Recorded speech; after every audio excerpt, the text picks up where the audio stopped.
Bismillahirrahmanirrahim. Very good day to everyone. Now, today's session is on change management. So, all the way through, we will be talking about change management. And I would like you all to keep taking notes as you get along, and make sure that you keep to the timing as well. So, we all know that we cannot just be away without accepting change. There is the need for change all the time, not just at this moment, but every minute, every day of life. So we will be discussing about how change affects people and how the organization change works, and also discussing about managing resistance and how you can manage change, and also ways of how you could be mentoring your colleagues, staff, and others around, and as well motivating them. Further, by end of the training, by end of the program, the hope is for you all to become the change agent, so that you at your workplace will be able to handle things and also be around with people who are different than you. So as we go along, I would like for you all to be sure that we cannot just say that we will not change, but to start accepting from this moment as well. And for that, you all need to have a change in attitude, which is you should have that can-do attitude, where you will be looking into things differently, saying that I can do it. Where in many instances we hear from our scholars that do not lose hope, nor be sad. So like that, we all need to be concentrating on the work we are doing, and then get along as we go along and know about what we are going to do. So change, when it comes to change, we can be discussing about it in different forms. I just want, before getting before starting the whole discussions, I would like I'd like you all to know the objectives of this program. On completion of the program, you will be able to learn what is involved in each stage of a change program, and what you need to consider to maximize the likelihood of it, basically when it goes towards the success of it, and learn about stages of changes. You have to refer to your experience and also see to what you can do as a change maker, and try to persuade other people and know why people resist change.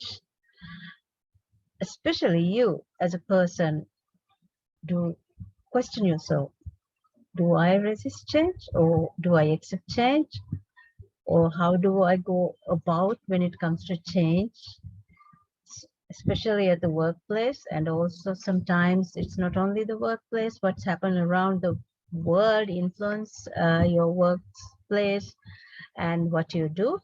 So like the COVID situation itself hits everyone so bad that we all had to accept the change and get along as it comes.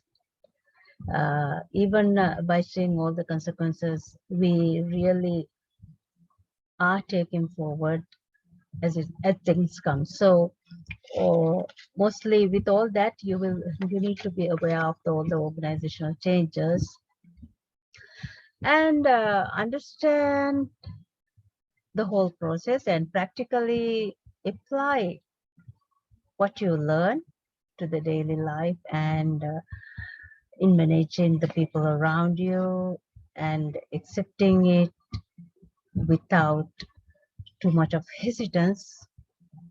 And all the way through, you need to be a leader as a change manager and build up those skills on your own and decide how you could be the change manager in order to bring positive changes at the workplace.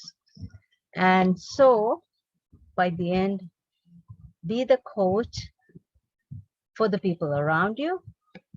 You can be mentoring, motivating them, and it can all go along with your positive attitude. Once you create your positive attitude with I can do attitude, I'm sure you will not find it difficult to do that.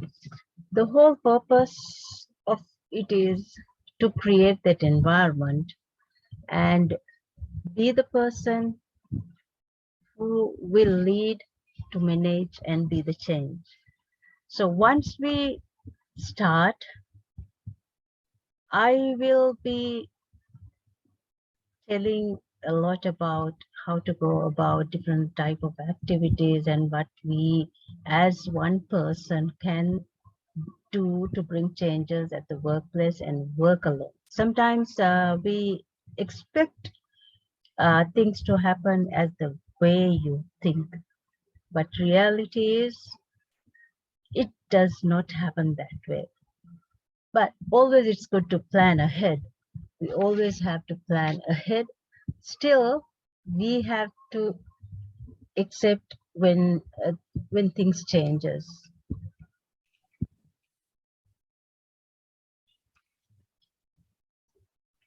Now,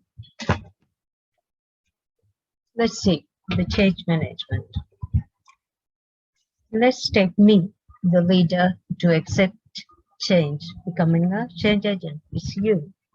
When I say me, I'm referring to you.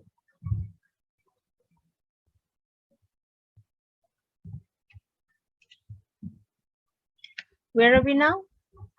The world is changing and it's changing faster than ever before. Going through change can be very, very costly, quite costly. You'll see it with the COVID situation. But it's necessary part of progressing forward. No matter what it is, we have to get going. So those who are in charge of change management progress must consider a variety of areas such as organizational change, persuasion, how to communicate, the need for change as for you all, and how to gain momentum, how to overcome resistance to change, and how to deal with powerful resisting stakeholders to succeed.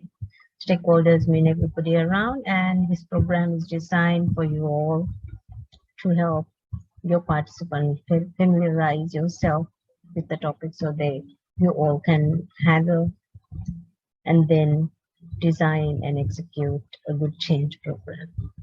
Your objectives: when you complete the program with your work, along with the work, you'll be able to learn what is involved in each stage of change program and what you need to consider to maximize the likelihood of your success.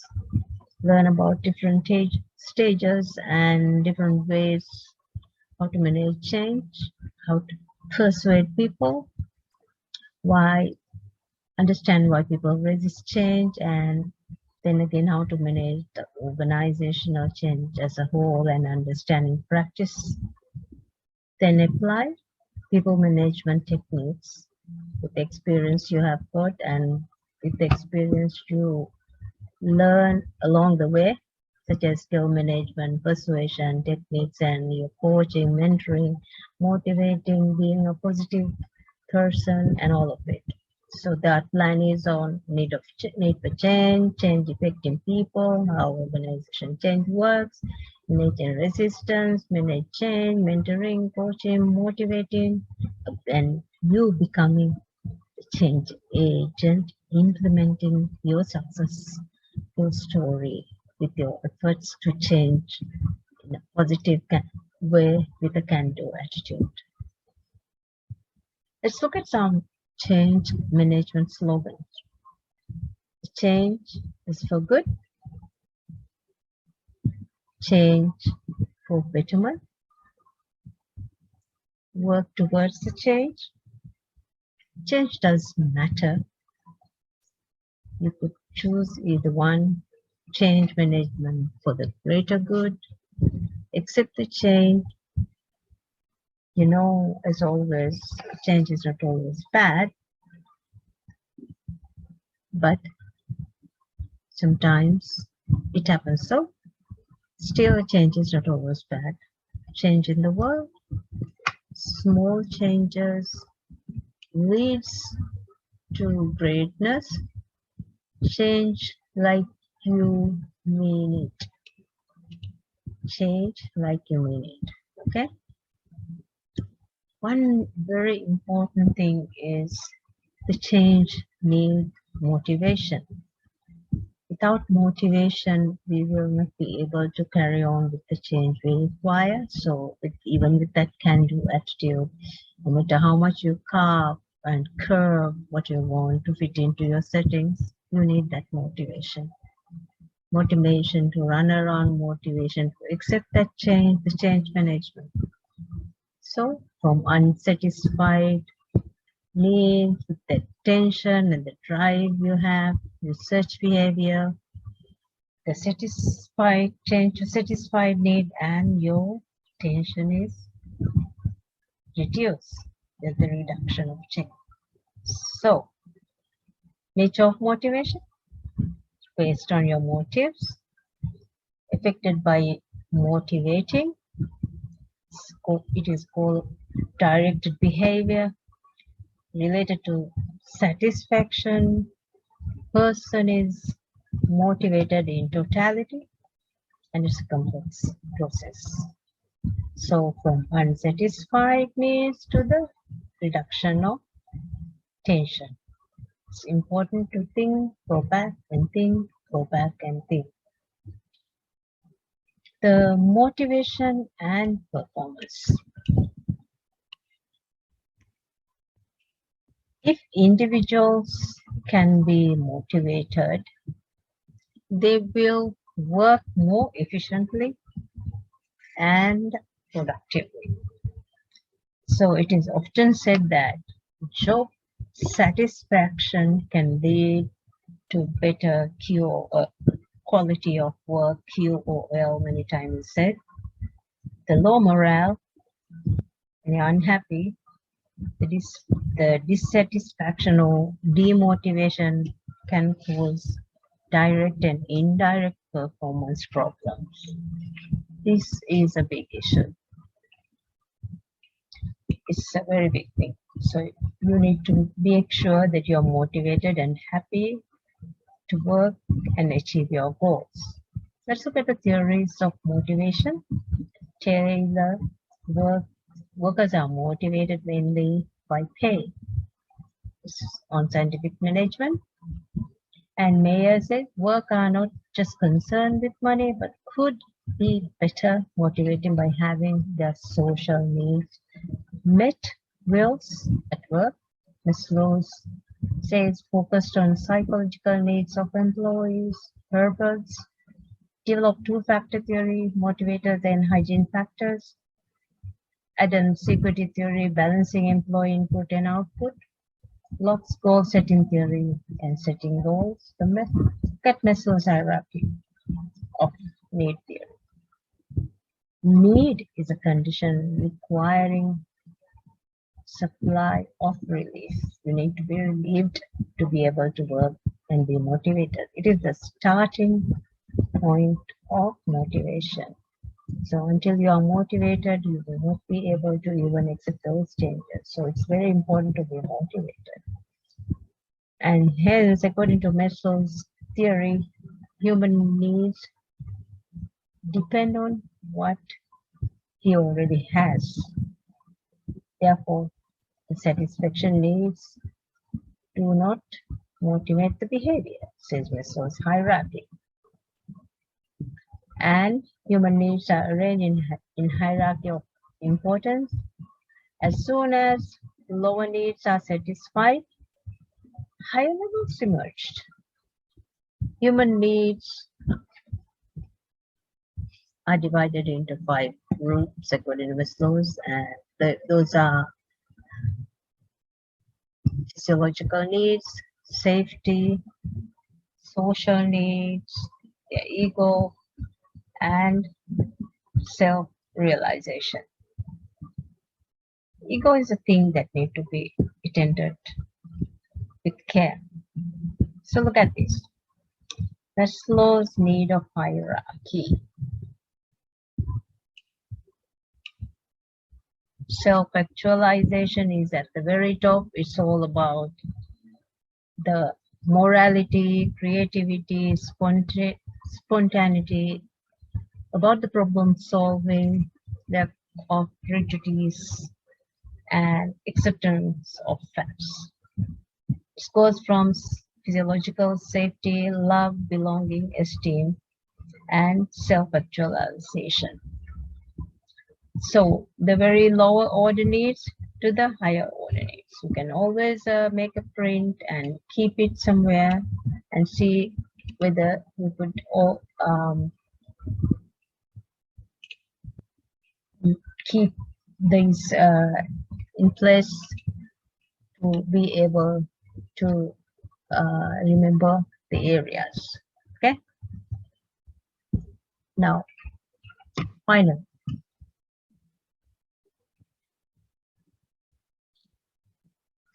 Maslow concludes that people are motivated by unfulfilled needs. So if your needs are not met, then people want to go and see how it goes, how it happens, and once a particular need is satisfied, it ceases to be motivating factor. So seek only needs at your current level, neither retreat too rapid to lower needs, nor reach too quickly for higher.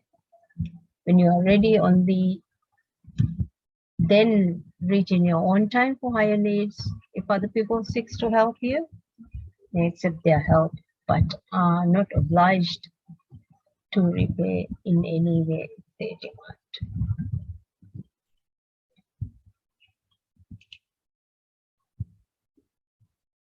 Look at Hertzberg's hygiene and motivational factors. Hertzberg develop a list of factors which are closely based on Maslow's hierarchy of needs, except it more closely relates to work. Its hygiene factors and the motivators together says. Let's go through, and it all comes with working conditions, policies, and administrative practice, job security, fellow workers, your personal life, salary, benefit, supervision, status, where you need to accept to that change all the time and then get that motivation to do it. She says, hygiene factor, motivators or satisfiers, the recognition, the achievement, advancement, growth, responsibility, and the challenge you have in doing your job. Hygiene factors must be present in the job before motivators can be used to stimulate that person. So if the hygiene factor is there, then it's easier to carry forward and understand the situation. So Hertzberg's needs are specifically job related. So it relates very much to what you are going to do and how you change your attitude as well. And as part of this training program, you need to really think of what is happening and reflect some of the distinct things that people want from their work as opposed to Maslow's hierarchy of needs, which reflect all the needs in a person's life. Locke's goal setting theory. Goal setting is a powerful way of motivating people.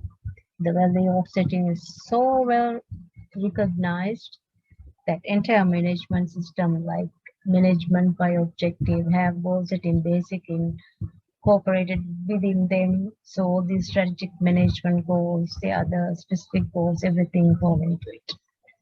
In fact, goal setting theory is generally accepted as among the most valid and useful motivation theories in industrial and organizational psychology, human resource management, and organizational behavior as well. So, because goal setting and objective achievement clearly shows the progress, or if not reached, it will be identified as not reached, the goal not met or not reached. Many of us, we have learned that from research, seminar, business articles, that we all need to set smart goals. So it seems natural to assume that by setting smart goals, we'll be well on our way to accomplish our targets. So when it comes to SMART, I'm sure most of you are very familiar with that. It's specific, measurable, attainable, relevant, and time bound.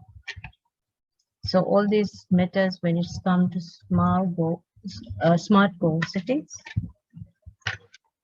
And goal setting theory, when you look at it again, Dr. Edwin-Locke's research showed that there were a relationship between how difficult a specific goal was and people's performance of a task. As well, Locke found that specific and difficult goals led to better task performance than vague or easy goals. Specific goals increase performance and difficult goals when accepted result in higher performance than easy goals. In order to direct ourselves, we set ourselves goals that are clear, make it smart and understandable so we know what to do and how to do, when to do. We can challenge it, and then so we'll be stimulated and not be bored. Know the way forward, clear cut with the smart goal settings, the commitment involved to the very best, and can throw yourself wholeheartedly to achieve the goal. Complexity is minimized with the time frame in it. Now, leadership as a motivator, you as a leader, the supervisor, or whoever, as a person working at the setting with others, need to clear goals and the clear goals and objectives are important for leadership as a motivator.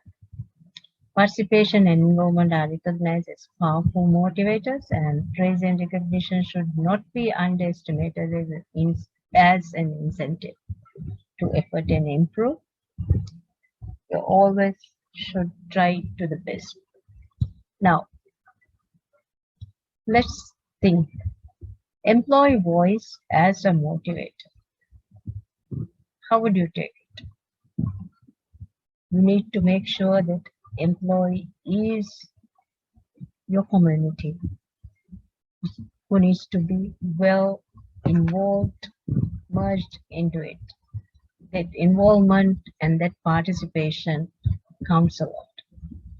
Motivation, rewards, and human resource development objectives of reward strategy, recruiting and retaining quality talent in line with your HR plan, motivating individual and team performance and development, supporting organizational culture, supporting flexibility HRDs.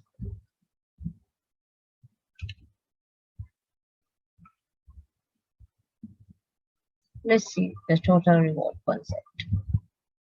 Here it is. Basic pay, overtime, benefits, share ownership, or profit, performance. The better you perform, the more rewarding it is. So it all comes with the challenging job, quality of life, your overall development, your career opportunity, the empowerment, the flexibility, and how well your work is recognized, it all brings a balance. So let's reward strategy and HRD retaining. It relates to retaining employee and potential within the organization, retaining development employees with the organization, rewarding values and behavior that are desired and valued by organization. So providing incentives and rewards for high quality performers. The more incentives you provide, the better the employees perform, and then it will be easy for them to accept the change brought in. So without a positive attitude, it will sometimes it's not so easy to carry on and accept the change management. So when you look at the benefits of motivation, and comes to organizational benefits, cost savings, increased quality, reduced turnover, speed to market, increased product value. Individual benefits, your self-confidence increase, easy to reach goals, and need and job satisfaction increase, your mental strength, happiness is there, self-discipline, dynamism, stimulates learning. So eventually you have a better situation, better environment, better way of life with happiness. Why do people feel demotivated at work? Why? They only see bad side in anything that happens. Yeah, they forget the benefits of rewards. So when it comes to they see the bad things, some individuals have a terribly pessimist view of their change of success. Psychologists have labeled this as having a low level of self-efficacy, which is the innate ability to influence the outcome of a project or venture. When we look at when they about and see that they forget the benefit and reward, most unmotivated people get distracted by a daunting challenge and they think of the blood, sweat, and tears that face them in achieving their goals or the task. They forget to think of the long-term reward and benefits, which is essential element in motivation.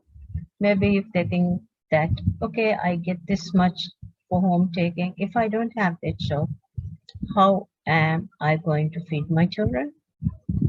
Think wise. Will I be able to help my child or my children uh, put to be happy, or even for the person to put food on the table? These things matters when you think of long term. They set themselves unrealistic goals. In the world of employment, having stretch goal is often advocated as the path to succeed since it will increase motivation. Research and psychologists have recently found that this is actually false. Why? Demotivation, they said it because the problems are just too complex and difficult to see to the whole of thing. And they do not seize opportunities.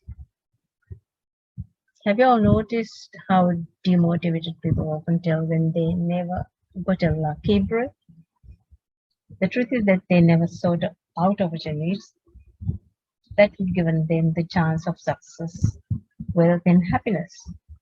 The secret is that opportunities are out there, just waiting to be taken. They're not simple, given to you on a silver plate. You just need to work hard and try to achieve in order to get the best of those opportunities. They're unwilling to work hard. They often play the blame game. They don't know how to use their time wisely. So there are lots of ways to manage time before. But unmotivated people tend to be time wasters. We better don't waste time. They cannot schedule very efficiently and always procrastinate. It's just being careless, just having a negative mind.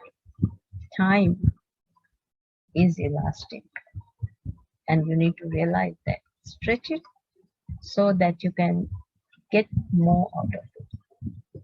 Once you conquer the time management problem, you will become more motivated and more positive and love yourself so that you can praise yourself and achieve the goal. But for many, it's very difficult task. So taking credit for yourself, June, is a great way to stay motivated. Self-motivation helps you to see the view better. And what happens is these who are not motivated, they don't believe that they are talented. In reality, they are, but just careless and just don't want to see how it goes. When people think of the talents and they just lack, they just block themselves, just take away and get themselves demotivated rather than just spending some time to think or even stop and smile or say, yes, I can do it. So just drag down there, not in a positive way, but in a horrible spiral.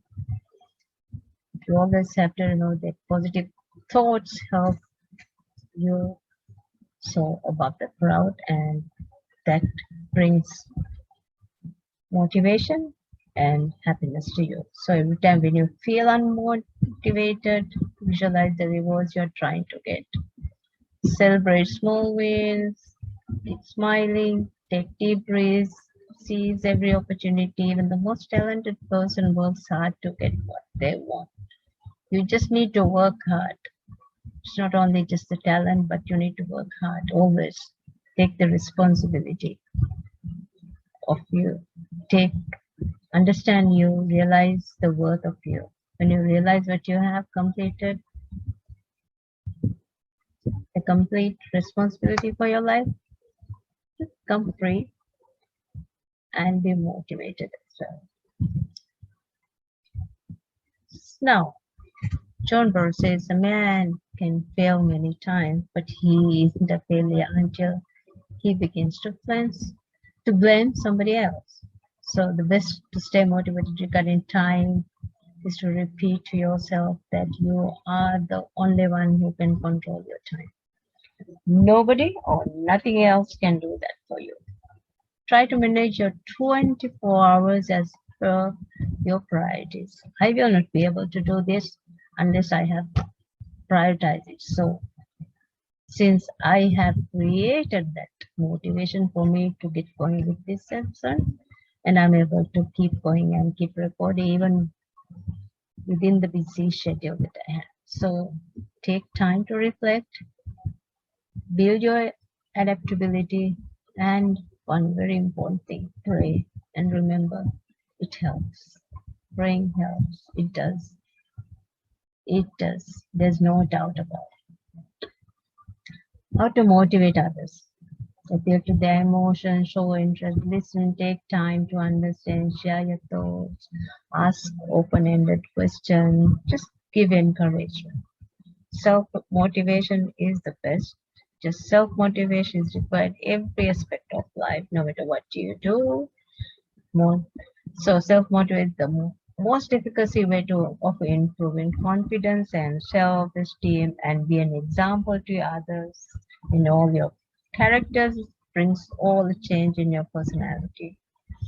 All self-motivation can help accomplish the goals, the tasks, the objectives set. You need to set goals. Make realistic goals that can be achieved. Remember, smart. Yes. Make smart goals. And set goals in life is like starting a business without having a capital to invest. So be careful, make smart goals, make it achievable, and make it realistic. You need to stay focused. Another problem with most people is that they get influenced by other people so easily. Take any bad thoughts as a challenge and make efforts to minimize them. Whenever you feel someone is trying to pull you back, just work twice hard and prove that they are wrong. Get motivated. Get motivated. Be the change you want. Do not procrastinate. Once you have set those smart goals for yourself, not for anyone else, do not make excuses to delay them, or else it will never happen and you need to achieve those goals. So be smart, make smart goals, and stay positive. Confidence and optimism serves as your best friend in your tough and rough times. All the all ups and downs.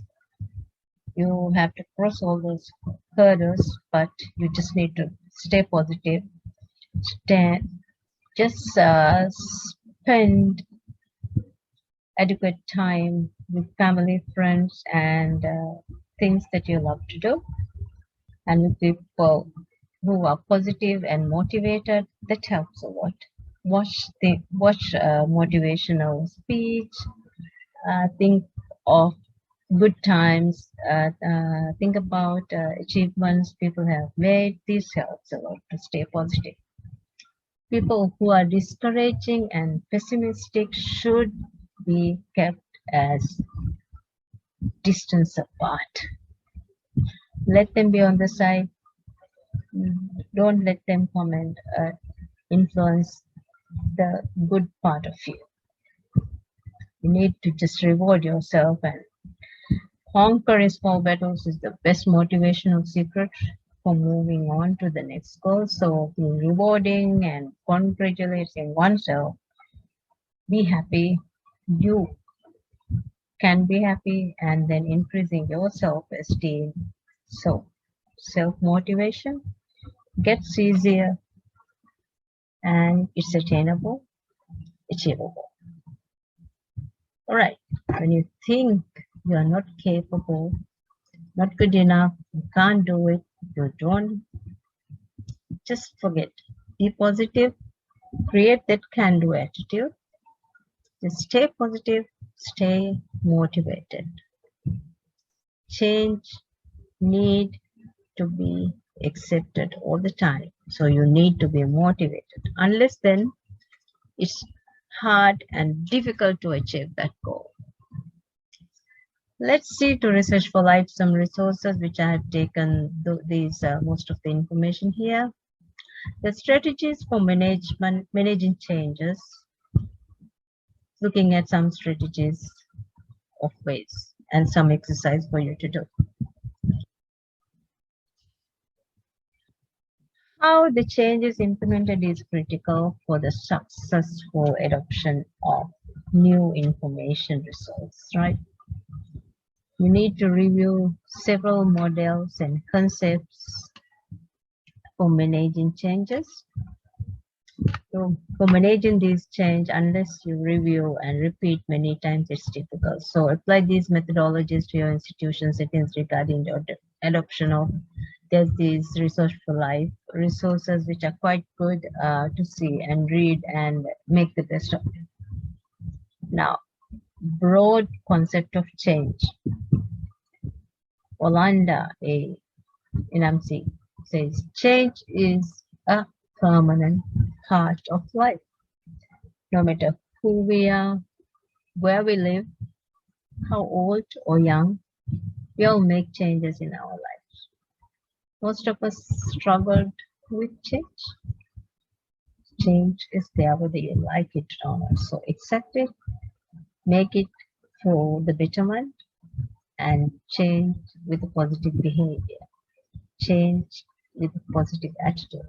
The way we change inside, the way we grow and learn and become transformed are because of the changes in our lives. So remember that. Change agent, an individual who influences clients' decision in a directional team desirable by a change agency. Role includes, which you are supposed to become now. You need to develop the need for change, diagnose that problem and understand it, to be that change agent, you need to establish information, exchange channels, create an intent to change in the client, translate an intent into action, not just keep it, just make it into actions. Action speaks louder. And stabilize the adoption and prevent discontinuance. Continue it, forget those negativity, forget people who do not help to promote your positivity. Be the change and adapt to that. Let's see to the conditions for successful change. Dissatisfaction with the status quo. People have the necessary knowledge and skills. Tools need to be available. Implementers have time to learn, adapt, integrate as well, reflect on the change. The rewards or incentives exist for participants. Participation in process is expected and encouraged. Have support for innovation by key players and stakeholders. Now, lack of trust, perception. The change is not necessary. Perception, the change is not possible. Relatively high cost, fear of personal failure, loss of status of power, threats to value and ideas, social, cultural and organizational disagreement, resentment of interference. These are all resistance to change. Be careful of how it comes to you. Now, let's see. Think of one successful change in your work environment. You're going to do this work. List the successful change variables that were in place. What were the critical factors for the success? The critical factors for the success of the change.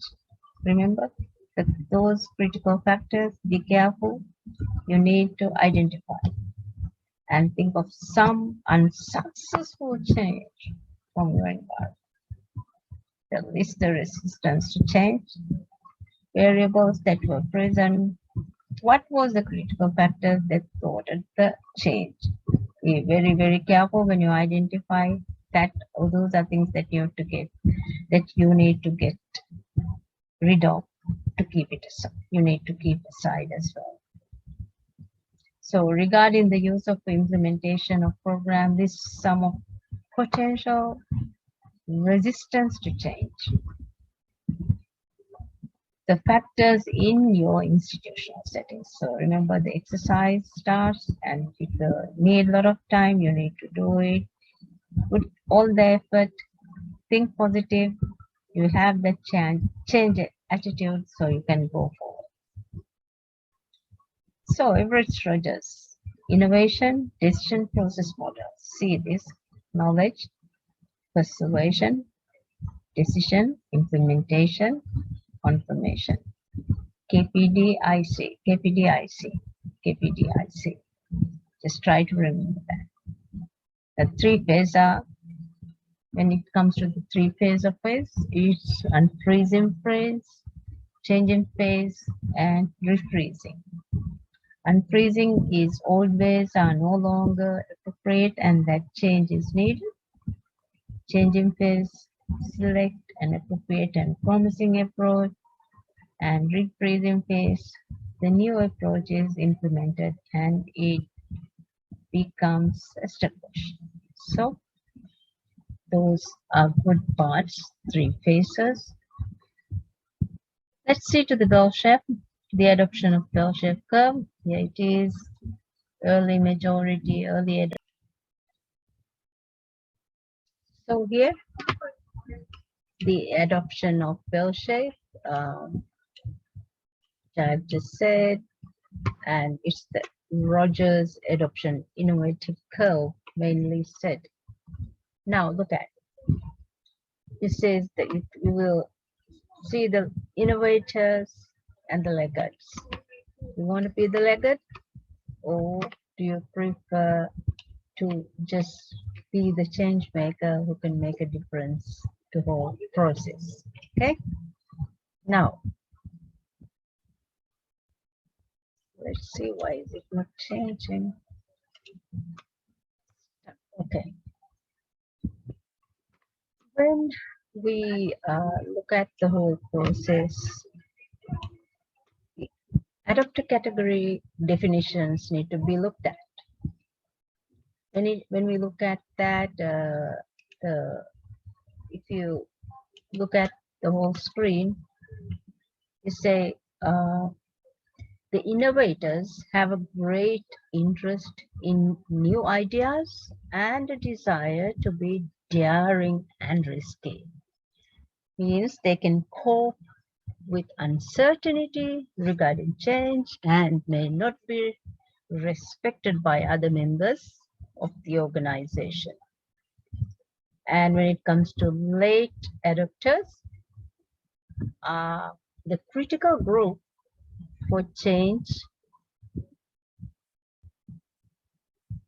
or could be the opinion leaders. Okay, contains role model for others that respects them for judicious innovation decisions, are not too far ahead of the organization as compared to innovators, and they decrease uncertainty when they adopt their new ideas.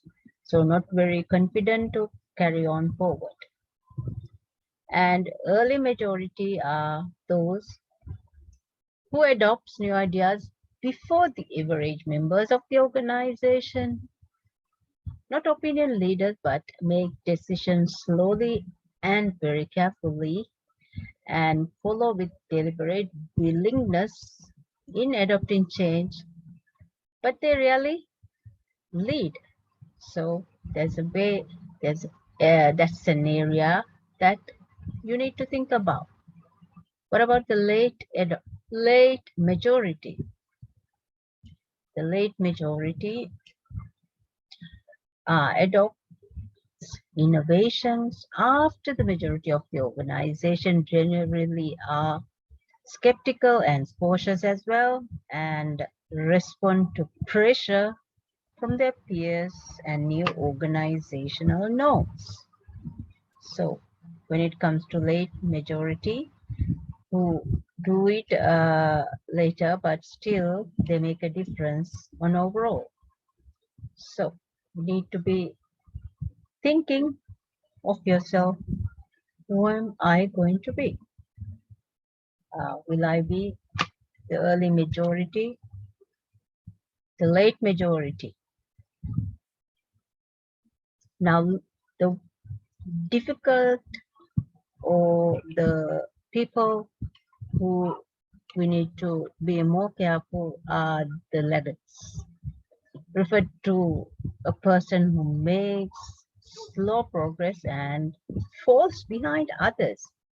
I would say don't be one of them. Don't be the person under the category laggards. They are isolated and interact with others with their so-called traditional values, and probably would not like to much changes within the place. But if you want to be the change agent and becoming a change agent, this is not the person you need to become. And usually makes decisions on what has been done in the past. They possess almost no opinion leaders and often are suspicious of change and change agents.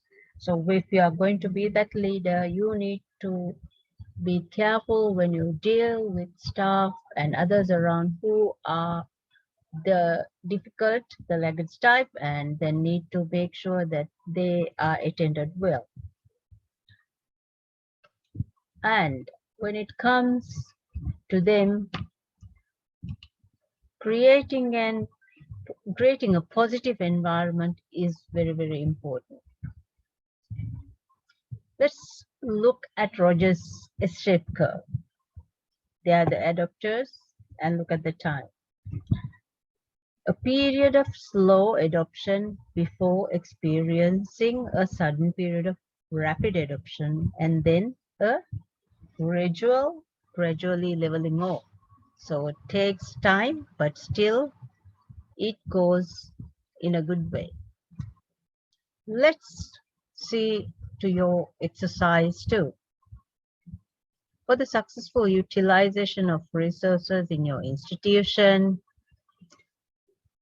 to identify individuals that would be innovators, early adopters, early majority, the late majority, and the laggards.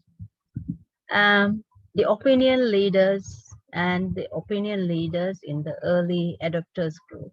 You need to do this. You need to really focus and understand the people around, see who they are, how am I going to put these people into these specific groups. That's very important for you to do it. You need to really work on it and decide. And that time period is very, very important when you think of the last that hours as well when in the previous exercise. Okay. Now, list 2 or 3 strategies you would use to work with the opinion leaders. How would you deal with the laggards? And you just need to be very specific and honest in replying to that when you do that. When you think of the useful strategies, what you need to do is establish a sense of urgency. You create a guiding coalition among everyone, make sure that they listen, and then you can create that group of understanding and develop a compelling vision and strategy for you, for yourself as the change agent, and communicate the change vision widely.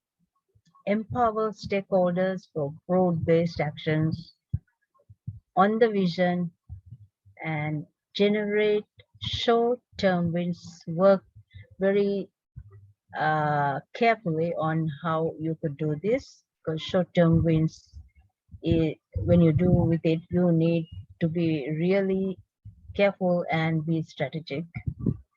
And next, consolidate gains and produce more change.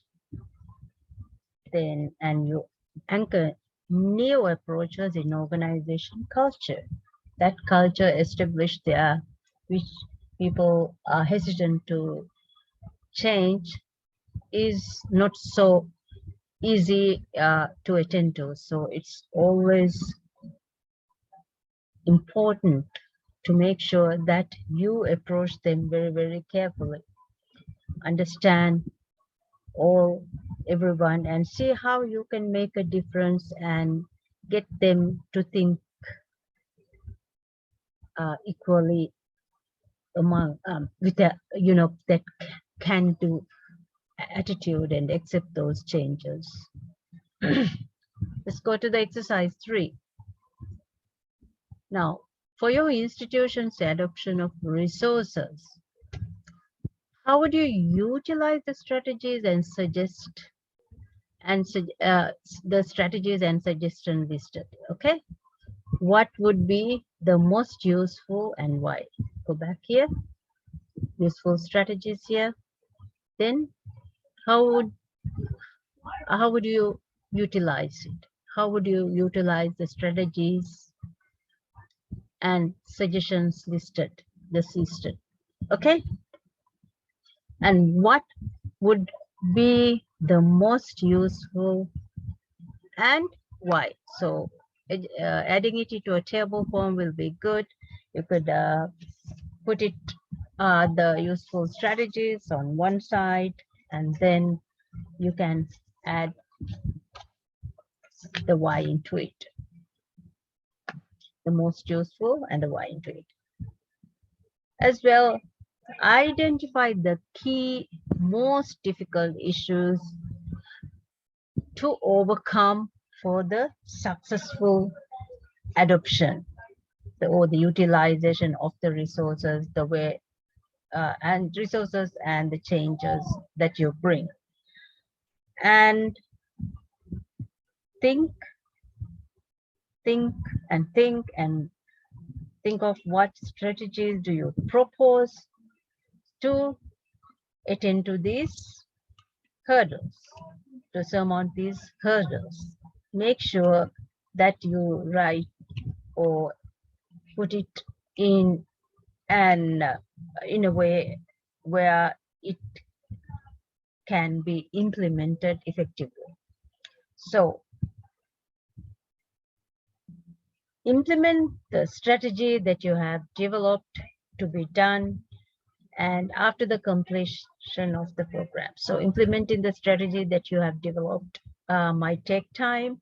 So at the end, when you get the final paper, this point you can include or exclude depending on how it is finalized. So, but you have to write up on this and then note down, and when if it is implemented that strategy that you have developed, we will give us time frame and see how it could be done as well. Okay, just concentrate on it. So go back to the strategies, useful strategies, the hints, the ways, the way out.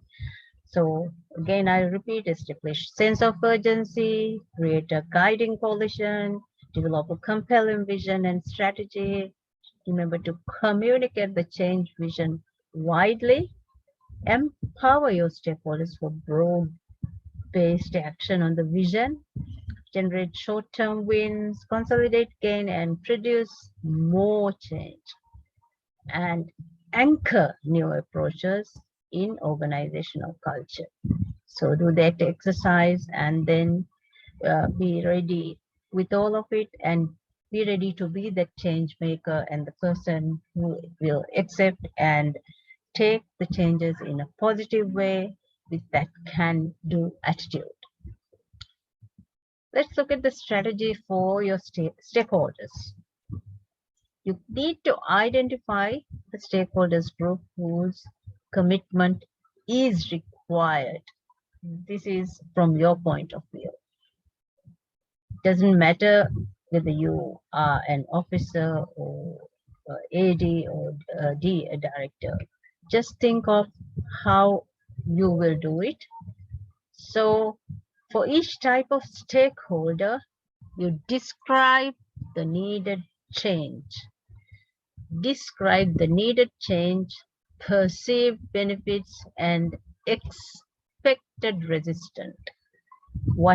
If you understand everyone around, that's how you're going to do it. You need to know each and everyone. If you want to work as a team, unless you are able to identify them or see the differences and how they do their work, how they get along with others, you will not be able to carry on.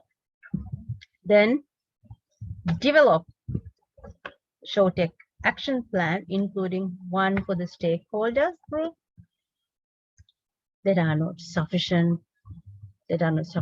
committed, and one critical group often ignored is higher level administration, and they must be included in one of the key groups. So you need to think properly and clearly and carry on. Now the next one. For the optimal use of resources, who are the key stakeholders? Resources in wider term, the resources or resources and the change. Actually, I'm going to maybe change resources new changes. Okay, who are the key stakeholder groups need to be attended? How would each group benefit from these resources or the new changes, and which would be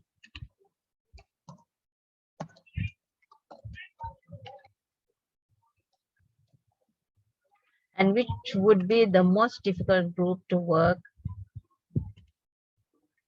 with, and what strategy would you use, and how would you involve the whole of administration? How can you do it as one person who wants to become the change agent for the change, where you as the person need to accept those changes as it is. Okay, now next, cautionary notes, which each and every one of you need to specifically concentrate. I might not have noted down or added from other, added into this all what is required, but you need to really think wise and see to all the points.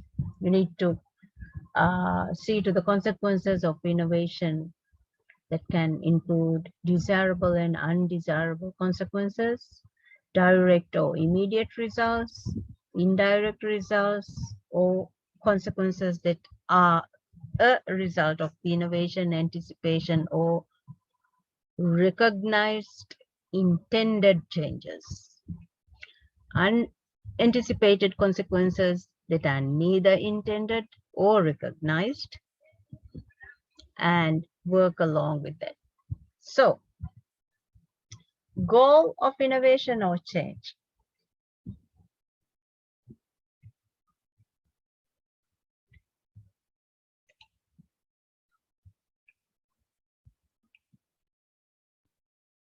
Let me check what's happening. Okay. Goals of innovation or change. Yeah. The dynamic equilibrium. The change occurs at a rate that your institute can cope with it, or the system can adapt to the change. Make sure that your organization is not overloaded with too rapid change that leads to an inability to adjust or disequilibrium. With what we have shared with the RL resource, I hope these identified, you will be able to make a difference in it, and whether this can be achieved with these resources mentioned. So, to accept change, use the motivation. Remember that, do not forget about it. The willingness to exert high levels of efforts to reach a goal, conditioned by the effort's ability to satisfy a certain need. Motivation is a need satisfying process with a can-do attitude.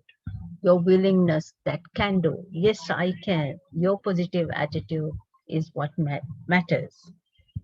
So let's go to the next one. Let's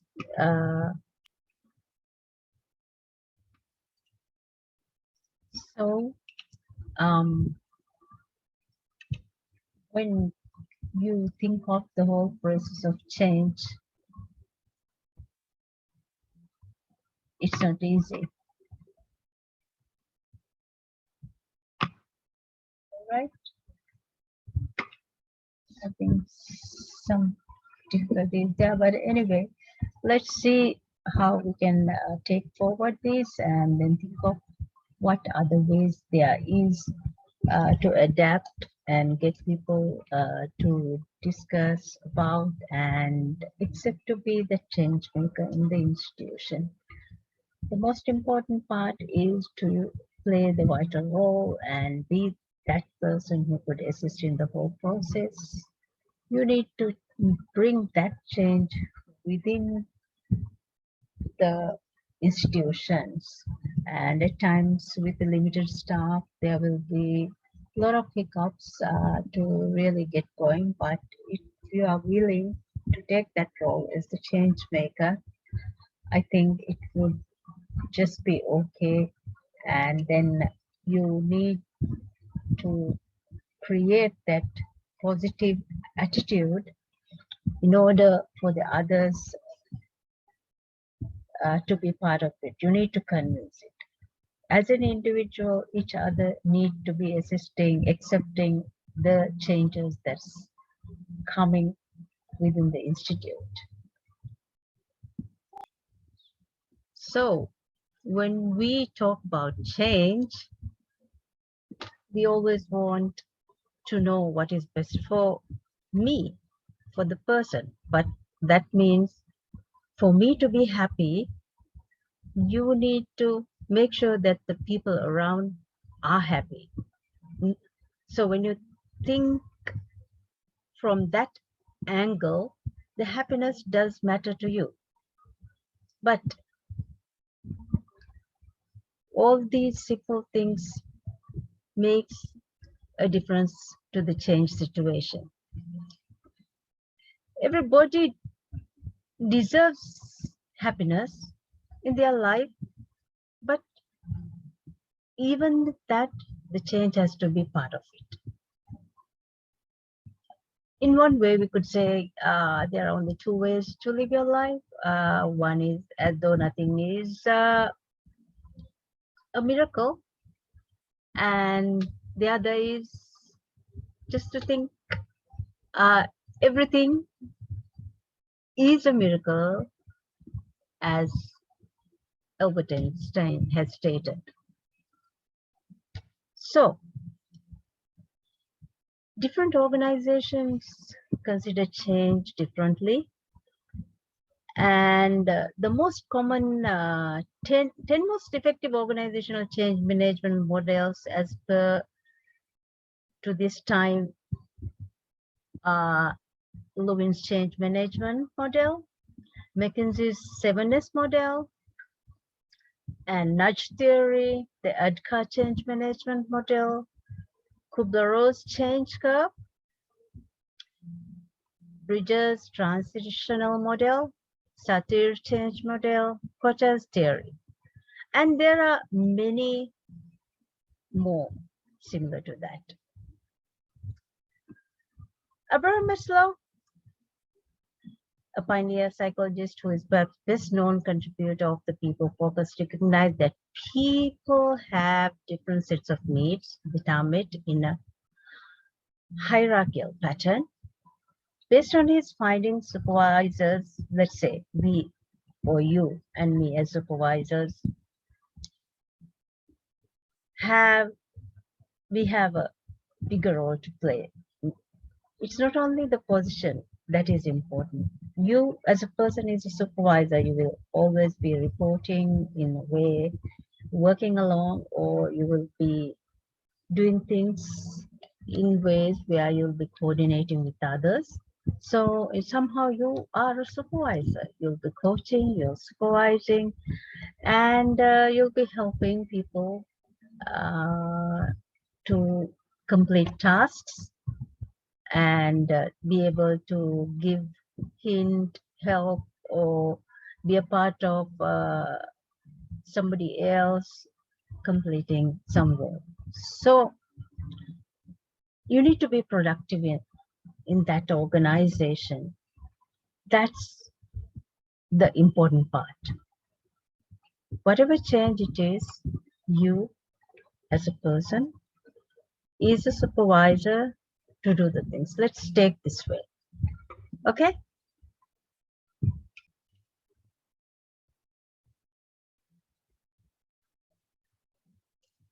So, Frederick W. Taylor, father of scientific management, believes that in order to improve efficiency,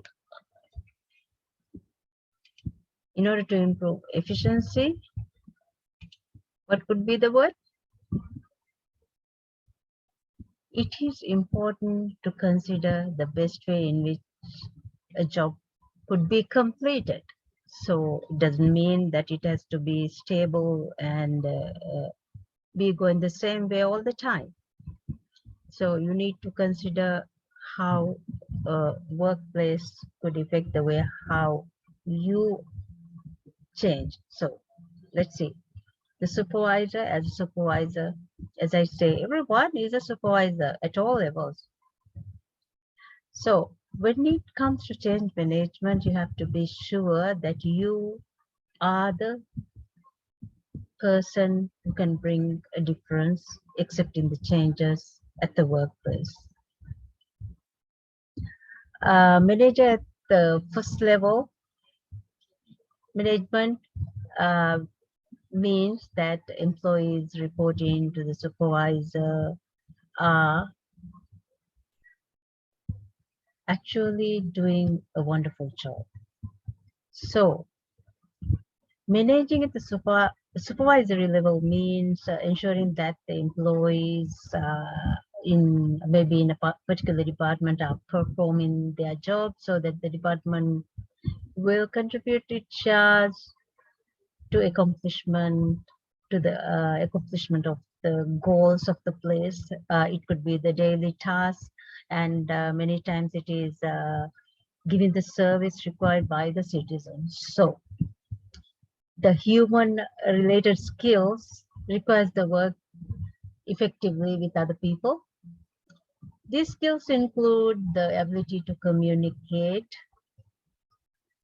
and keep going strong as how any work can be taken forward.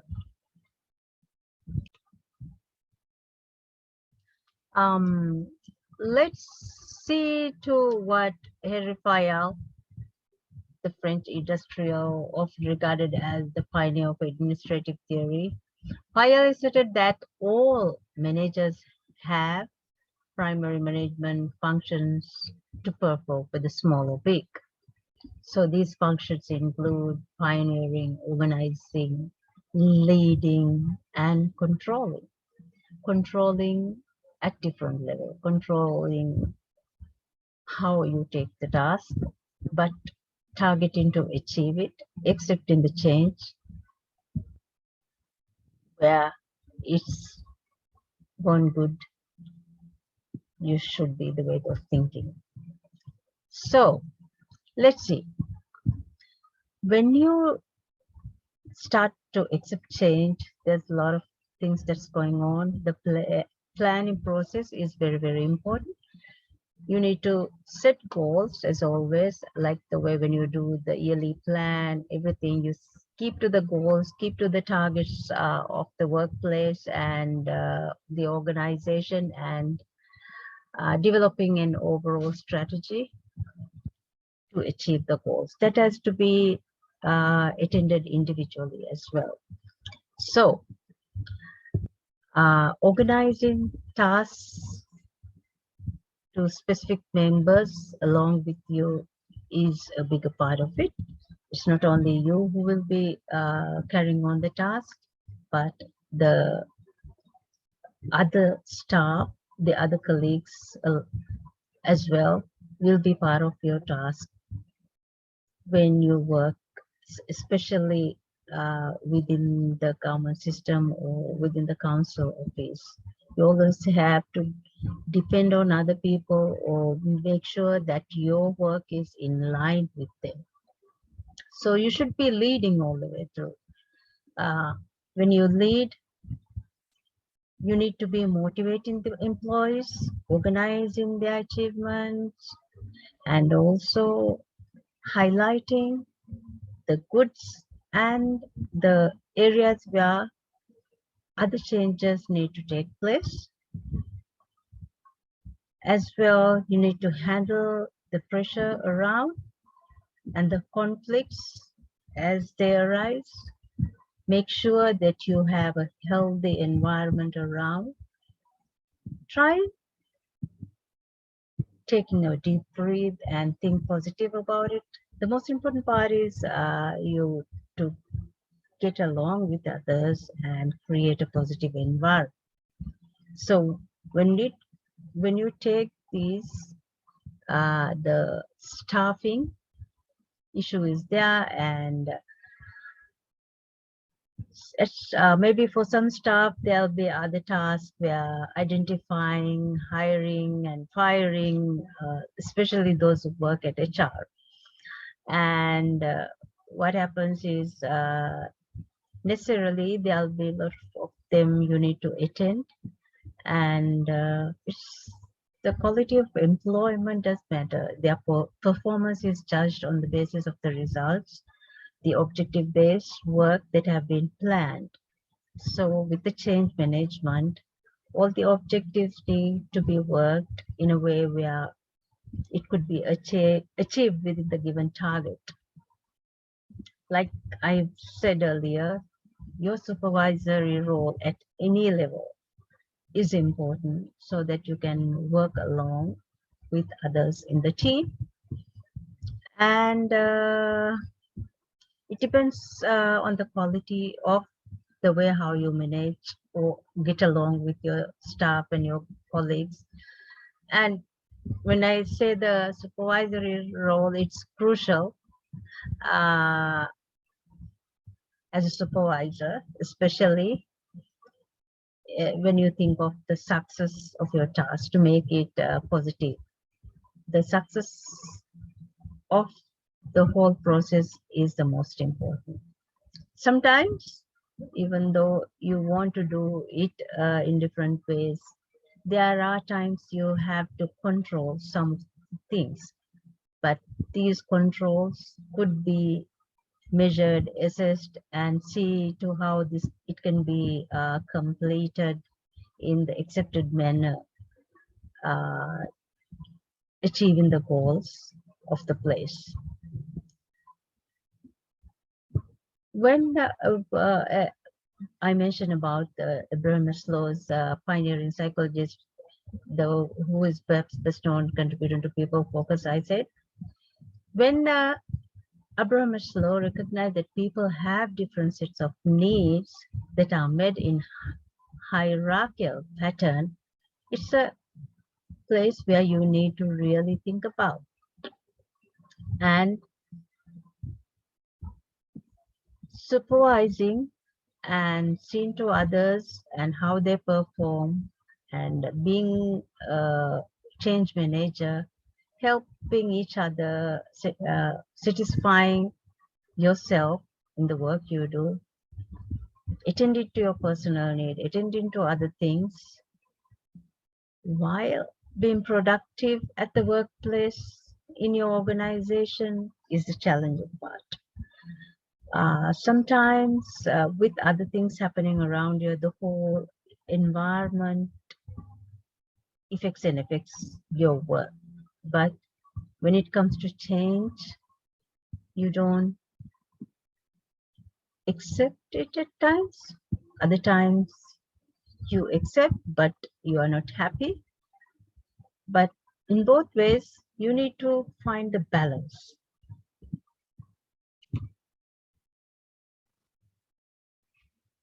So what's important is the productivity of it. The productivity matters when it comes to the workplace. As well, your basic needs, your food, your shelter depends on your workplace.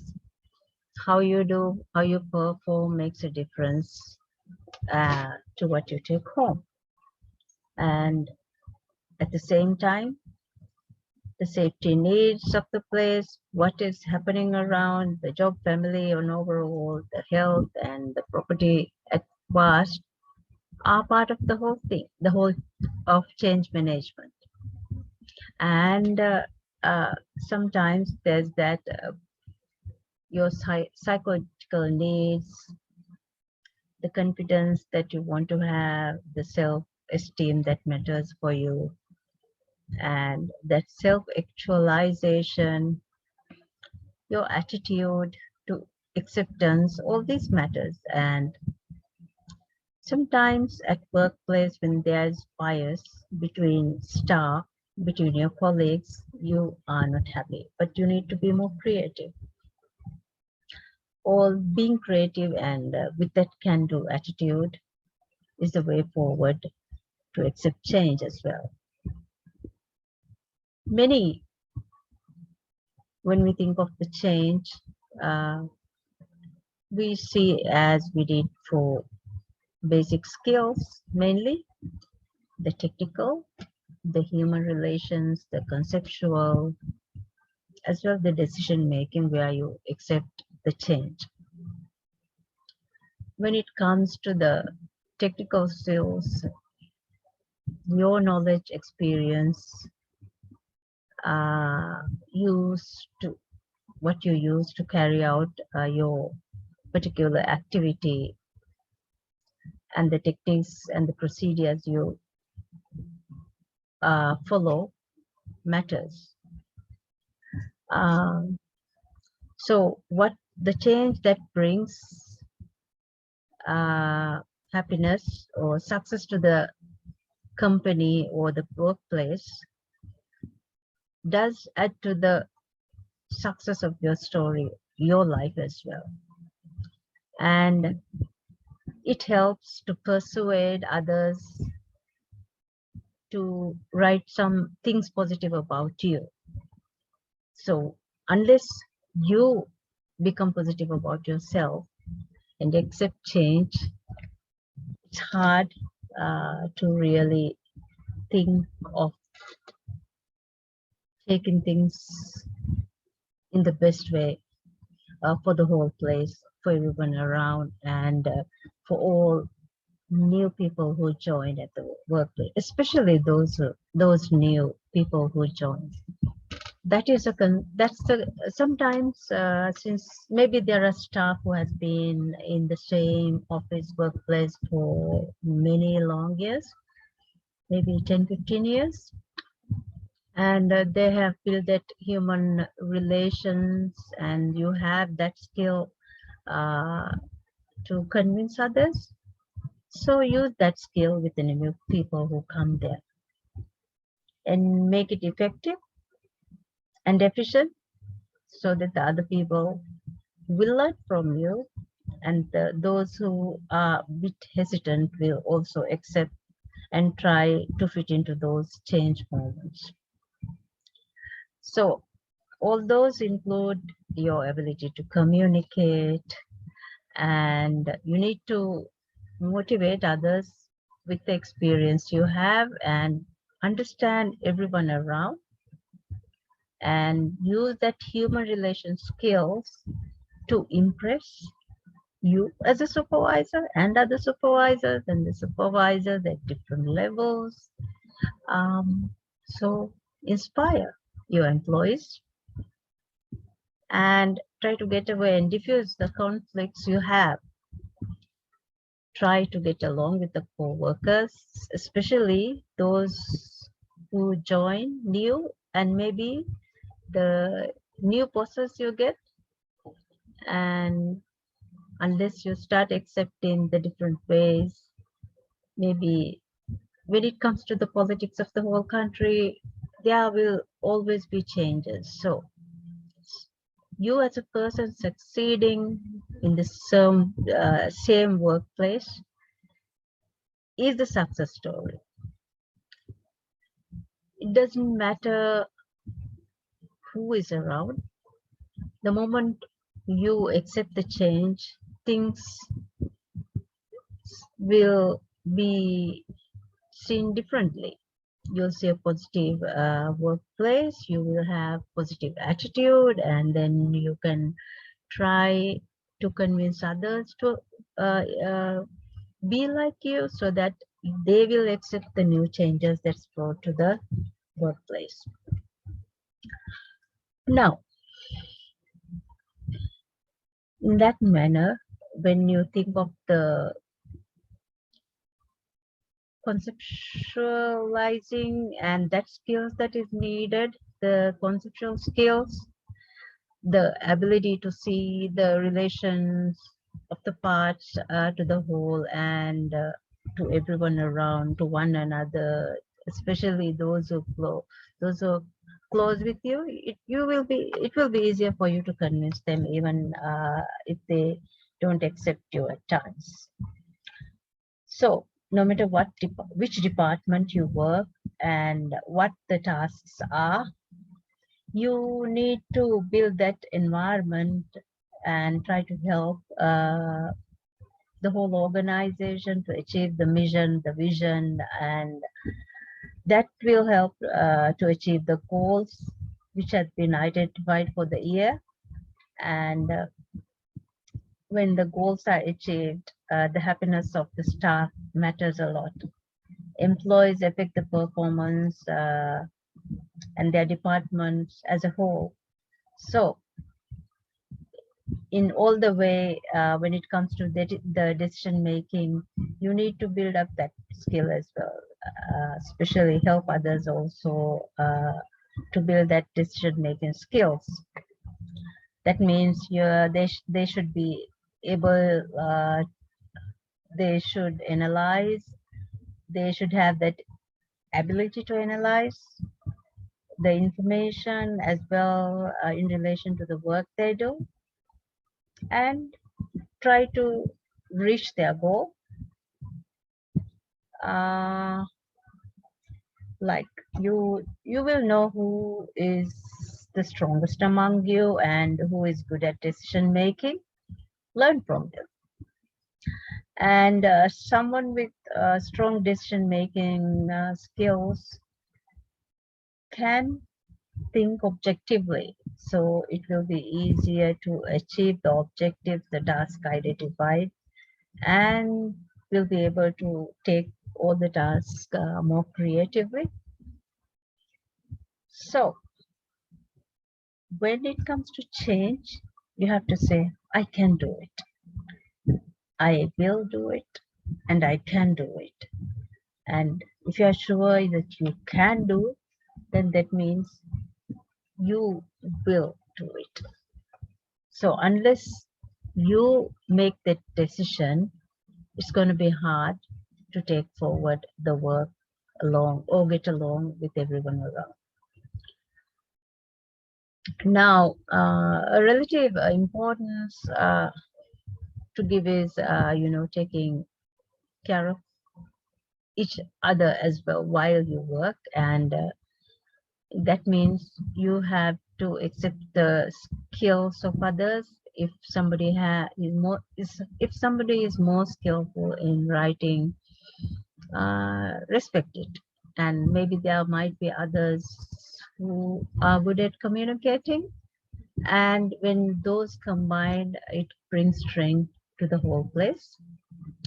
So you as the supervisor look into things differently, because you're going to be a change maker now.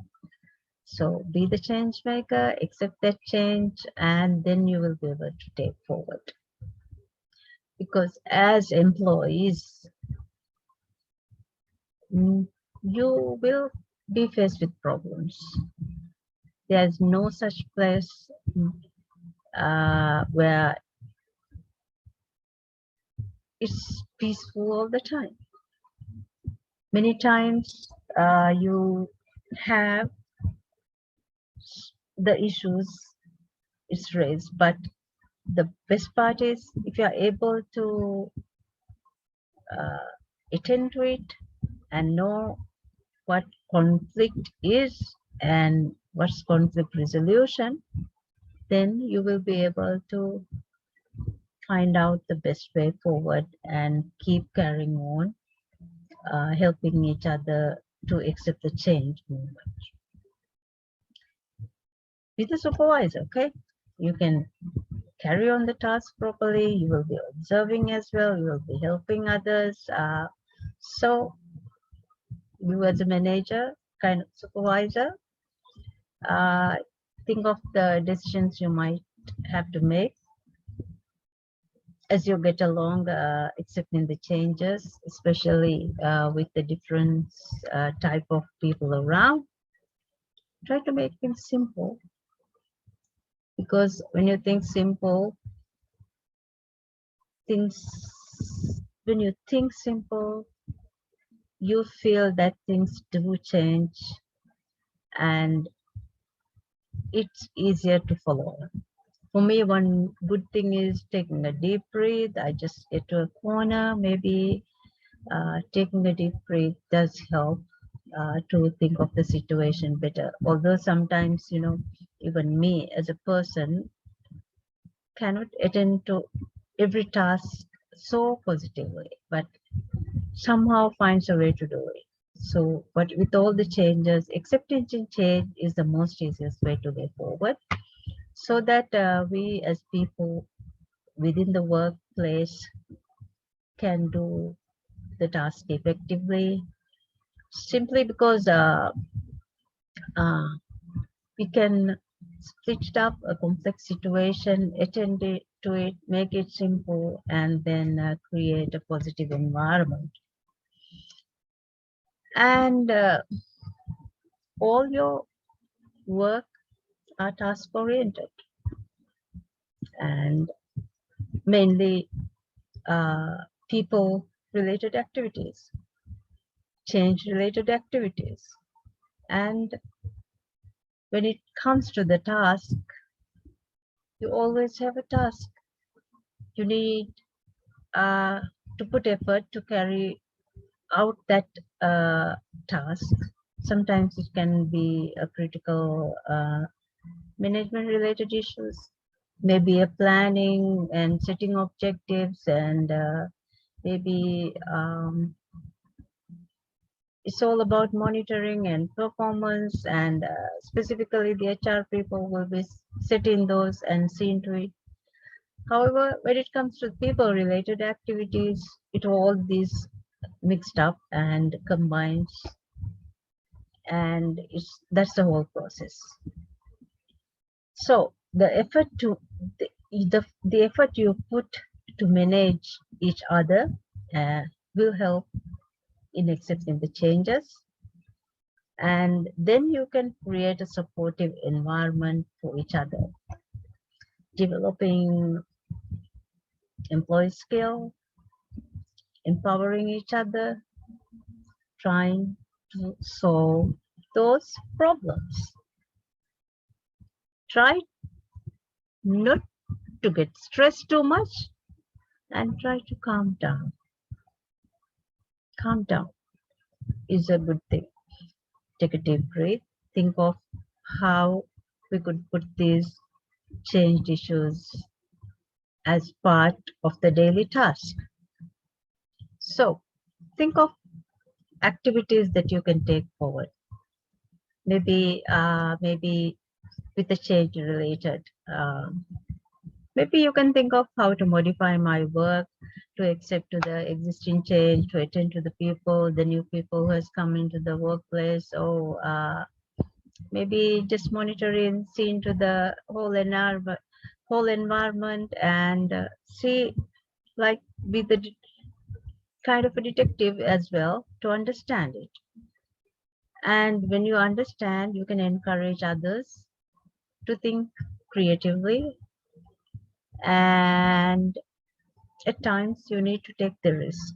It's just being creative as well, and you need to promote that attitude so that everyone around can have a healthy workplace. But if you are upset, you will not be able to achieve your goals.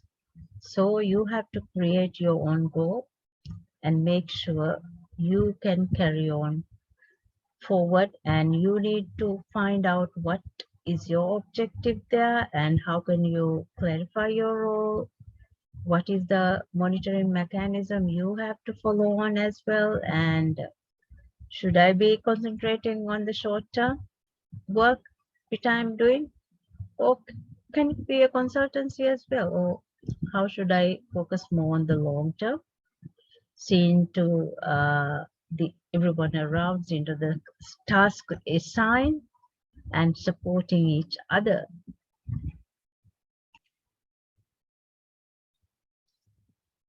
So whether it's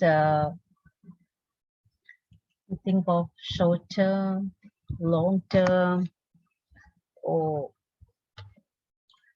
the way how you work with others with a consultant.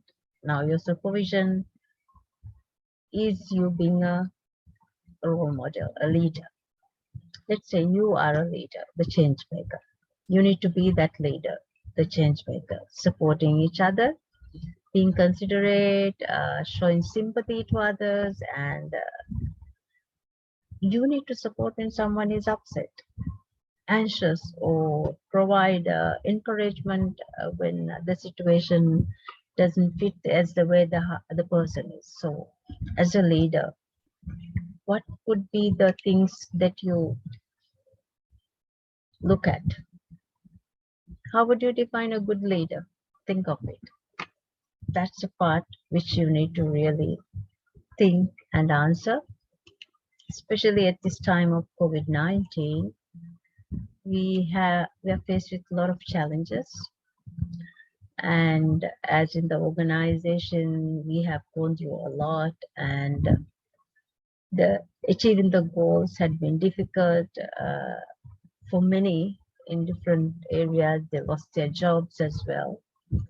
So you as a leader, you're going to write about what you define it, or how you define leader as a good leader, not just a supervisor. Let's say just supervisor is getting into the role of your leader. If you are able to supervise well, and you will understand well how the other person act or react. And at times you just need to keep going and try to achieve those goals. You have to recognize the good things. So even if you're happy when somebody does something good to you, that means that is an accepted way. So when you recognize things effectively, efficiently, and when somebody says your work, your performance is good, you feel happy about it. You can consider it as an achievement. So you kind of it can be a special contribution to the whole thing of the whole performance displays as well. So you will be probably thinking of working and trying to do better. So create that environment. You just be the person you want as a leader and as the change maker, as the champion of the change making.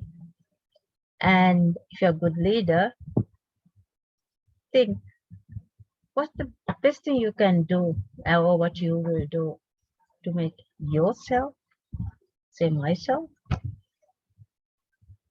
and make it as an example for others.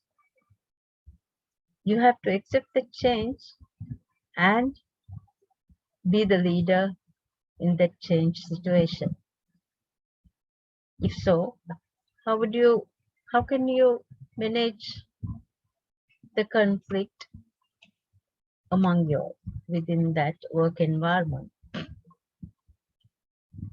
So what can be the things that you can do to make sure that you are assisting others and helping developing and putting the activities, the task assigned to you for your daily task in an effective manner. Remember, you need to be empowering each other, allowing substantial responsibility, and at times there has to be discretion as well. Sometimes the staff, they might just share with you things that they don't want to share with others. It could be personal matter. So during those times, that discretion has to be there. Similar at the workplace, there are things that you need to attend in same manner in relation to the activities.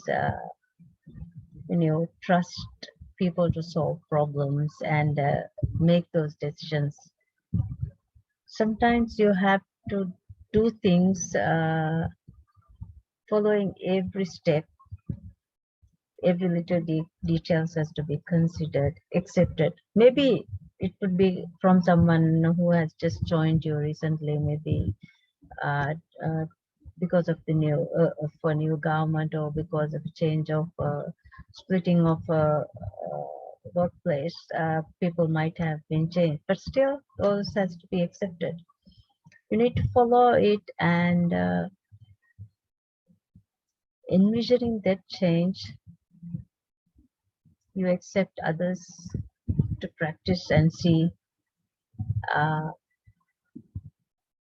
when you have to get that approval, keep what you feel in here, but use it at the right moment, explaining how you feel it, you want it to be. That makes a difference. You have to take that moment, think of the moment to carry on. Okay, and then you'll be able to solve those problems, help and identify. Even if the conflict arises, you need to see to the brighter side, see to things how you could change, accept, or you could, how you might propose it in maybe in some enthusiastic way, where you'll be able to convince others and with conviction. And it all depends on how you take that positive can-do attitude. If you want to be in that workplace, create that environment so that other people will feel that you are part of the family. Accept those little changes, but express wherever when it's required, but in a positive way. Sometimes taking risks is not the most healthy way, but depending on the situation, if you feel you can take that risk, but always you have to see to the rules, regulations, and the tasks you are assigned, the where your position is. All these things matters. Taking risk for those changes is a big thing. So you have to be really careful. You need to be encouraging, and you need to think creatively, be innovative, and you can challenge. It's okay to challenge, but you need to question yourself first, and you need to question how they want it. Maybe the new boss might be somebody whom you have never seen before, whom you have never worked but before, but listen, encourage, and you be creative as well, and your assumption depends on how you perform and what you can do to make things right, and accept change and consider of the better ways of doing it. So as a person, you just monitor the whole thing, analyze as a person, think of your home, how you would analyze when things goes wrong, and think of the situation where you are happy, and from as a leader of change, how you are going to handle it. That will make a big difference. So the leaders, relationship, the skills that you use, and the ability you see within others, the way how the whole relationship works, respecting each other, is how you could accept the change. You might feel at times that it's false, it's not good enough, it's there's so much going on, It's not acceptable that they need some conceptual skills, everything to be put together. But successful managers should understand the situation and try to refrain from challenging people to actually question how it goes. So let me know. So does successful managers, should they refrain from challenge? Should they refrain from challenging people to question their assumption? Think. Successful managers actually should refrain from challenging people, isn't it? To question their assumptions. True or false? Think of it and be ready to answer. Okay? Now, let me put another one. See whether if an organization let's say organization includes among other things setting up the ground and allocating resources to achieve goals. Is it the task of an organization? If so, do you think it's right or correct? Can you answer it at this moment when you have it? Yeah. So look into it, how it's done, and be ready with the answer. Now, no matter what you do, the planning is the process in the management function. So be sure of it all the time. Okay? If you think that planning is not, then it might not be the right way for you. So you have to know which is right and which is wrong. So be alert.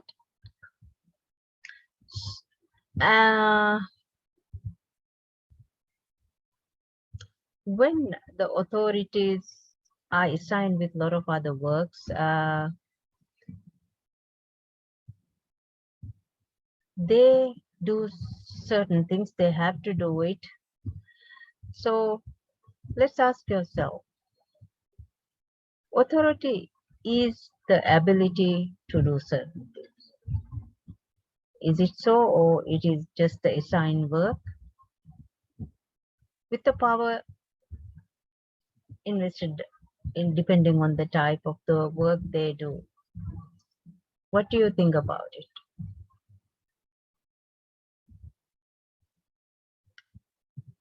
Think of it. What do they do? Can they do things properly?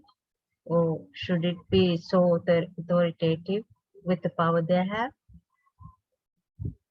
Okay, let me ask. Now, special knowledge and expertise used to carry out particular procedure is defined as what? If you know how to do things, for example, boat builder knows very well how to make sure that when it goes to the sea, it has to be properly going fast, see to the wind, and there are other things which I really don't know. So what is the skill needed in that manner? Maybe, for example, in the office, there are people who need to know special expertise. Do you respect those? Do you accept it? Sometimes it might be hard for you to accept with a person who comes and lead your department. You might think, yeah, he don't have that expertise, but how are you going to handle it is the part where you need to understand how the person has been assigned to the job. You just need to respect the set procedures within there and keep to that and see how you could be doing it. And you have to make sure how important it is to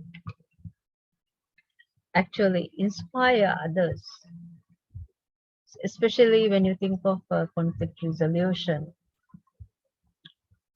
Now, being as a leader, how do you take the tasks effectively? Do you do it on your own all the time, or do you assign to the relevant staff, or do you delegate to them so that the tasks are done effectively? If so, how would you take it as a good leader, maybe a great supervisor? Can you be that person? If so, how are you going to do it? Is the way you should take forward and need to be going.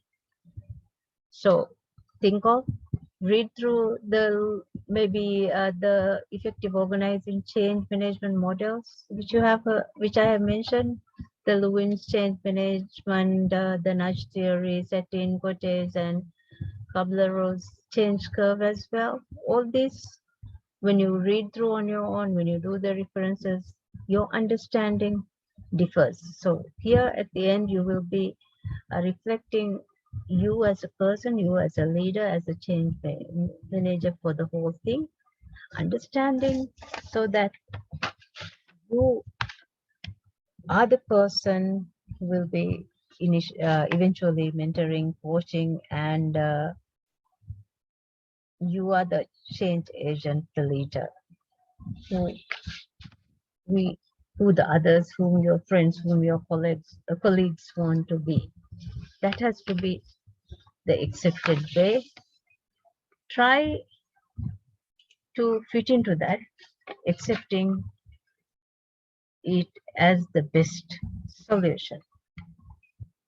So once you know how you want to change and how you want to accept that change, it's going to be easy to get adjusted to that workplace, to get adjusted to the new boss, to the new person you have to report to, and you have to do things differently than what you have been doing before.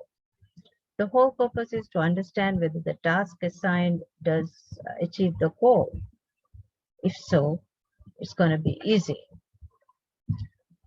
In whether it's the Abraham Maslow's way of, based on his finding that the leaders or help workers to satisfy their personal needs does matter.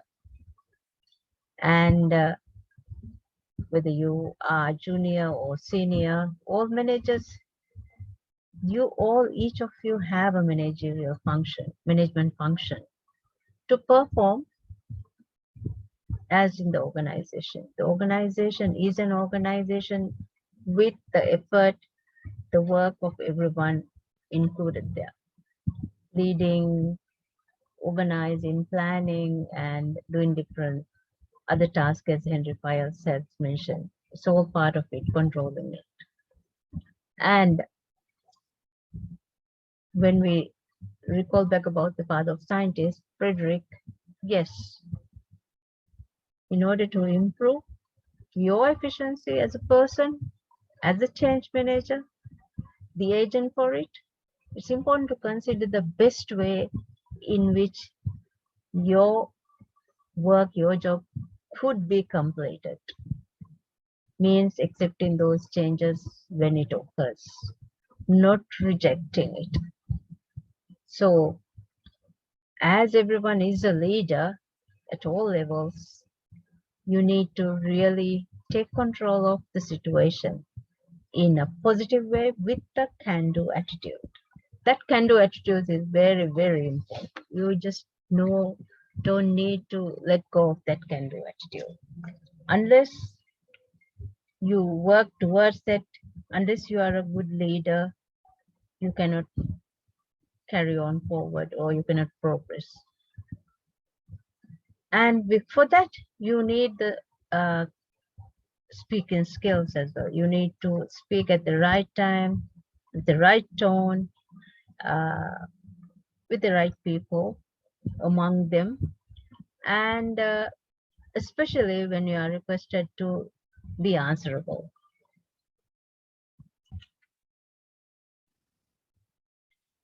So when you think of the skills, the conceptual skills, you as a leader needs to do a lot of things, and should be organizing, leading, and at times staffing as well, controlling some of the things, sometimes controlling how you give out the information, and understanding what is your basic need in daily life and within the workplace as well. Along with it goes that safety needs of you and your social needs, and then there is the psychological, which I mentioned, and your self-actualization.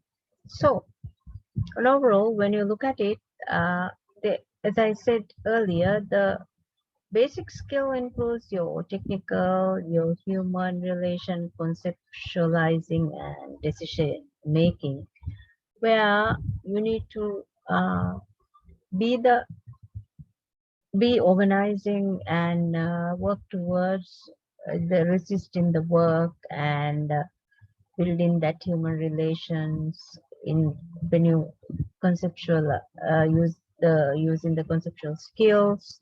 So that decision making is important to achieve your goals objective, and relative important of all of it is it has to be, no matter what it is, it has to be task related activities, and it needs to be people related and change related activities, the activities, the ongoing, what you have been doing.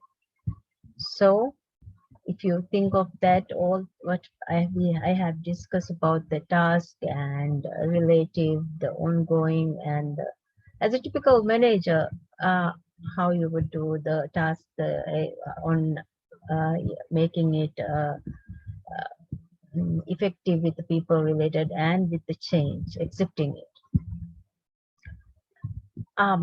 Very, very important to clarify the role and keep monitoring and understanding how it works, how it operates, and consulting and supporting and developing, redoing, and mainly empowering. The empowering with the organizational changes, you need to apply all these people management.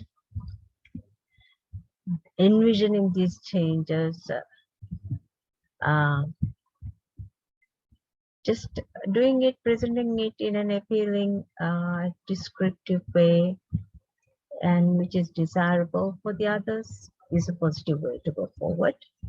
And with enthusiasm, and you have to convince others that this is a doable and I can do it with that. Remember, you need to fit in, and you need to be a team member, you need to be a family member within that work environment. Same time, you should be monitoring yourself. You should be think of how others might be thinking about you, and how you would externally do it, and the planning itself, how important it is. And with the change, the moment you think positively, things start to take new lead.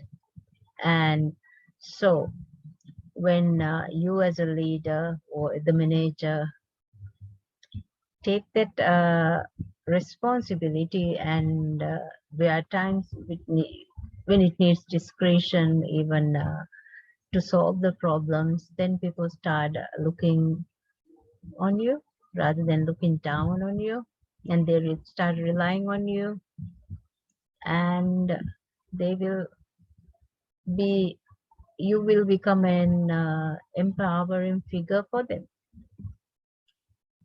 And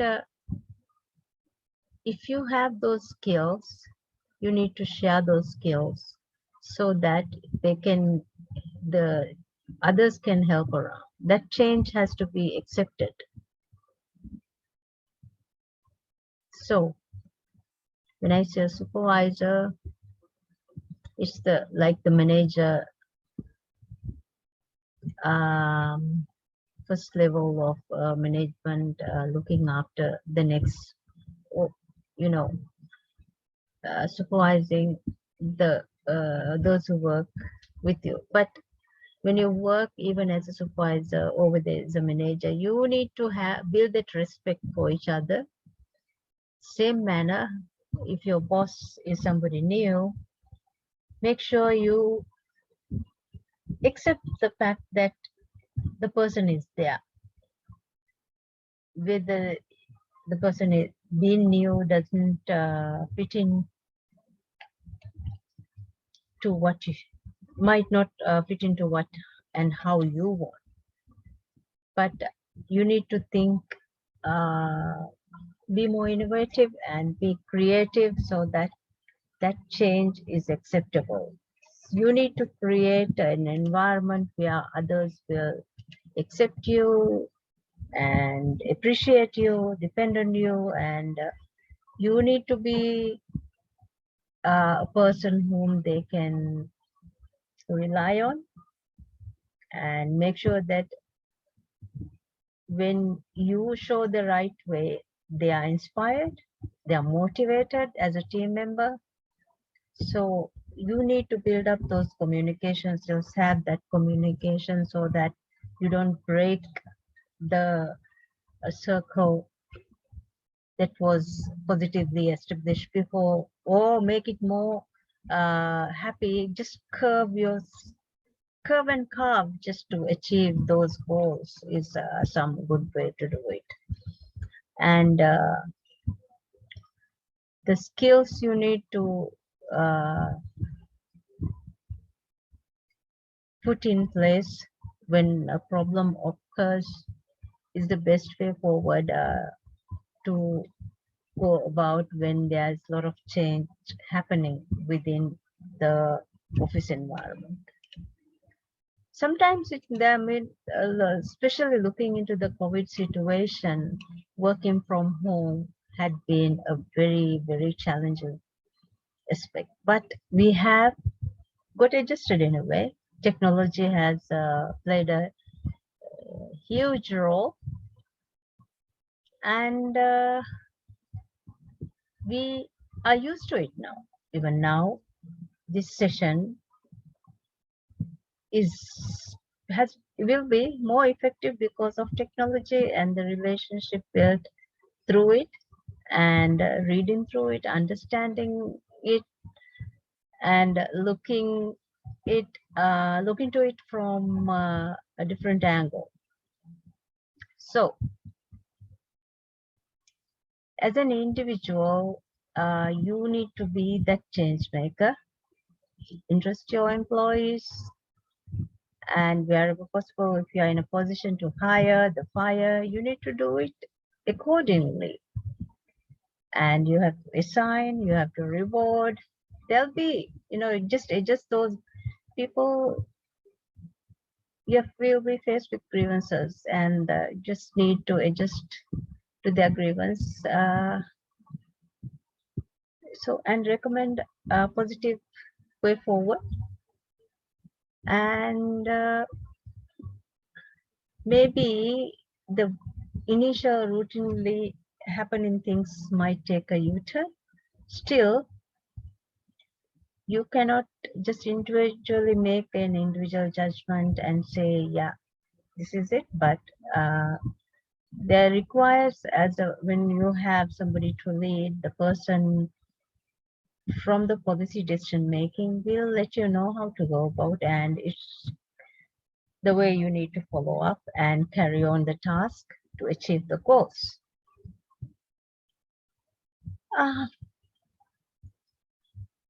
Many high-level managers, they usually spend their time managing functions and planning, organizing. So you have to be there implementing and doing the task timely, accordingly. As even at any level, being you are a manager as well, you need to assign task again to the next level to make sure that the objectives are achieved, and set those you set those procedures and use your managerial skills and clarify the specific uh, the ways, the roles to go about, and it can be the way forward for a good leader. So you need to just be maybe one of the three types of change makers. Can be a static one, a dynamic one, or a dynamical one. You know, when you look at the before and after, do you want to be just a static person without uh, change, or just do things to achieve the goals? If so, accept change if you want to achieve and go along. Royce Holiday, I read an early article in March 2014. It says these three kinds of change are there. Build adaptive capacity. When someone asks for a sentence description of what I do, he just says, I generally say, I help people and then do it. So doing his work, he built a way of helping people to accept change and understand the impact of potential of the actions if it's not done correctly, and helps inform how to make informed decisions and what actions to take.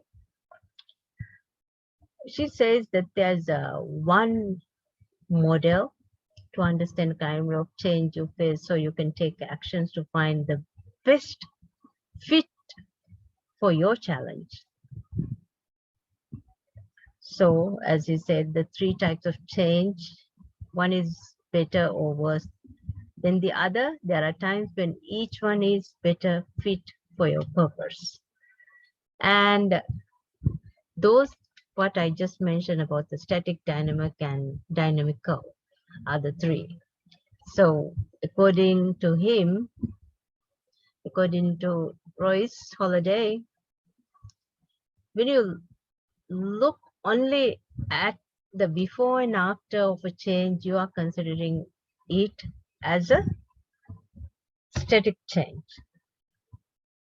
With that, in that perspective, it's look at change as one-dimensional shift, and if so, a situation or objective goes one way and now it's different because some outside forced some new changes acted on it.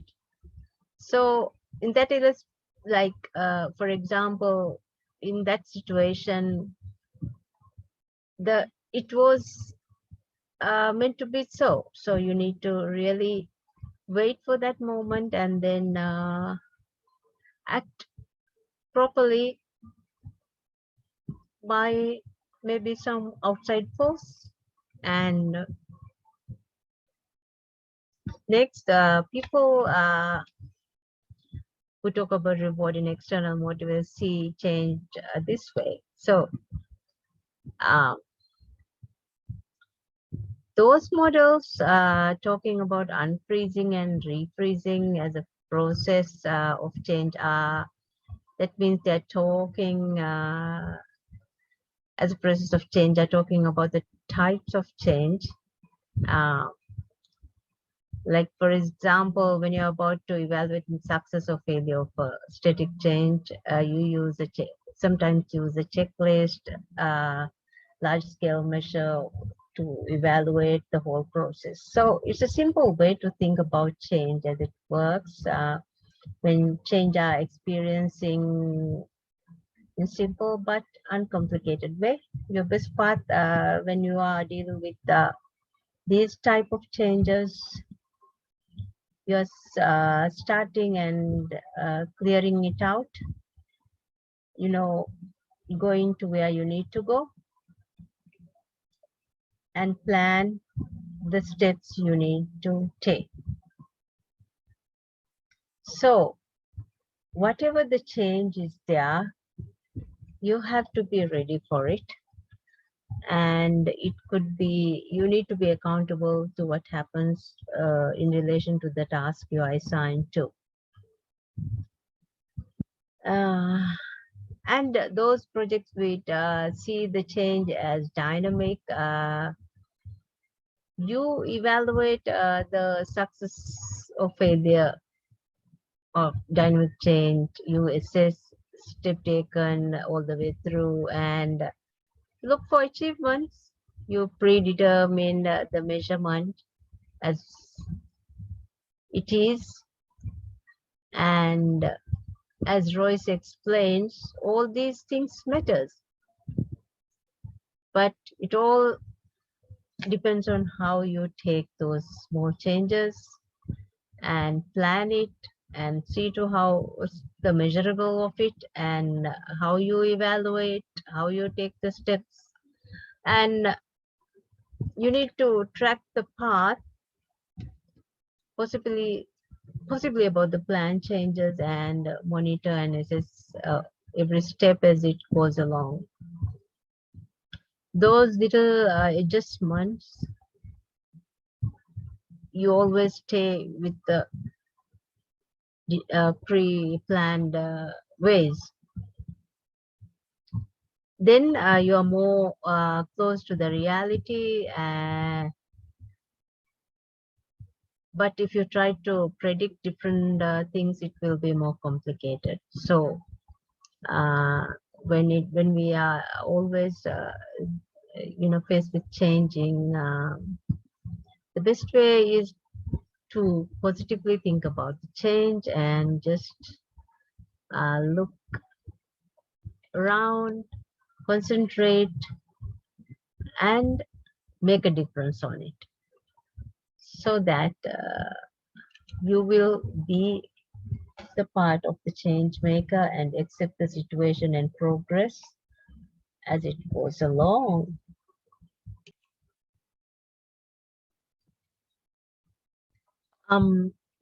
In that article, the Royce Holiday, in that March 2004 article, he explains the situation, mentions like close your eyes for a minute and think about a large room with 36-year-olds, and then think of was it the moment where someone tossed 20 soccer balls into that room, and whether we can predict what will happen by that time, and what the room will look like in 5 minutes, then in 15 minutes, in 30. And then he says, you can't know. If it explains that if the first moment, it will probably be pretty chaotic, as children, we all know that when they get the ball, how they would love to bounce, and then explains about it as well. Then over time, as the time goes on, there'll be changes. Maybe first 4 months it will be really chaotic, right? So as kids, the ball bouncing around over time patterns, and then going from place to place, seeing all over, and then the group might split up, and then he says that over time patterns will begin to emerge, and they then shifts as place, groups will take different turns and find each other, and games begins, and then it will end.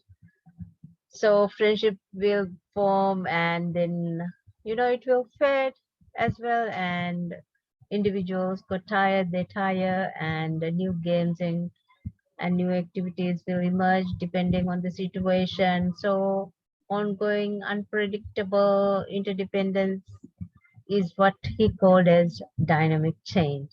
So this ongoing process of self-organizing and emerging that action finding ways to account for the many different facets of interaction as how they respond to change, he says, is measured by the degree to which the system has the capacity to adapt and respond in sustainable and resilient ways.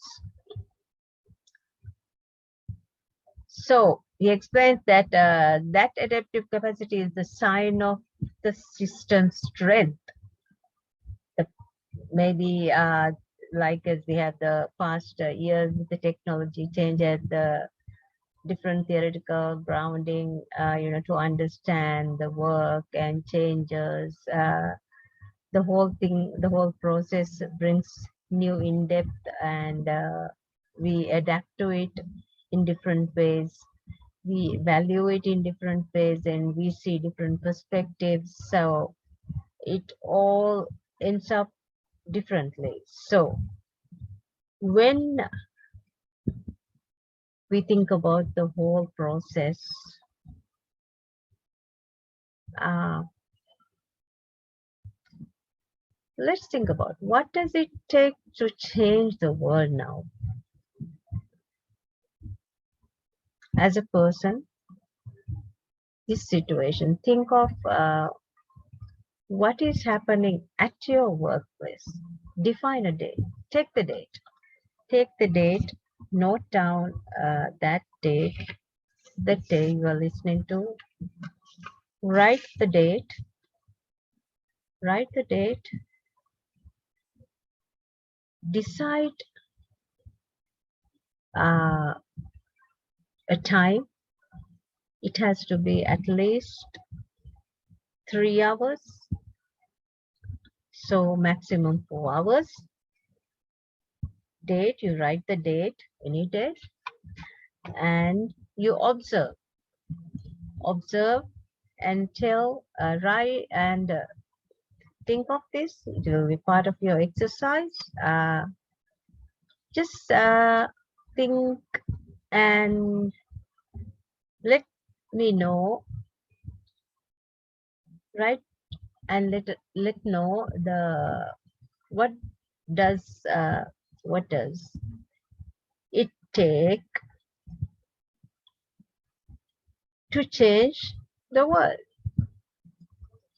in this complex system. In this complex system, you will define on your own. Complex system. Why you say it's a complex system? Why you say it? Okay, so it's about you doing your own part and make sure that it's done properly. You are going to observe your workplace, put that date, the date, and see how it can be done. Think of 4 hours. It can be that same time, or you can think of that 4 hours. What happened? Consider the whole system. Consider the individuals they are around, including you, your colleagues, and consider their interactions, the whole environment as a whole, and you have to say why does it take to change that world, to change the world now at your workplace. How can you as a person, as a leader, as the person becoming the change agent, change a complex system as what it is now? As per your say, you need to explain why you say it's a complex, and as how you say you need to explain why and how you can change a social complex system within the workplace. Okay, and then we see two other ways of how you can accept those. Now, how important is it to ask questions? How important is it to know? This is about your observation. You'll be writing about it. Yeah, I just mentioned the one exercise you're going to do. The understanding the power of questioning is very, very important. But the way how you question does matter a lot. You need to reflect, self-reflect, just take a few steps back, think back, take a deep breath always, and look inwards, and then just see to the environment around and what we are doing, and think of the power of those questions, okay? Of questioning in you as a person, how you will going to do it. And how can you be that change agent to play the change management, to play that role as a change manager?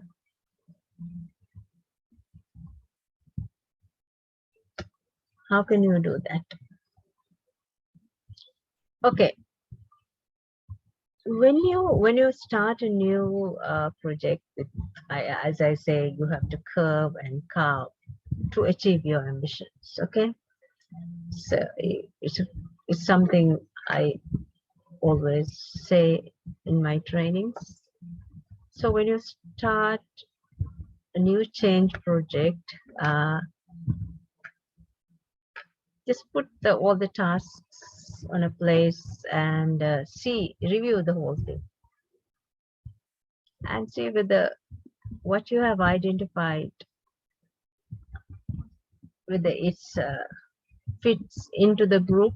Can your team answer to those? You can even reflect back on things that went well, and about the certain issues you faced, and make sure that you considered all.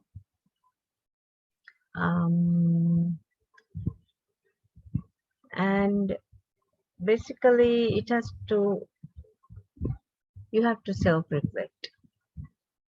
Think of you as a leader, the manager, the person who is going to be the change manager, okay? And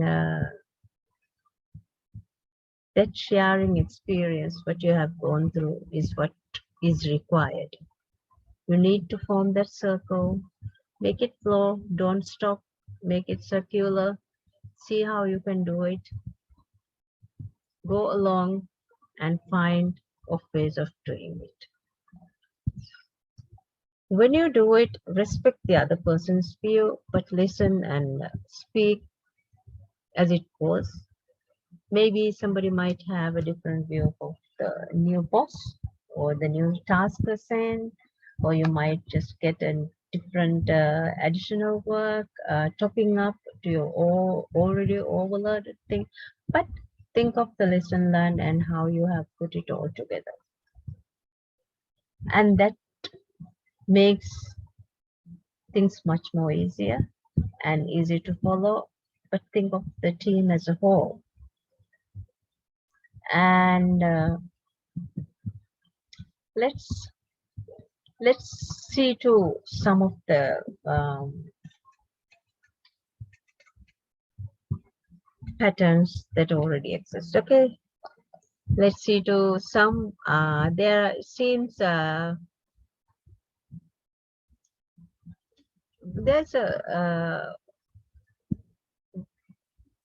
an way of doing things called dance with the system, and you need to plan it, and you need to understand your goal, and then second, you do and follow those crucial steps, and you check and act.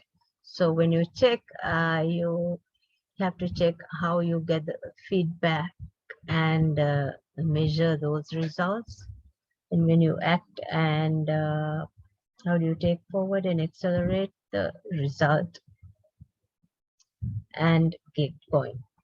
And when there's this ADKAR model, which I mentioned earlier, when it comes to the ADKAR model, mind the people, the first, there are 5 steps like the awareness and the desire, the knowledge, the ability, reinforcement. The awareness is how you will communicate and be an example, how you're going to set, how you will be setting an example. The desire, how do you make it urgent or desirable?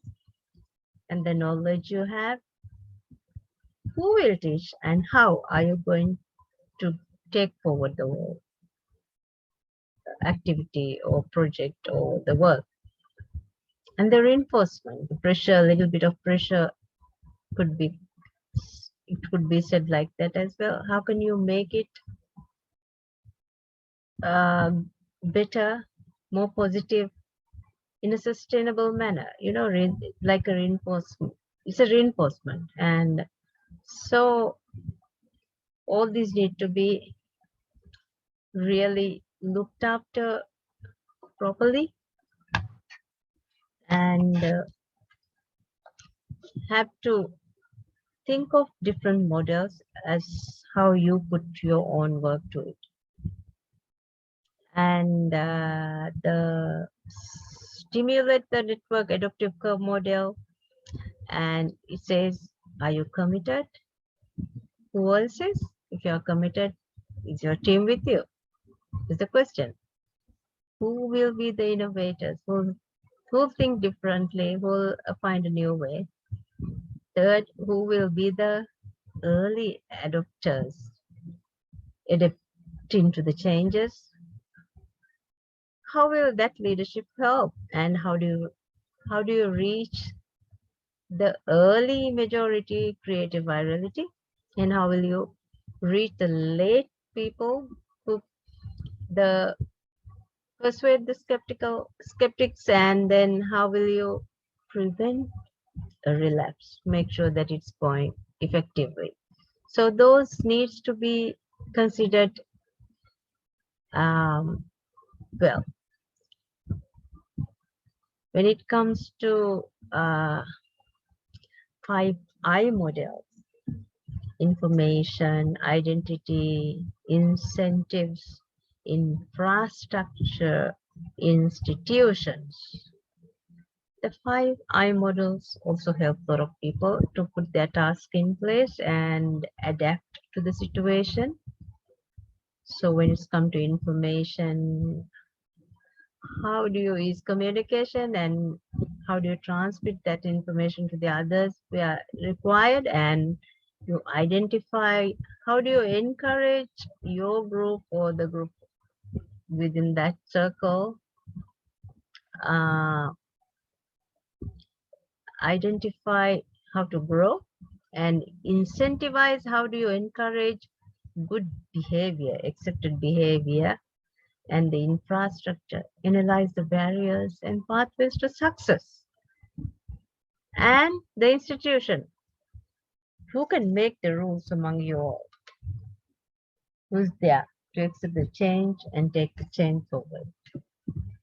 So there are all of these different ways of doing it, and all different types of models. And what you need to do is think of all those type of models,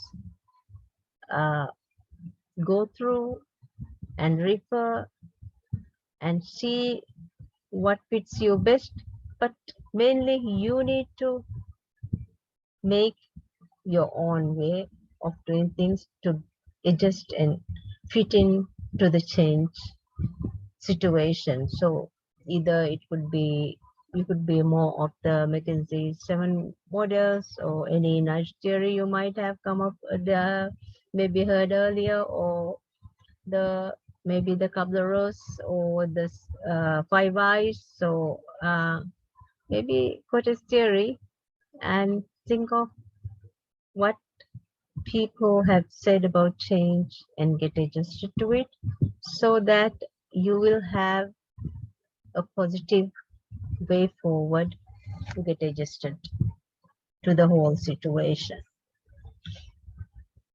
And once you get adjusted, and accepting is one good way forward. All this can be achieved if you have that can-do attitude. You need to build that can-do. I can do it. I can do it. I am sure I can do it. And if you are sure you can do it, you can carve, and adjust to achieve your goals, your ambition is how you need to go. So once you do that, you make sure you have what is required, and remember the task I just said to do, and you have to understand how you can do it, and you need to demonstrate an understanding of importance of recognizing the good things people have done, and reward motivating others is as good as getting adjusted to the change situation. So on overall, you need to build a strong environment. Mutual respect is very, very, very important. If you don't have that mutual respect, nothing will work. You need to accept this change, especially if you are not in the policy decision making. Accept the policy decision making if you want to be in that family. You need to get adjusted to that family. You need to fit in. You need to understand that you have to play that role and fit into that. So that mutual respect, understanding, you need to show integrity and be competent and show your competency and your character, the way how you act in making the decision counts when you consider yourself to become the change agent, the leader. You as a leader, as a change agent. And think of the characters you consider the most important for a leader, for this change agent, okay? So that is important. What you consider as a change agent. You should know and understand yourself as a change agent. So, are you ambitious, honest, broad-minded? Are you imaginative, caring, or independent, competent, or inspiring? Are you cooperative? And are you intelligent, cooperative, intelligent, courageous, and loyal to the people working around you? Are you dependable? Are you matured? And are you determined and self-controlled and fair-minded? How much will you remember from all of this? Are you self-supportive? Are you an example for the others? And are you forward-thinking and forward-looking? These are some things you need to have, some characteristics when you consider important things for a leader. Make sure you'll be able to mention these if a question is asked about what characteristic you need to consider as important for the leader, the change agent, for becoming the change maker actually. So when it comes to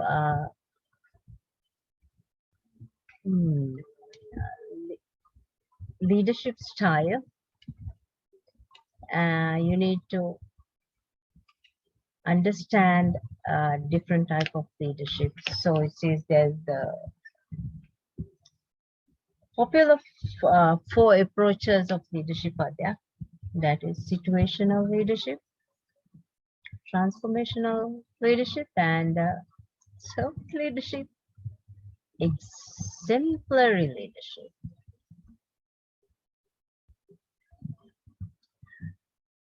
From these 4, the situation, the transformation, the servant, or the exemplary. From these chosen, these 4, I want you to think for yourself and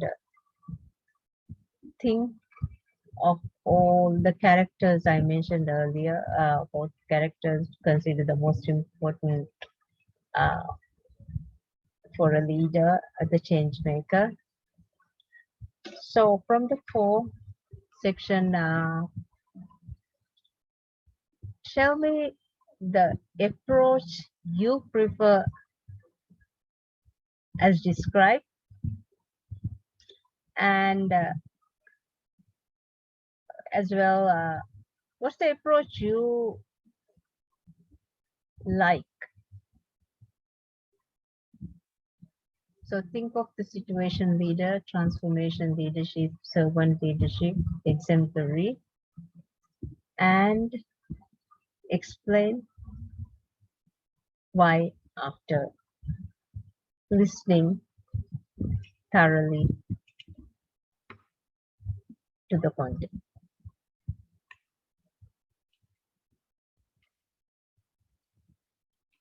So when we look at the 4 mentioned situational leadership, sorry, the transformational leadership and servant leadership, exemplary leadership, there's a little bit difference, and there are some common things that you might even find. Let me read out some. Let me read out and give some explanation, okay? Now, situational leadership defined. It's about flexibility. It's flexible. It adapts to the existing work environment and the needs of the organization. So all this is considered high.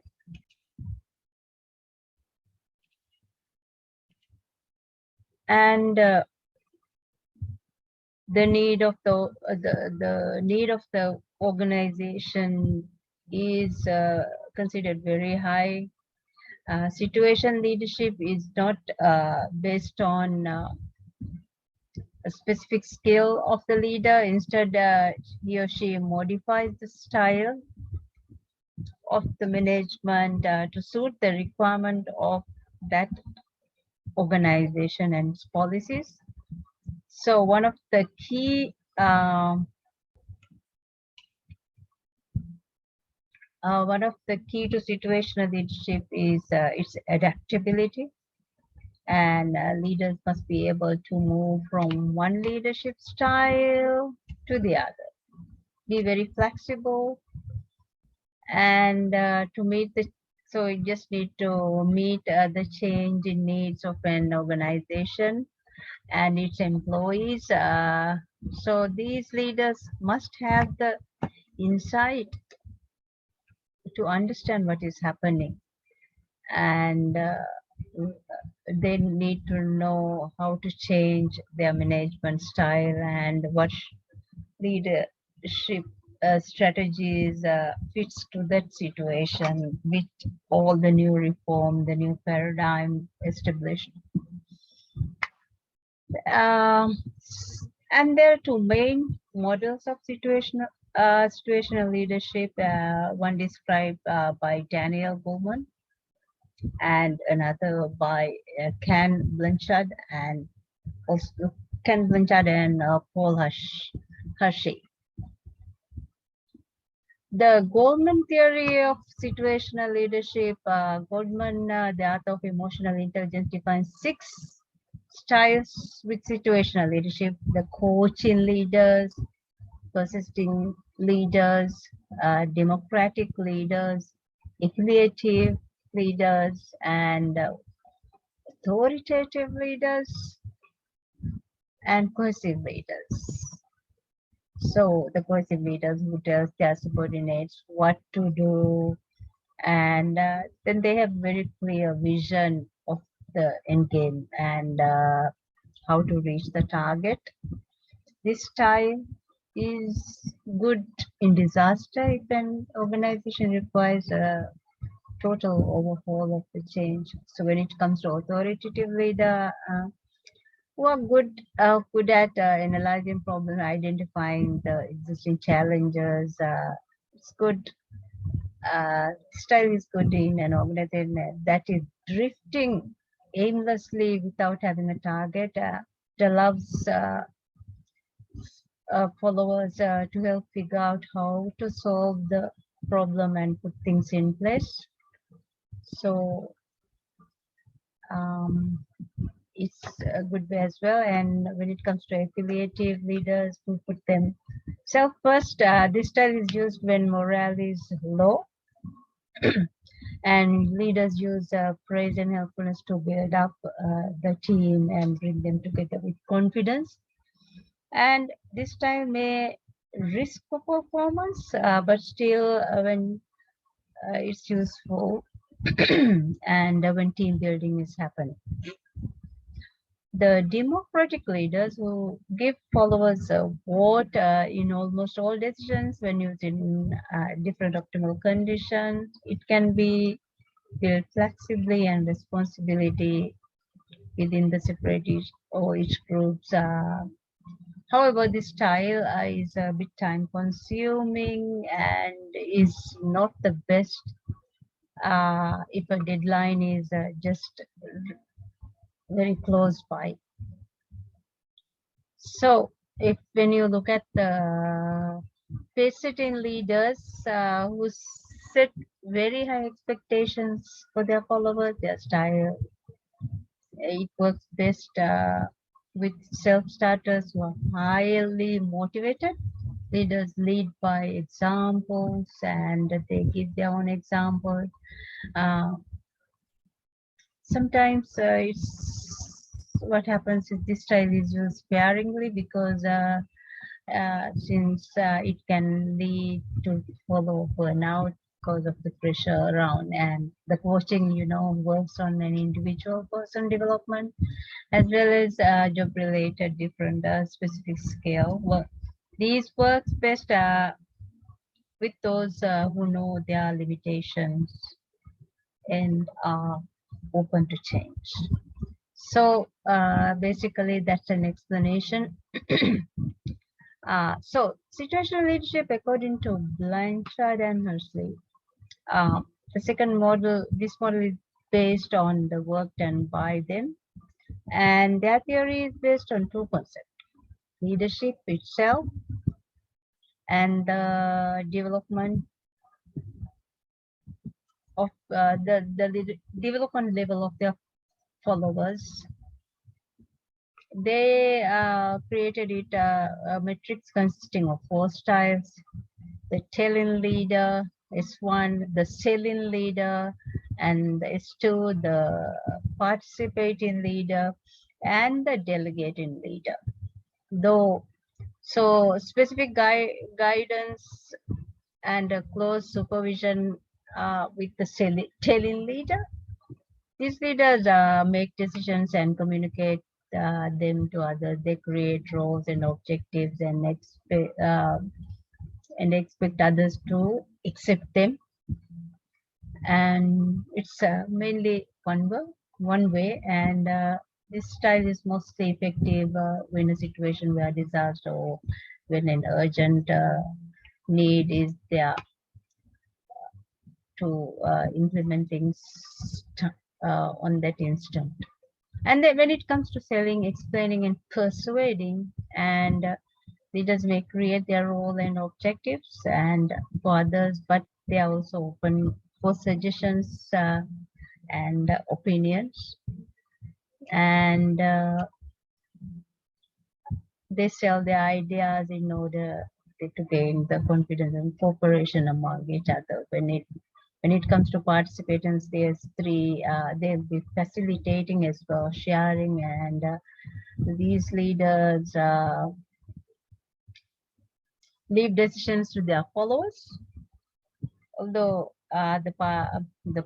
they may participate in decision making process as well, but the ultimate choice is simply left to the employees and delegation. Yes, letting the others do it, delegating the work. And these leaders are responsible for their team, but they provide minimum guidance for their workers, and or else, or even in problem solving, you need to take that leadership and even may ask from time to time to help in the existing decision making. So let's go to transformational leadership. The past transformational leadership transformational leadership theory was founded by Bernard and Bass in 1985. This theory specific how a leader influences the subordinates, and a leader ensures that the subordinate are fully aware of the importance of the existing task which needs to be taken forward, and the awareness same time with the awareness. So, and it goes under the classification as the transformational leadership theory. Transformational leadership theory is there has the pros and cons. It says the pros: the leader can make a positive difference in person's life and may be a solution in various cases.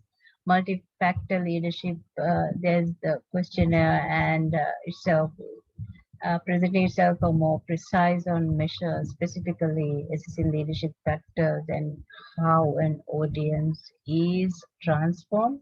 But the cons, in any test such as the multi-factor leadership questionnaire MLQ, there's problem of test effect, the outcome. So cannot validate results with subsequent testing, so different test versions change and those happen. So next, the servant leadership is the recent theory of leadership gives that the most effective leadership are servant of their people. Servant leadership get results for their organization through wholehearted attention to their followers and followers' needs. So the servant as a leader, while servant leaders is a timeless concept. The phrase servant leadership was coined by Robert K. Greenlee. The servant as leader, an essay is on an essay that it was published in 1970, where Greenlee said the servant leader is servant first. It begins with the natural feeling that one wants to serve first. Then conscious choice brings one to aspire to lead. Perhaps because of the need of a surge and unusual power drive or to acquire material positions. The leader first and the servant was start to a extreme type. Between them there are the shading and blends, and there are parts of the infinite variety, all human nature. So the different manifests itself in the caretaker by servant first to make sure that people's highest priority needs are attended and being served. The best test and difficult to it's the best test but difficult to while being served become healthier, wise, freer, more autonomous, more likely themselves to become servants. And what's the effect of this privileged society is something to think about. Will they benefit or at least not be further deprived? So it focuses primarily on the growth and the well-being of people and the communities, basically belonging, while traditionally generally involves the accumulation or the exercise of power by one of the top of the pyramid. So here it is different, the 7 leaders, and puts the needs of others first, then the people on top.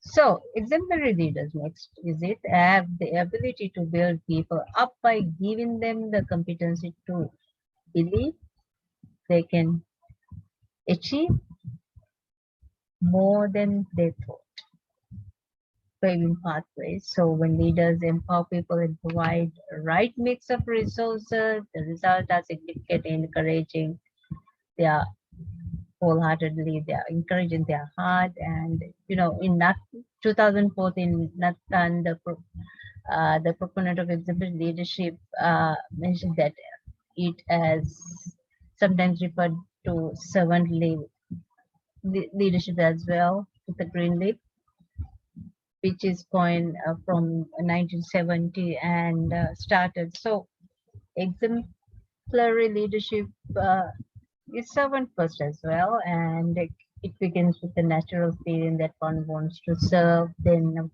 conscious choice brings one to inspire and to lead, as explained by Finlay in 2012. So when look at it, it's part of the servantly leader's style and the needs of followers. So second, the needs of business, and third, as according to John's, their own needs. So, and when it comes to Boone and Mahani in 2012, their finding is that excellent leaders require 5 necessary attitudes: being vision-oriented, listening well, strong commitment to their staff success, which is very, very important, and a willingness to give away their power, focus on specifically on community.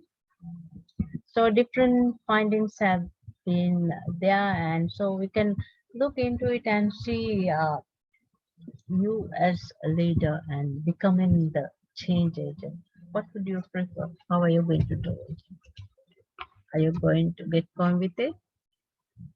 You're able to take it forward and think of all the characteristic of change agent: intelligent, courageous, loyal, imaginative, caring. Think of what you would choose. So you need to choose one and explain to me why and how. So that means when you want to become the person, the change manager, then you need to have your own commitments, and you need to find your voice by clarifying who you are, and knowing who you are, understanding that change exists. You need to contemplate, you need to look at yourself into the mirror and see what you have done. And you need, as a second commitment, set the example by aligning your actions and see to how it will model your way, in which is my way. My way, when you do the exercise, when I say your way, is my way. So you need to find out how it models your way. So you need to identify the values, the priority, how you are going to model it, what will be your way of being the change maker, of becoming that change person, your positive attitude, your acceptance, your can do, and that agile way, which we will cover a little bit more. So, is it? How is it going to shape up? And you, and as a person, as you, as a change maker, how are you going to change things in a way so that that accepted change inspires a shared vision for all at the workplace, including everyone, not excluding the people who came late, not excluding the new system change or the leaders who joined later. So you need to develop your own personal style to be that change maker for you, for yourself. Then only you will be able to answer and define how you want to change at your workplace. Remember the activity where you need to do, think or observe or look back and see what you have done in that 3 to 4 hours and all the positive, negative, how you are going to define. All this will come all along. In summary, you need to really focus on yourself and bring it out in a way where you define your style to become that change agent and be able to manage, be able to coach, be able to mentor others around, be able to accept that change and help in creating a positive environment effectively and efficiently. Accept those organizational changes, how you're going to do it. And when you do write up your work, your exercises, you need to bring the leadership complete the whole grid requested there, where you need to develop your modeling way, inspiring a shared vision, how you're going to do how you're going to challenge that process, and how you're going to enable others to act positively with the change, and what changes you want to bring, and then encourage at the heart how you're going to do it. So as a commitment 3, then envision the future by imagining, think of all the positive ways and looking into all the possibilities, the excitement, the promising.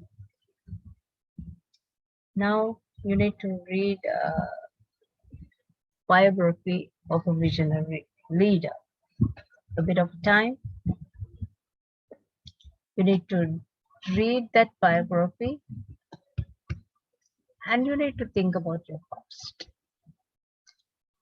and determine that something you want to do, especially when it comes to change management, and write an article about how you have made a difference. And I want you to write how you can as well, and your vision statement. You need to be a visionary. You need to accept change. You need to act. You need to fit in. You need to curve and carve so that you can achieve your goals, your achievements, and be a futurist. You need to test your assumptions, but on good grounds with a positive attitude. And you need to rehearse and rehearse visualization and affirmations, making sure that it's doable and with that can do. If you promise yourself that it can be done, it's doable, it's achievable, it's reasonable. So when it comes to commitment 1, 2, 3, you need to be doing the whole process. You need to model your way and commit. You have to bring up the table, fill up the table. You need to keep to the commitment 1, find your voice and clarify your voice. You need just look in the mirror or do a recording like this lesson. Do the recording, look, take time to contemplate, think about. That commitment 1 needs to write a tribune to yourself. You need to record the lessons from the leader you admire. Okay? Yeah, write your credo on it. Why? So engage in the credo dialogue and put an assessment of how you see. I'm going back. I'm here in your commitment 1 again. Okay? So personal values. Find your voice by clarifying your personal values. Look in your mirror. Take time for contemplation. Write a tribute to yourself and record the lessons from the leader you admire. Write a credo and then engage in that and dialogue and assessment. Collect stories that teach values. On your own, you audit your ability to succeed, to go forward from here. Accepting the change. Accepting the change is the way how we are going to do it. How we are going to succeed accepting the change. So I've come back to 1 and going to do again. Set the exemplary by aligning actions with the shared value.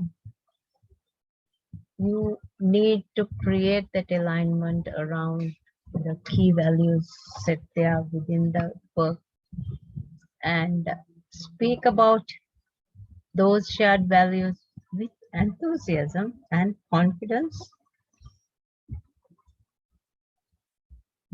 and maybe a little bit of drama, and teach and reinforce through symbols, artifacts, other things. What you say? I don't know.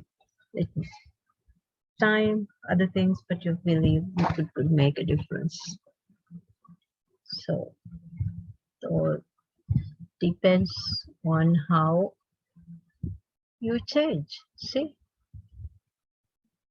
you can do differently those things. So lead by storytelling. Tell about how you do it. When you tell stories, people listen. You love reading stories as well, right? So it reinforces the simple, simply with the symbols. Yeah, if you're using all these need to be thought. It's not easy. You need to think of all of it and put that storytelling on your own meeting agenda. You need to ask questions too. So storytelling, I'm repeating again, that's part of the exemplary alignment actions, which is the commitment to, you need to set that exemplary by aligning actions. And you need to keep your own scope, do a personal audit. And how will you model your way? My way, my way. I'll be giving that table with the 18 words. These 5 values or priorities you think are most important for you as like challenge, honesty, integrity, communication, human relationship, competition, individualism, cooperation, innovation, creativity, determination, organization, fairness, flexibility, achievement, freedom. Choose and write how you're going to model your way, not my way. My way when you do it, if I'm doing it my way, but I'm saying do it your way. So you need to, when you do that, you need to inspire a shared vision. Again, they are repeating for you and develop the my personally that style. Your fearless for change maker to accept change and carry on forward. So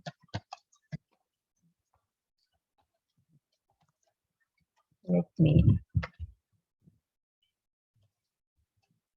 write this bit, add clearly to this, and let's do. So when you do my personal leadership style, develop that leadership style, put a summary. After you complete each activity for the 5 practice that defines your explanation, your exemplary leaders completing the grid given and following each of the practices, the reflection, intention, and action. Reflection, how has your thinking changed and broadened related to each change practices? Then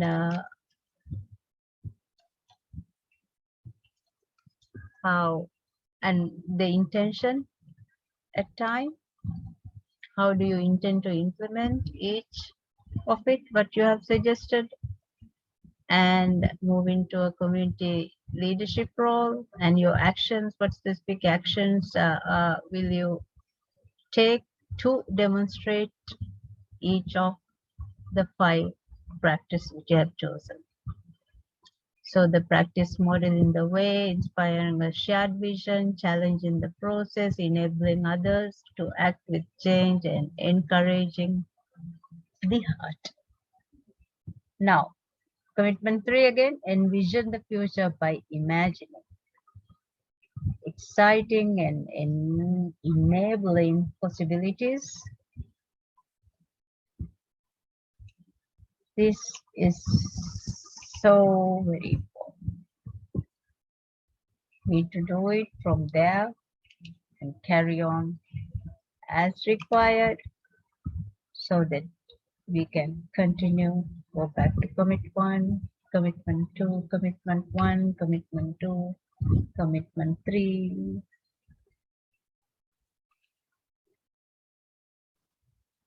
So with all the said commitments, you be the change.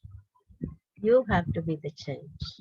If not, the changes cannot be brought into the whole workplace. You can be the change and keep going like that. And then just remember, there's a good saying, I'm just gonna, you see where I have taken it from. Says a moment of patience in the moment of anger prevents thousands of moments of regrets. So when it comes to a moment where you are unhappy, it might not be basically uh, just an anger, but when you don't want to accept change, so many difficulties are there. So it's better you keep to that good standards and follow.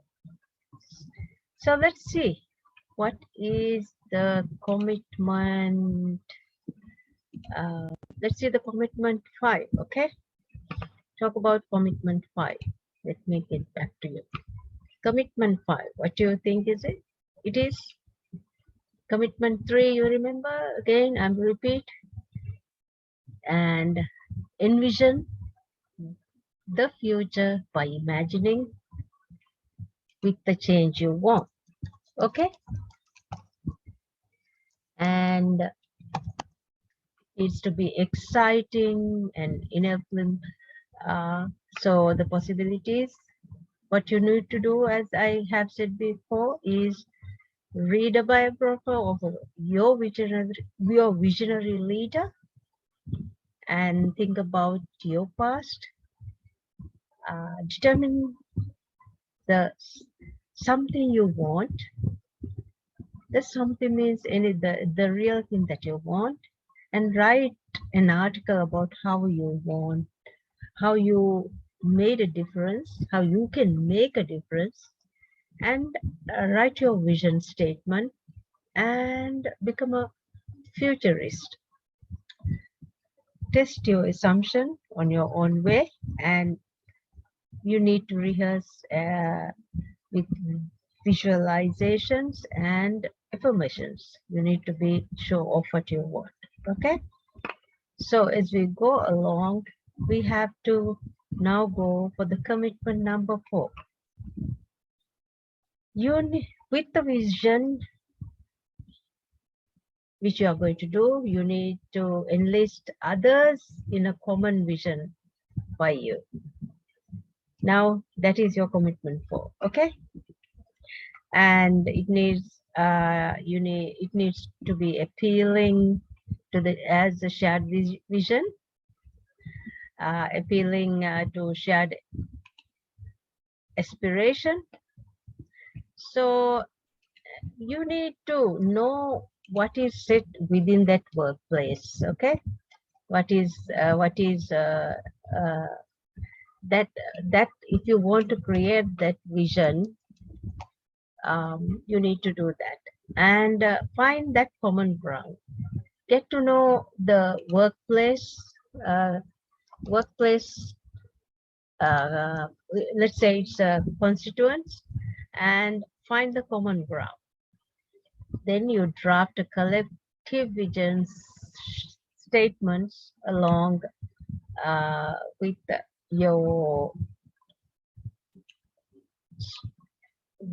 colleagues. Then only you will be able to get going forward with it. Okay, so with the shared commitment you are going to make, you really need to speak out well to know what you really want to do. Unless you are sure of what you want to do, you will not be able to do it. Now, the commitment 3, when you envision the future by imagining the change you want, it needs to have a realistic way where you will be able to carry forward in your commitment 4. So even if you are going to put others in a common vision by you, what it's going to be is very important. So it has to be appealing as a shared vision, uh, and appealing aspiration has to be there. And you need to get to know your workplace really well.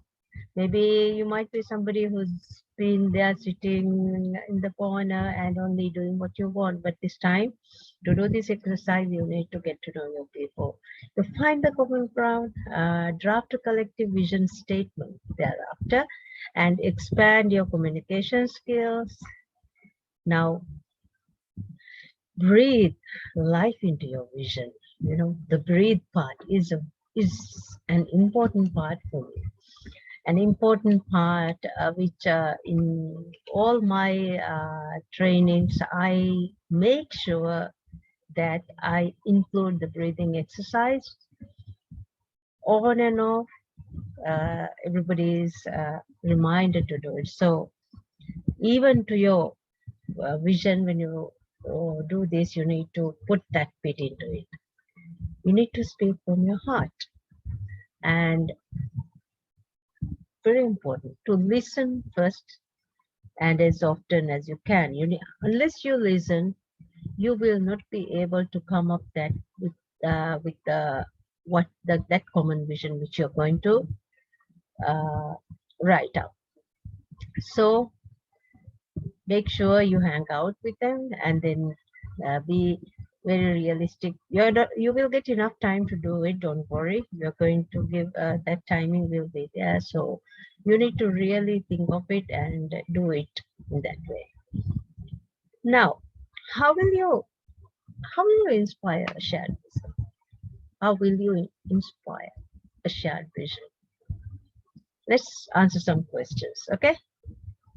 Now you need to write answer and be very specific. So before you do it, things you need to do, it will be shared with you, so you will not have that much of problem. Okay. Now, how will you inspire a shared vision? You need to write your answers, and when you write your answers, you need to be really specific.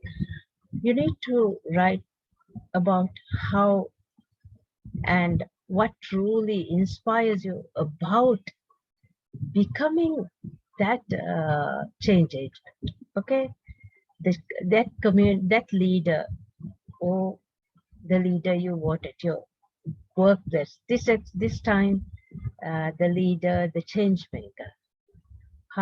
What truly inspires you becoming that? You need to create maybe scenario or think of ways. You need to have that positive attitude. Unless you have that positive attitude, you will not be able to carry on. So what will be your future trends according to the commitment you made? And whatever it comes, you can bring it up in any way you want. See what happened around the world. Look around different things that's happening about maybe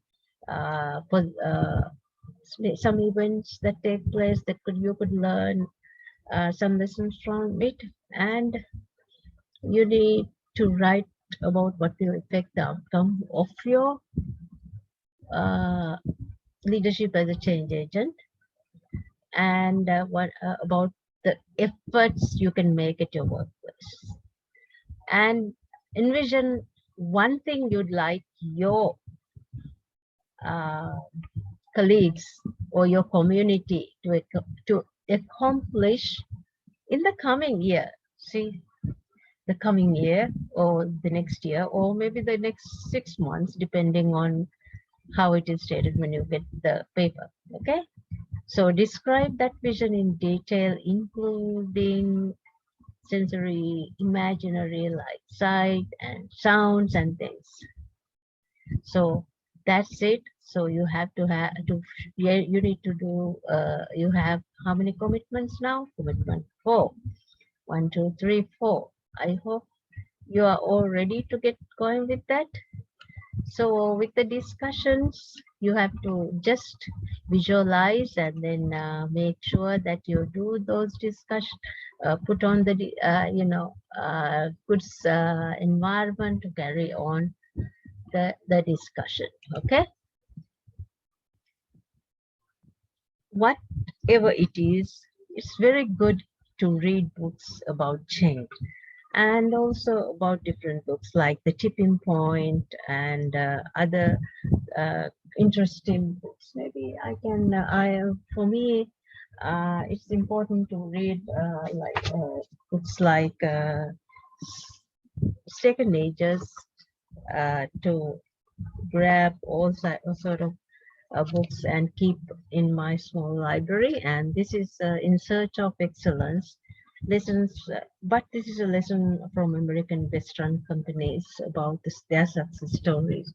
So all these are very important. Whatever you can grab at hand, something that interests you, I'm very definite that you will learn some lesson from it. Okay, so let's get going.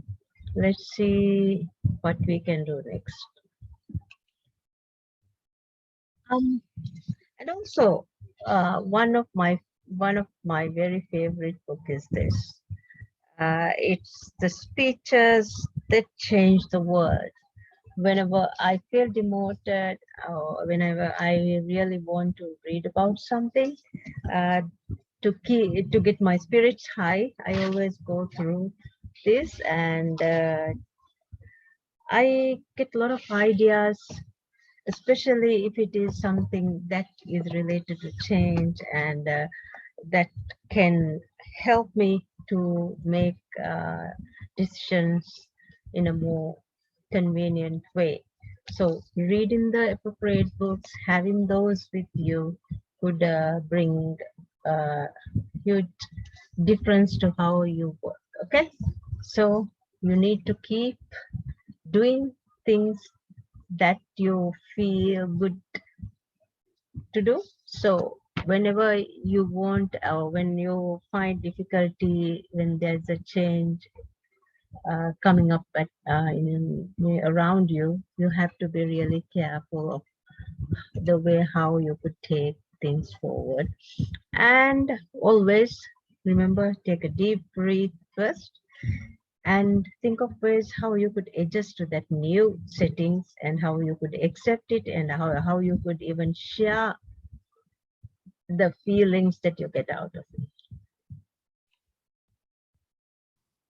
So let's go to commitment 5.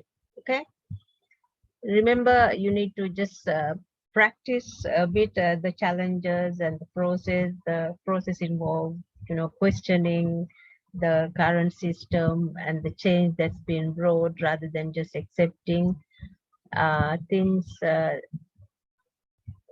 the way how it is. You need to question and see to ways how you could get fit in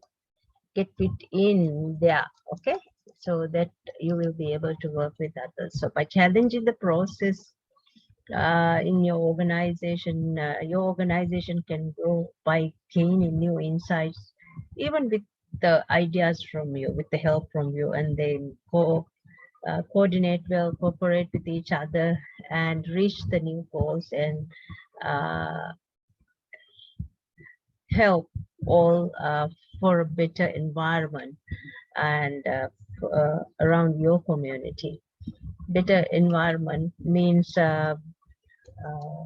it's going to be a better opportunity for you all. So let's go to commitment 5. You need to search for opportunities by seeking innovative ideas, innovative ways to change, grow, and improve. Not just change, but to change, grow, and improve. Treat every job, every change as an adventure. Okay? Every job, the new assigned way, the new maybe task you are given, you treat it as an adventure.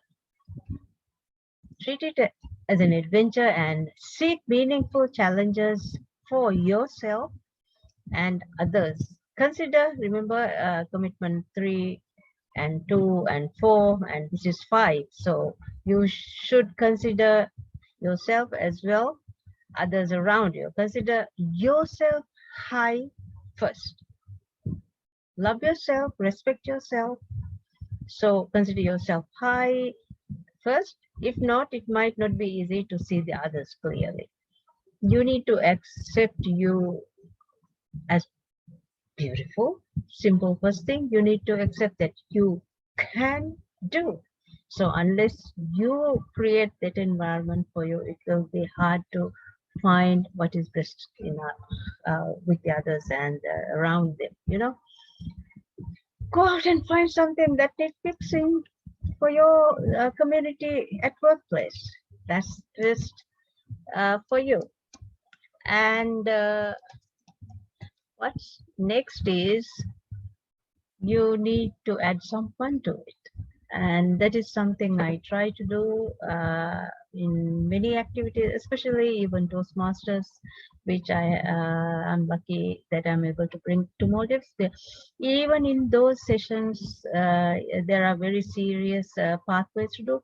I try to add fun wherever possible to the whole meeting. So even when you do an exercise like this, it's important to do so. So add fun to everyone work, and it brings happiness. Happiness is bring a big smile to your face. So you need to try to bring happiness to the everyone around your community. If possible, just question the status quo and renew your team where appropriate and how you feel if you have the chance to be that leader, to be that supervisor, for going to be the change maker. Now, maybe you go out for tea. So just send some and arrange and just hang out for ideas, create maybe an open source approach to searching for good opportunities to make your vision more successful. Okay, put idea gathering on your own agenda, and maybe go out later and take a class and learn new skills to know more about it. Now let's go to commitment 6. Now experiment and take risks by constantly generating small wins and learning from your mistakes. Definitely, I do learn a lot from my mistakes. I don't know how many mistakes I do. So one way what I do is, especially if you take your mobile phone, you will see that when you start writing a text message, it automatically helps you to write it. But here and then you make lots of mistakes. So they have the autocorrect. So one thing is, it's okay to make mistakes, just accept it and then correct it later, even when you put a post on things on the social media, you sometimes make mistakes. So learn from it, just put it, correct it. There are options for you to correct it. So you just model risk taking. It's okay. You just make mistakes, do it, but you just get committed to do those works. Okay. Now,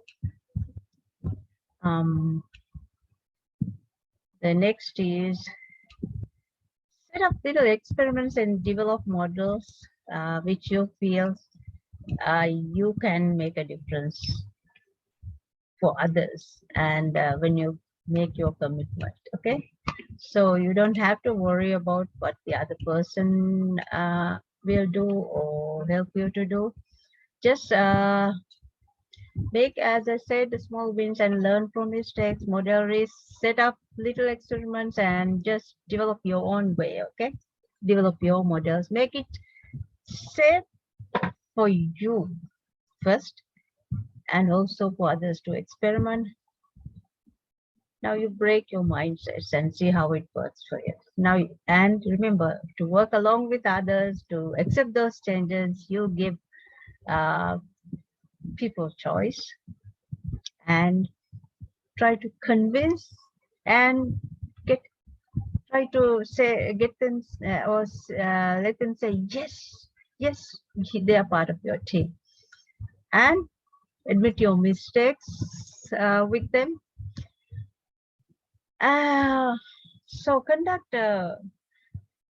for pre or and post briefings along the way as you make the sorry my phone as you make things work, and work with ideas that may sound strange initially, but if you feel that you can do that, always talk about and try to get that win part from your colleagues, and debrief failures as well your success.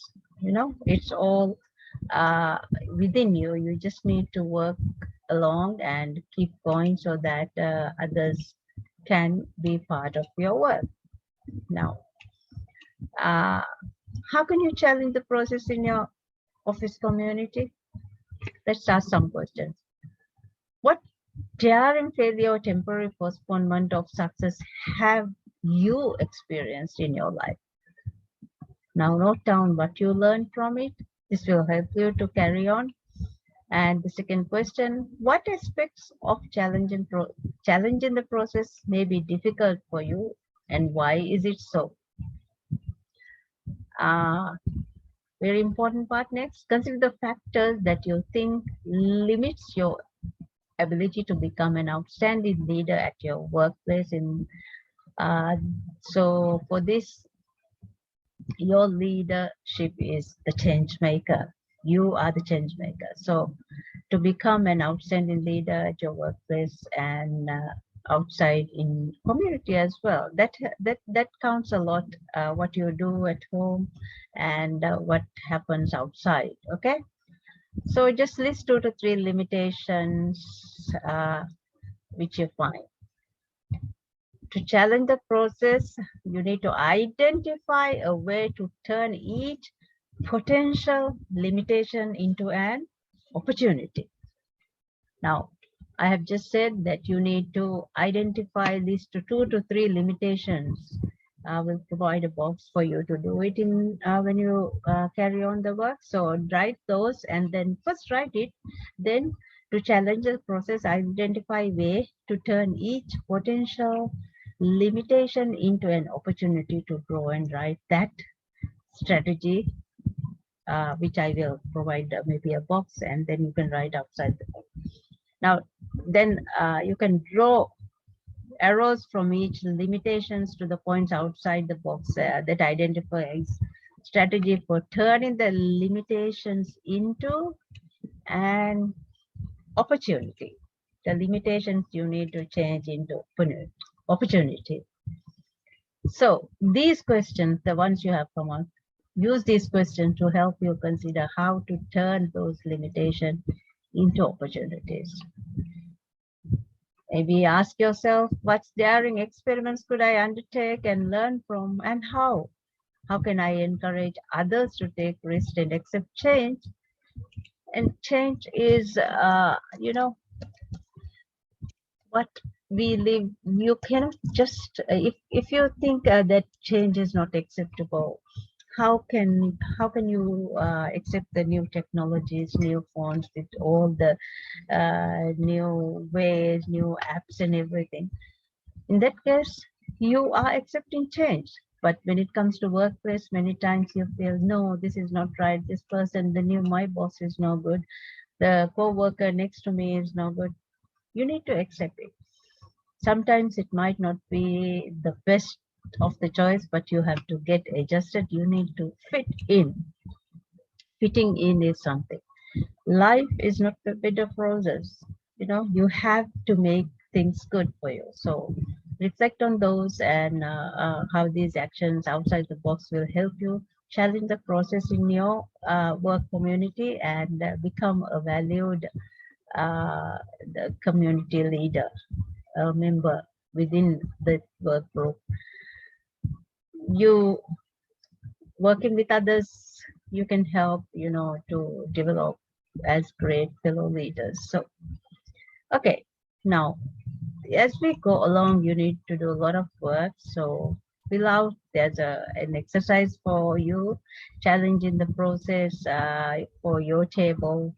And so you, for the practice, you need to do another one, the individual study by Kuz and Posner recognize that leadership is a team effort, okay? Versus and Posner recognize leadership is a team effort. So they develop a very informative test, very informal test to detect if someone is on the road to become a leader.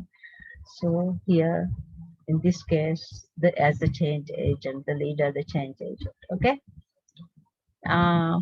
What you need to do is you need to listen to your co-workers around and count how frequently he or she uses the word we.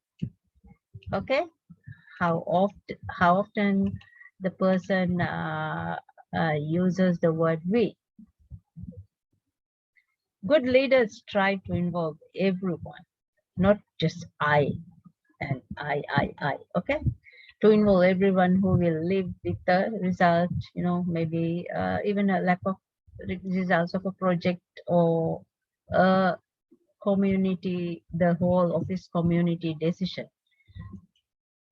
Now, when it comes to making and accepting changes, you have to understand that leadership is a relationship founded on trust and confidence. More than what is written there, when you trust each other, you build a better environment. What happens is when you go to places and when you don't get the services you want, especially in some institutions, you feel so upset. You always wonder, how can I change it? So for those people who are seeking those services from the government and non-government organizations, you need to help them to give good services to them. Create that services and be the change. Along with the change, make things better. When you go to a workplace or maybe getting a scholarship, finding ways to do it, or making your identification card and you're unable to do it on time, you get frustrated. So that frustration is passed to the people who are within that office community. You need to work on it. So with that trust and confidence so that you can create a better community among your work environment. People don't take risks without risks. And when there's no change and without change organization, the whole community dies, is what it's all about. So if you hear a lot of we's and see how they are work together, where you all are working together as a we, definitely you're going to find positive things. So if you don't want change, that means you don't want the organization to grow much. Okay, now commitment 7. Here you need to foster collaboration by promoting cooperative goals and building trust. So you need to be there and understand. Go first, conduct a collaboration act or audit and see how you could do that, and be the first to trust somebody else, ask questions, listen, and take advice. And what's the word I just said? The we. Always say we, not I. Focus on gaining, not losing. Okay, you need to do the we. What can we do to do it? How can we agree on it? What are the things we can do together to make to give good services from here?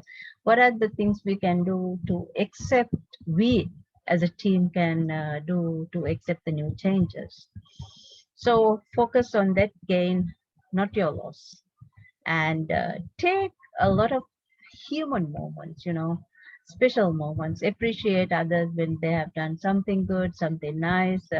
Make sure you recognize it or promote things for all of you to take positively, and create places and opportunities uh, for informal interactions.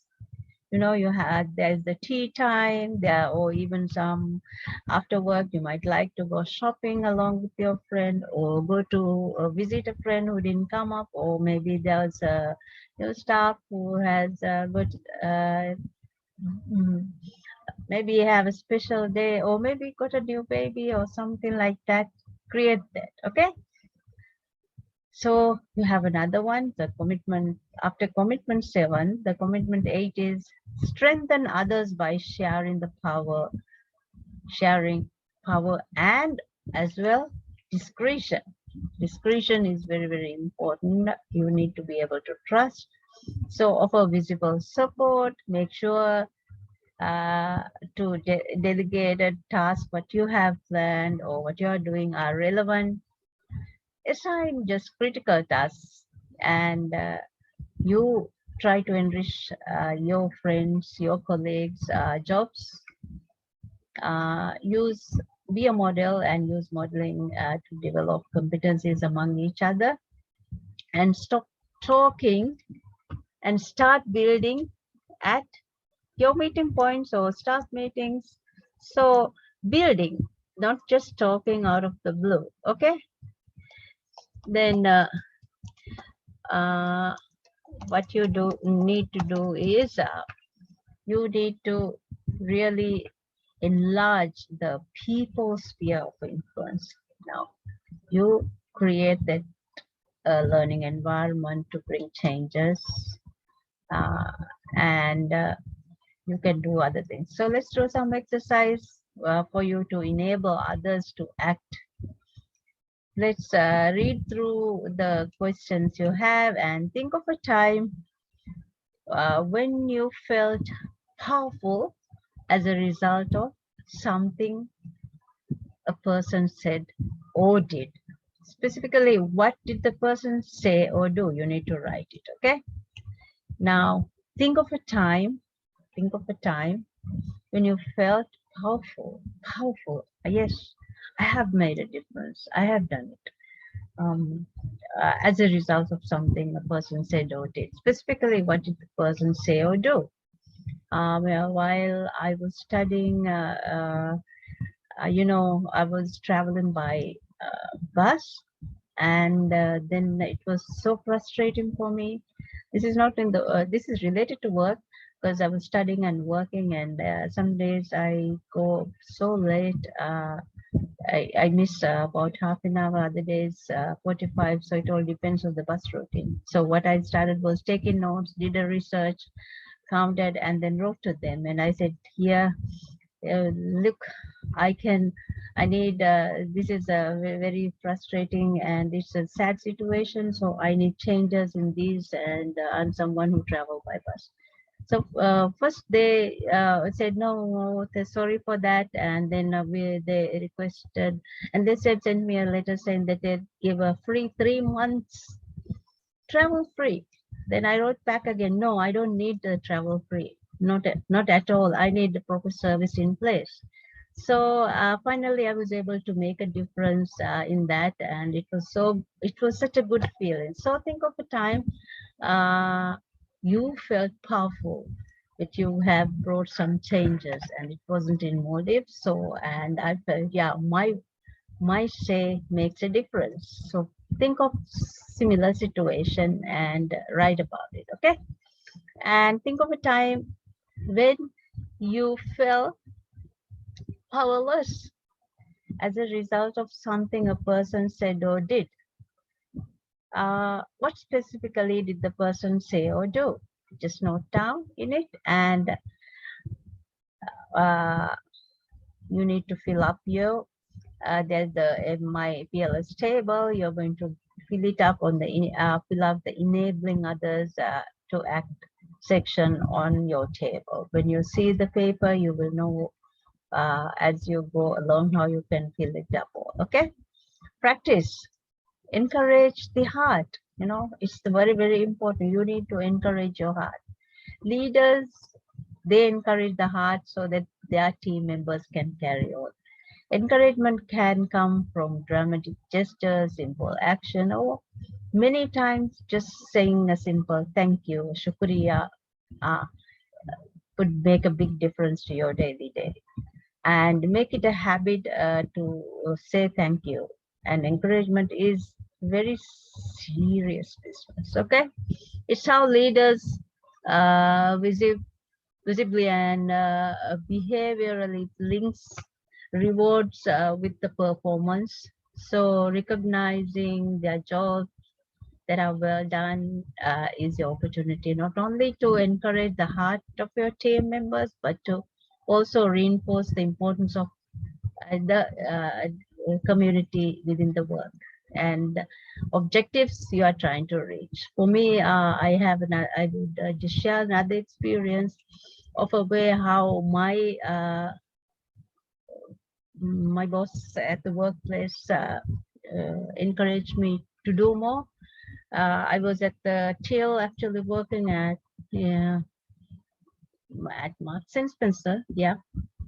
And then the manager comes and shows me a paper saying, "Hey, you got caught." So I was really frightened. I thought, "Oh my God, what did I do?" Because I make fun here and there, even with the colleagues. Yeah. Then he turned, he flipped the paper and said, "Giving good services." So it was such a good feeling. And I knew I made some difference there. So that was, it made my day. So think of ways how you could encourage your staff, how you could encourage your colleagues uh, to accept those changes. So change is part of your life. Without change, you cannot grow or yours. I mean, you cannot grow even on your own, and unless you accept change, it's a hard thing to do, especially when you do a work or when you are leading a project or trying to achieve that milestone. You should know that uh, the opportunity for the team member to celebrate what they have accomplished and then get the spirit and moment to continue, meaning energize and then energize your community, is important. It's important for each task, for each project, and as well to make it more successful. Brainstorms several fun and meaningful ways to celebrate as a team. Celebration doesn't mean just you need to have a huge party. Celebration means accepting, recognizing. So you just need to do that.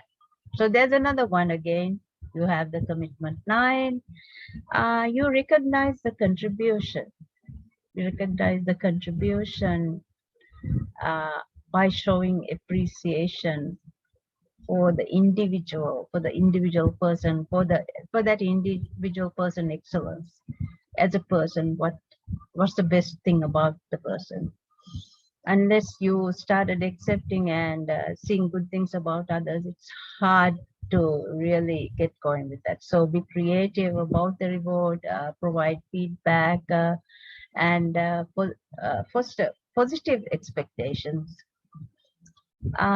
Specifically, find people who are doing things right.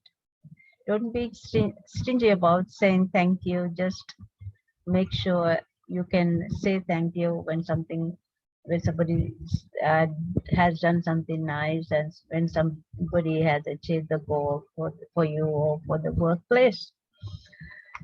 So simply don't be stingy, but say thank you, and then enlarge people's sphere of influence. Make the heroes and sheroes out of people. I always say sheroes is for the ladies because it's not on the heroes, but yeah, make heroes of them. So my favorite sheroes, I should say, in Maldives, they are. the people, the ladies who clean the roads, and I've been observing them. So since the program started, and it's such a happiness to see how they have grown. I saw how there was, it's like a personal thing I just wanted to observe and see. And now, everybody carries a nice backpack and they go on the motorcycle, and they don't have to depend on somebody else. They have enough in their pocket to say, uh, get things for your children, and they're powerful. So similar, create something like that.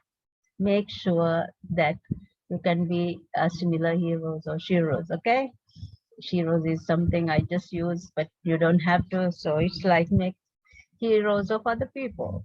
So commitment 10, celebrate the value and victories by creating a spirit of purpose and your community to be the to create change leaders, change agents. Link recognition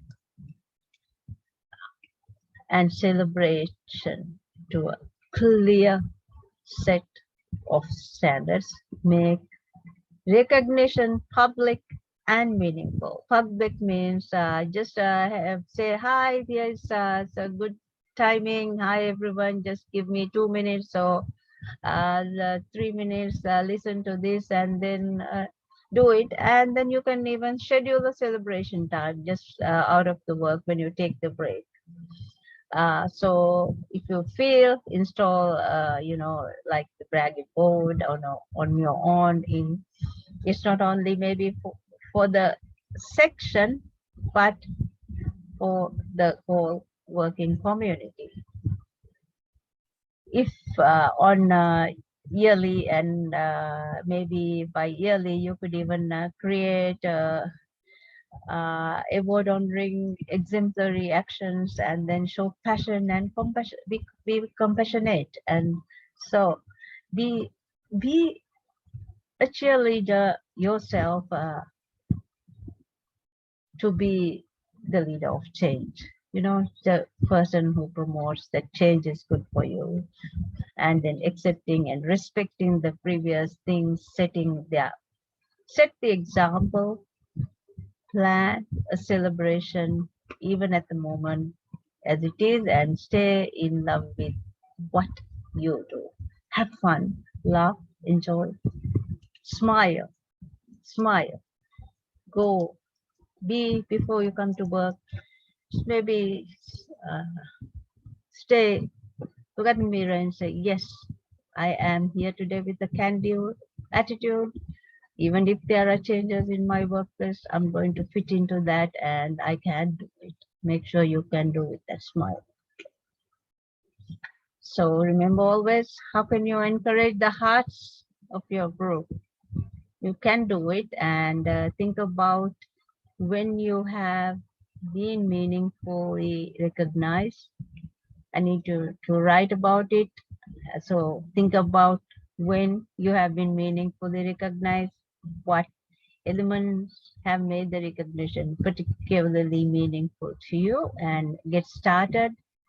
To get started on encouraging the heart through effective recognition. So 2 possible commitment to actions for you need to write. Okay.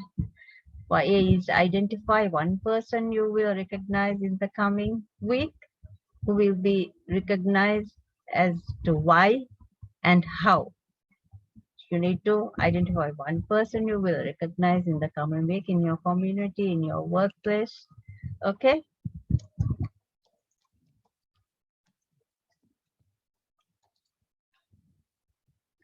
So who will be recognized, why you are recognizing, and how are you going to, and identify one celebration you will hold within the next month or 2. Okay, so you need to write about it, and why and how. Why and how is very, there'll be the my PLS table. You're going to fill it in, fill out the encourage in the heart section of it now. Now there is one very nice story which I want to really I want you all to really concentrate and listen. Listen from geese, okay? A final inspirational thought. As each goose flaps its wing, it creates an uplift for the bird following by flying in a V formation. The whole flock adds 70% greater range than if the bird flew alone. Have you seen it? Lesson 1. People who share common direction and sense of community can get where they are going quicker and easier because they are traveling on the thrust of one another. You need to be working as a team. Think, whenever a goose falls out of formation, it suddenly feels the drag and resistance of trying to fly alone and quickly gets back into formation to take advantage of the lifting power of the bird immediately in front. What happens there? Takes the immediately. What happens?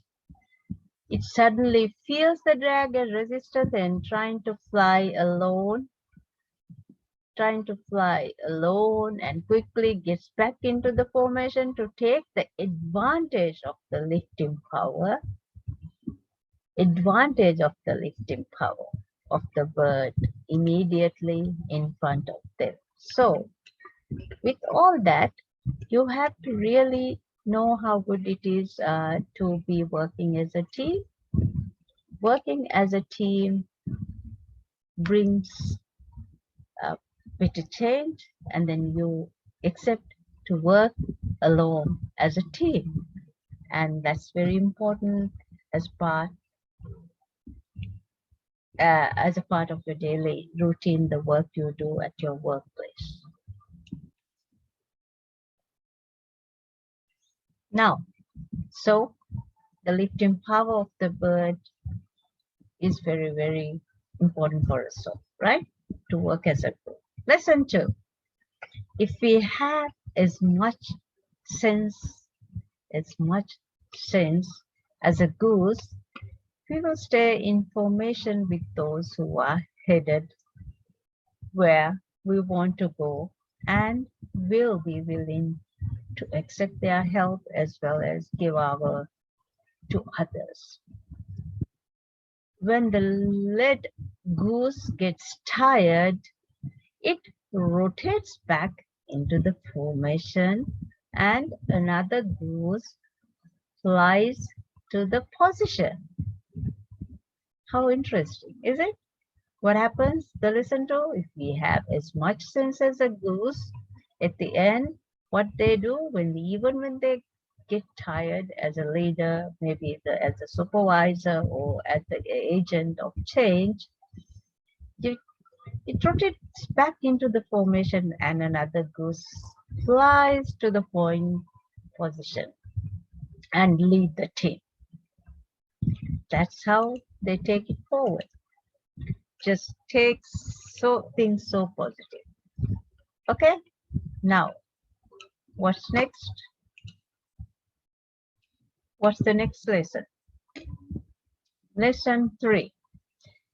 It pays to take turns doing the hard tasks and sharing leadership with people, with the change, as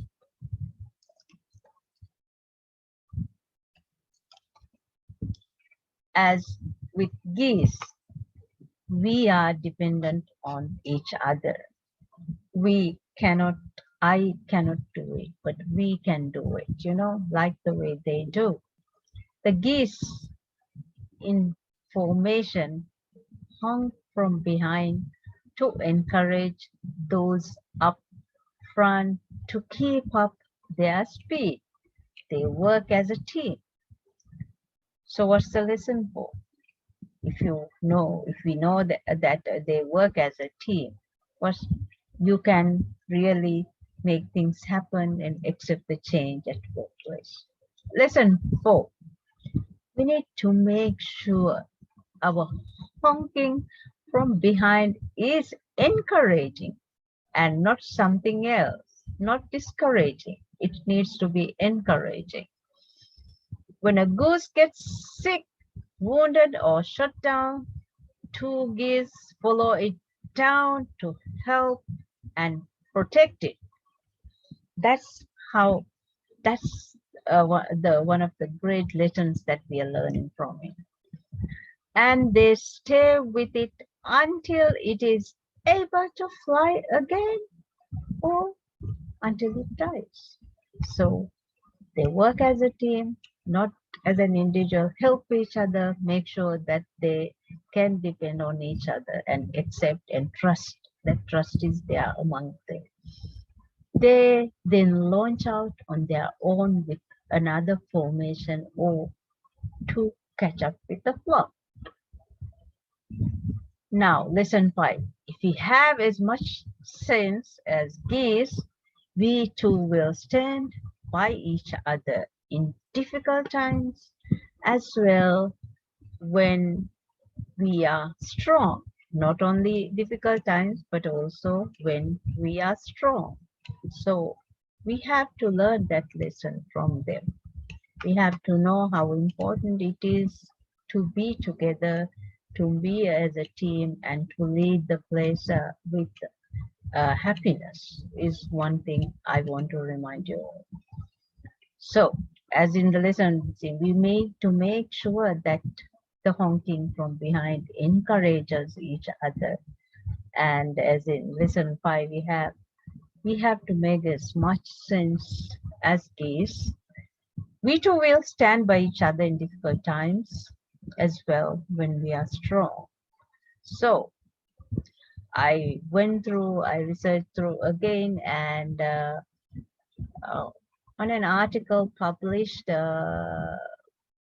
from Science Reference Library of Congress, they had this question according to the 11/19/2009 published article says, why do geese fly in a V? And it says energy, conservation, and visual assurance as well. But not only that, it's got good partnership and other things they are within. Why do the geese fly in V? Because it could be hard to fly in just in this shape, going around, not knowing the way forward. It says you were kidding about it, and explained that the determined V-shaped formation that geese use when migrating serves two important according to them. So first, it conserves their energy. Each bird flies slightly above the bird in front of them, resulting in a reduction of wind resistance. This I didn't know the scientific part unless I read this one. The birds take turns being in front, falling back, which I have explained when they get tired. So this way they can fly for a very long period, leading the whole thing. And it mentions that in the authors of 2001 Nature article stated that pelicans that fly along beat their wings more frequently and have higher heart rates. So we need to strengthen our heart rates, learning from pelicans too. So the geese can fly for a long time before they must stop for rest. So we have to keep going, but we need rest as well. And the wings more frequently and higher, as I said, the pelicans than those flying in formation. It follows that birds that fly in formations fly more and often reduce even the energy expenditure, according to Weymouth Skirch, written in 2001. So they have identified the second benefit to the V formation is that it's easy to keep track of each bird in the group. Flying in formation may assist with the communication and coordination within the group. Flight pilots and often use in this formation for the same reason. So learning from that. So with all that, I think we have that chart will be done now. So we need to know how we can learn from these kids and keep that change attitude, keep that change within uh, accepting and expecting the change will occur all the time and make the best use of it, not just for the sake of saying this is happening. You need to work as a group, accept all this and keep going and make sure you as a change maker can be the change agent to accept all changes within the community. There will always be changes. Sometimes it might not be as positive, but like as I explained earlier, like the situation we have with the tsunami, we had earlier in Maldives, the tsunami situation, and now very early days I read about the cholera, how people manage, how they coordinated with each other, and now with the COVID. So the COVID situation is not a very happy thing that happened, but we have learned a lot from it. We gave a lot of time thinking, and then at the end, that one good part was the time spent with the family is more effective than before. But we learn, we got access to online, we are able to do online communication in more effective ways. So these changes will occur all the time. Sometimes it's good, sometimes uh, it's uh, it's good to the extent where you just feel that happiness in it, but other times it might not be such a positive way of, but you need to get adjusted, get fit, and then we need to work as a team. We, like the geese, and fill up your tables, and then carry on the activity and attend to the other questions in it. Once you are able to work and make sure that you can be in the team, it's going to be an easy task to accept any type of change. If you can work with that positive can-do attitude, you can actually carve the way you want to go and curve it out and be the change leader. So be the change, be a goose, yeah, and geese is what we're talking about. Not just go as one person, but when you know your way out, you follow it and make that V shape and be in a team. Sometimes it might not always be the V shape, but you might come up with the better ideas, better ways of doing it. But you be the change and be the change maker, change agent to get going with the changes that occurs at your workplace and that make it as a positive way forward.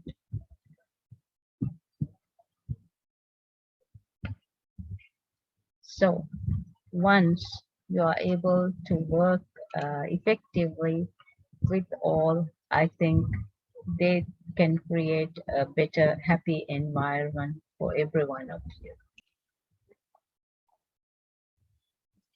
So we need to be a we, right? We need to be a we, and then we can go forward from that we. Let's see. Be the change. Be the change. Why change? Why do we need to change? Ask that question. Take a 30 seconds and think, why do we need change? So, when you think of being the change agent, let's ask this question. Why change? Why change actually? Now, let's look at why the organizations they fail. Let's look at this time, okay? It's about this session. This part is about the leadership management, change management, cause of organizations failure when looking at in terms of change management, and we explore different ways and discuss types of change are also explained so that you can predict and work all the way see to how your organization is and how your organization might react to change, and what you are as a person, how you are changing. So let's look at this and see why organizations fail. So the recent history shows that we have become good at creating companies around new concepts, ideas, technologies. Founders of these companies often have a vision for use of the technology or methods they pioneer and use that vision to develop the company. So why do they fail? Let's think about it. Why there's a need for change? Uh, why change can be necessary? Why is it? Why does an organization need change? Why sometimes the change comes in different ways, but when it comes to them, so why organization fails? An idea, mastering new technology method, or founding a company, acquiring an office, setting up factory, or success leads to more recruitment, growth requirements. So all these considers. Once maybe a company becomes successful, start to dominate market, this turn leads to more growth, require more extension, and when the risk of failure starts to increase, the organization changes and takes the different perspective of the whole thing, and employees learn how to solve the problems depending on the task given, how to plan, how to manage resources, and so forth. Now, the strong focus on management leads to excess bureaucracy wherever or when things happen, different patterns takes over. So since the organization is dominant in market, for example, sales will continue, and this lack of leadership and focus on external event goes unnoticed. So management focus on problem solving rather than leadership, increased bureaucracy, emergence of competency, middle managers elastic band, which we discussed earlier, focus change to revenue generation, then making a great product, organizations culture increase, and then resistive to change. Now, there's urgency for many of these things. So the inward managerial attitude leads to a damaging culture which is resistive to change and lack leadership. Sees here, miss the obvious trends in the market and sometimes even denies their existence. So before long, new competitor release, and then it all too slow to change even when obvious, announce various profit warning, reduced number, and share price goes down further, cuts and change, and all this happens. So even in an institute, like in a company, you need to In extreme cases, the company may go bankrupt and leave a legacy, but when it comes to government office, they have to keep going with the change. It's different, but still, let's look at this. So becoming more relevant, and this how not to do it is the question. What is the solution to initiate change early and create a culture of leadership? This is not about having one large and life leader that goes around convincing everyone of a new vision. Large organizations are much too big for this. Instead, many of the people there need to get involved in leading the change, and this must be embedded into the culture of that organization. So can always anticipate and react to market changes, but when it comes to workplace, office work, sometimes the whole picture might not be what we predict. Okay, now look at it. Is change inevitable? Yes or no? Think no. So from a certain view, change is neither emergent nor planned.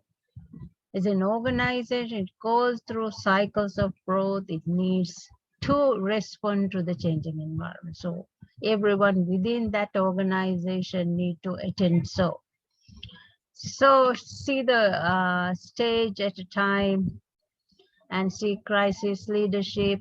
Phase one could be there even in the young age and mature age, in crisis of autonomy, the crisis control, and crisis of bureaucracy, the next crisis, and so it can go on continuously.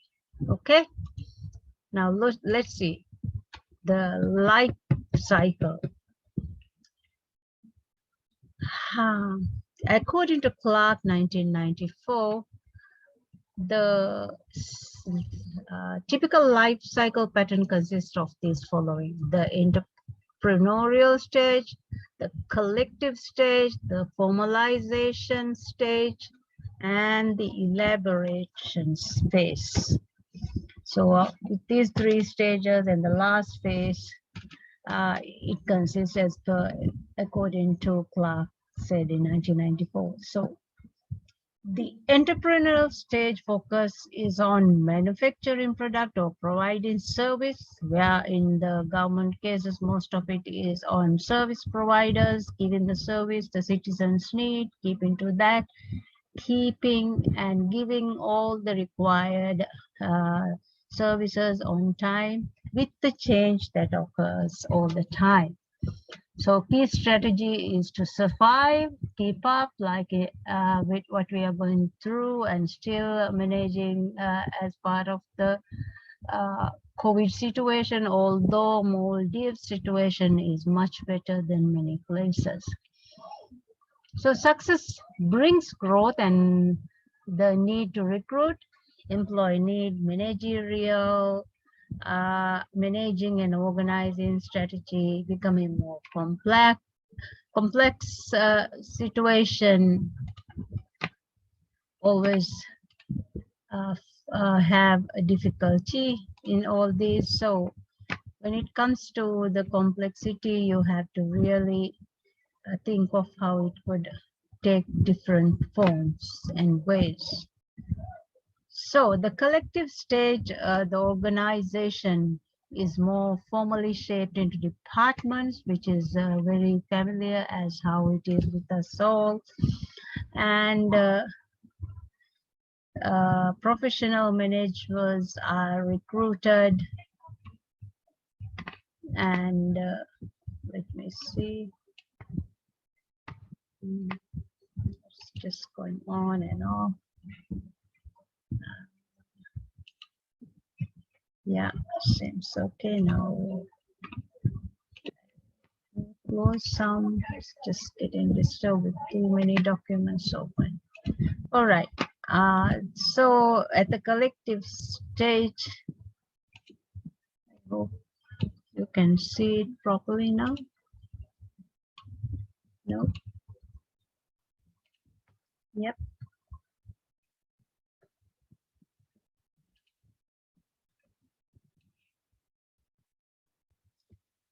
So the collective stage, the organization is more formally shaped into departments, as I've just said, and professional managers are recruited who share their visions and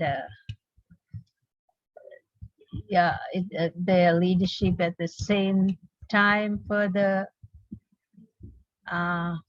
growth requires more management control and delegation, and responsibilities are well defined, and there's a strong sense of autonomy uh, as it increases efficiency. Now, when you look at the formalization stage, system of communication and control becomes more formal.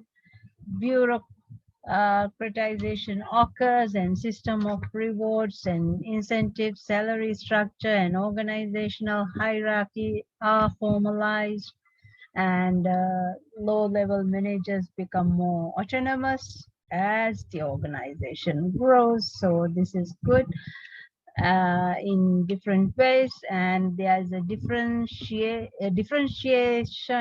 between strategic management and management required to implement the policy. So the strategic uh, change expected in the elaboration phase. So the strategic change expected, and the organization may reach a plateau or may even show the first stage of decline. Middle managers may need to learn new skills to achieve change, and this stage may include rapid turnover and replacement of seniors. So many of these could take place. What are the types of changes? Let's look at the types of changes. All right. Companies or institutions don't always go through change uniformly, and this can have a significant impact on the way everything is handled with the change, or the way how they anticipate it. So a series of popular patterns have been identified as by Arnold et al. In 1990, which we will just look at, see through now. Okay, go through and see what it is all about. Let's see. The first, the smooth incremental change. Suppose an organization is going through change as shown in the graph, and what does this graph suggest? Change evolves slowly and follows a clear path. The changes are minor, and people can cope with them. So here, smooth incremental change here. So what's the next one? The next one is the bumpy incremental change. Suppose an organization is going through change as shown here in the graph. And what does this graph suggest? What does this graph suggest? Suggests there's some degree of predictability.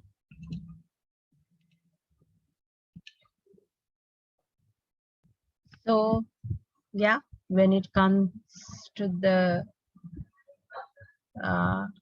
bumpy incremental change, there is some degree of predictability in the external environment, but it is difficult, as I just tried to explain, difficult to predict frequency, duration, or magnitude of that change. This really can get people out of their comfort zone, since the change can be out of range and stability.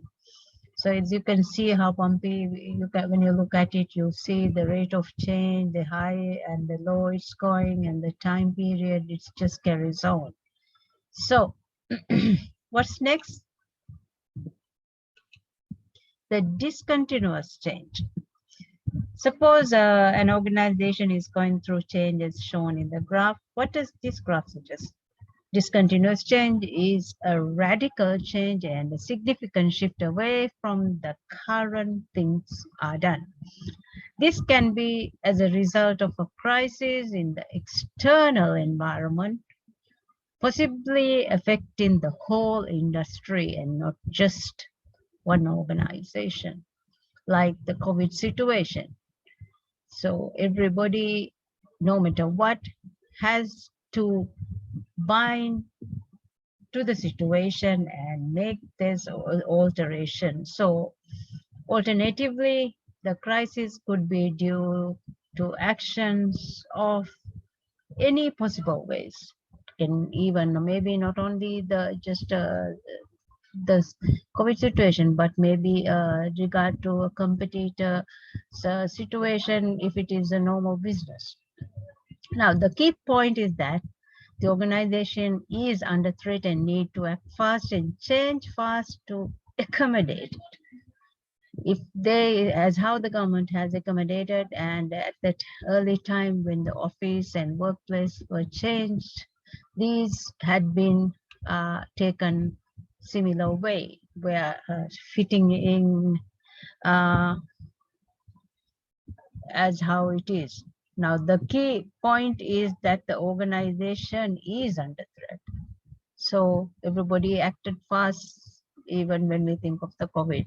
So because of this urgency, management is likely to provide instructions for change rather than consult for a way forward. The aim is short-term results and compliance. Once the whole crisis is over, the whole of management the institutions can proceed to gain long-term commitment and anchor the change into the organization. What's next? The punctuated equilibrium. The punctuated equilibrium, according to Arnold, 1998. The punctuated, what do you get out of it? Suppose an organization is going through change as shown in the graph.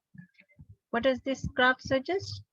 This suggests where periodically there is a sudden burst of activity. It suggests that the organization has carried on with the change within the range of stability, though every now and then people had to move out of their comfort zone to respond to various demands in the market and the environment. So the change accepted and taken forward, whether they like or not, they were into it and they had to carry on and be part of it. Next, continuous transformation. Suppose an organization is going through change as shown in here, like can you see going up and down, and you see the rate of change, the range, and the time, the stability. As communication technology has significantly changed the environment and has introduced dramatic change, it seems that the incremental punctuated model of change will no longer be significant to keep pace. Instead, a continuous transformation model is proposed where an organization needs to proactively reinvent itself and initiate change. While responding to environment changes, it means the rate of change will frequently go out of the range of stability as the organization's aim is to stay on top.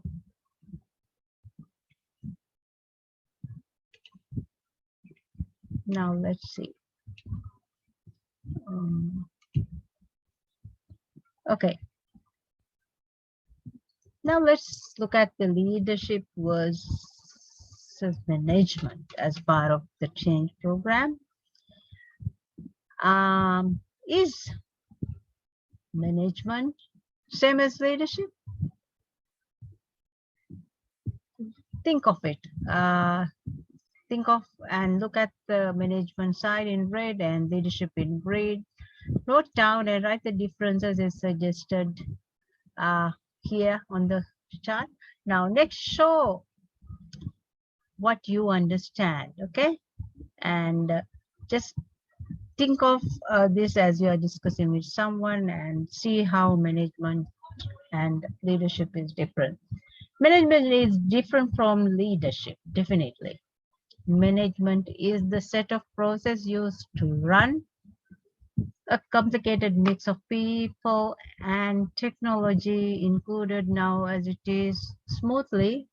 In contrast, when it comes to technology, you know, when we do the other work, the works, we always use your mobile phone for most services, and also a lot of government services had been upgraded and are able to use online forms, online submission, and a lot like that. So that's how important technology is now.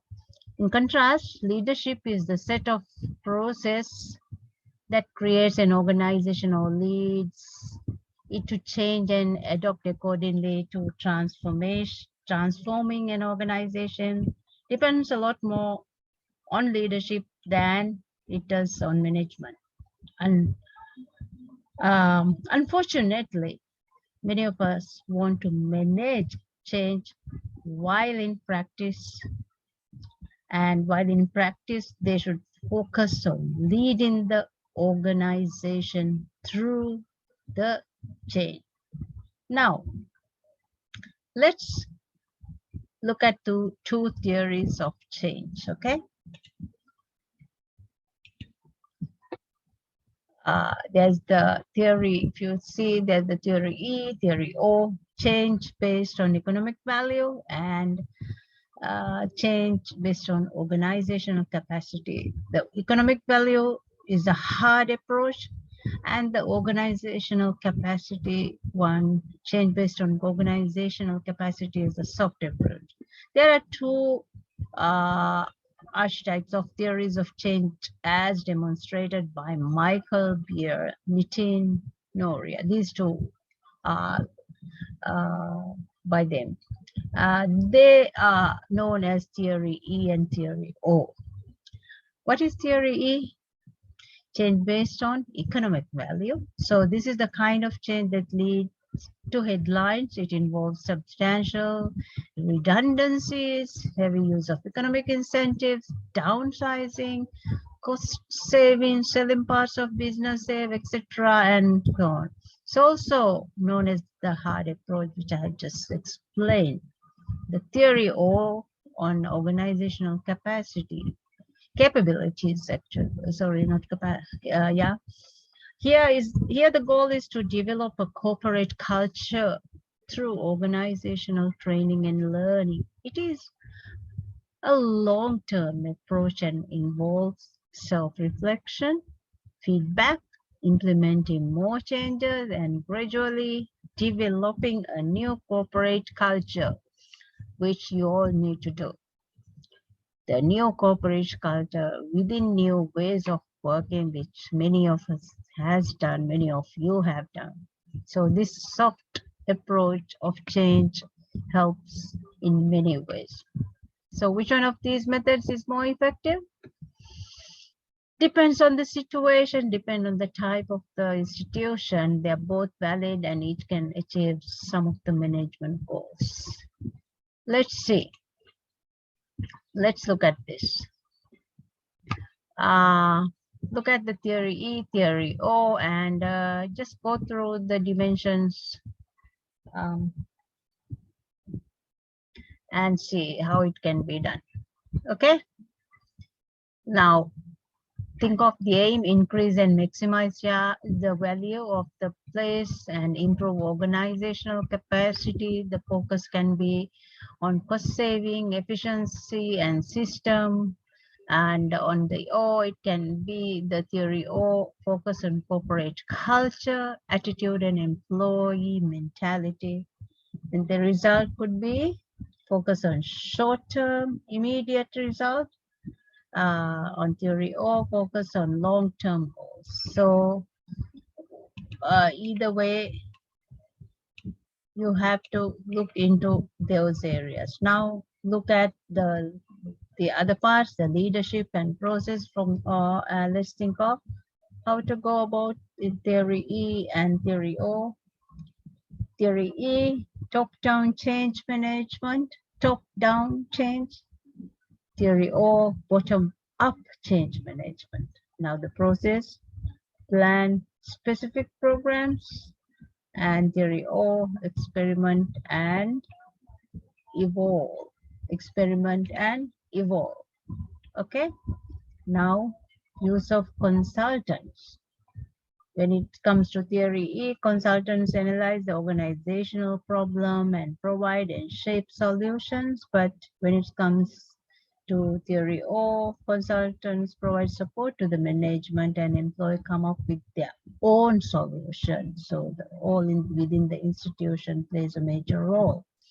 Rewards. Provide financial incentives to motivate depending on the type of the institution, and use commitment and increased responsibility as incentives. So should you have to decide between using this E or O theory as solution to change management problem, what are you going to do? Just do some exercise and see how it can be achieved. Okay, now let's go. Understand how people handle changes. Let's go here. How we respond to change. How do we respond? This model, known as the personal transition curve, was developed by John Fisher. It captures how individuals deal with change. This is a use model for change managers and those who need to be aware of the consequences of change so they can provide support as the change unfolds depending on the time and the level how they accept it. Look at the curve, how it has gone from up and again gone down and leveled up again. So as change unfolds, people can respond similar. Next one, what's going to happen? One response is anxiety. How do people respond in this case? Not knowing how to cope with the future change, becoming anxious because the events lie outside of an individual's control. So it's the anxiety is created, and the thought is, what's going to happen? You know, what's going to happen? How is it going to go? Am I can I do a big thing in it? Be fine. Now next, the happiness. That's the part I like. This person, those who's with this acceptance way, they say, finally something is going to change. One response could be this, the happiness. How do we respond in this case? Anticipate change and positively look forward to it. Hope that this will progress forward. And there's the confirmation of thought that something was indeed wrong and need change, and therefore welcoming the change. This stage can lead to unrealistic expectations if not managed well. So really need to be careful. Expectation may be too high and the goal might not be reached. Now, can I handle this? There is fear that something significant is going to change. So that means we'll have an effect on everything. The fear, anxiety is there along with the happiness. So can I handle this is the question. And next is, this is big and can disrupt my life. So with the happiness, still the fear is there, the threat is there, and along with the anxiety. The change is perceived as a threat to lifestyle habits or a disruption to the normal state of affairs. If the current affairs in the current environment, so the individual is afraid to end up with limited choices in the future, or how the change can impact others' perception of it. Now, this is big and yeah, can disrupt my life, is a very concerning part. Let's see. Did I really behave that way? Yeah. When it comes to that question, one response is the guilt. How do people respond in this case? The individual compares the past action and reaction and explores alternative interpretations.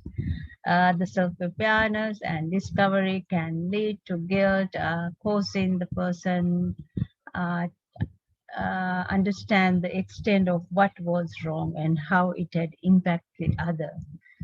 And this, as it is, as you see, the happiness, fear, threat, guilt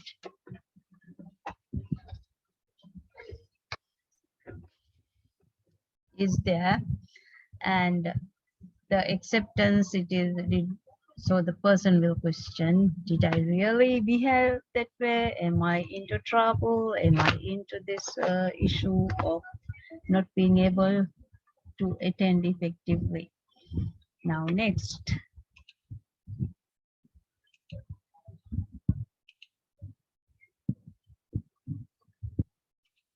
Okay.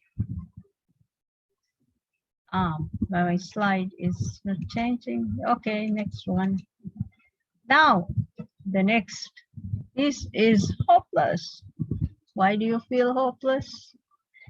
Happiness is there, expectation is there for change, but the anxiety, the fear, the threat then goes to the depression part. So, and the individual is demotivated, not for the happiness, low happiness, not happiness going up. So confused and cannot see how the person can fit into this new future. The individual does not identify with the change as it is somewhere lost, uh, not knowing where to go about next. Is this is not for me. I cannot be like this. You know, it's going down, the anxiety goes up, no happiness going down, anxiety, fear, threat goes guilt, depression, and disillusionment is there. The individual loses motivation and is in despair. His values and beliefs are disrupted and are incompatible with those of the organization of what the change dictates. The individual is not motivated, unmotivated, and gradually withdraws by providing minimum effort, constantly criticizing or complaining at worst, and the individual may also resign to fully disengage from the chain. This could happen. And yes, I cannot accept this. This is not right. For some people, the happiness is not there. The anxiety, fear, threat, guilt, depression, disillusionment, and the hostility. How do people respond in this case? The individual loses all of the motivation and is totally in despair, values, beliefs, the change has not been accepted and is in constant friction, unable to accept any change. With the individuals currently beliefs, the new process are either ignored or are actively undermined.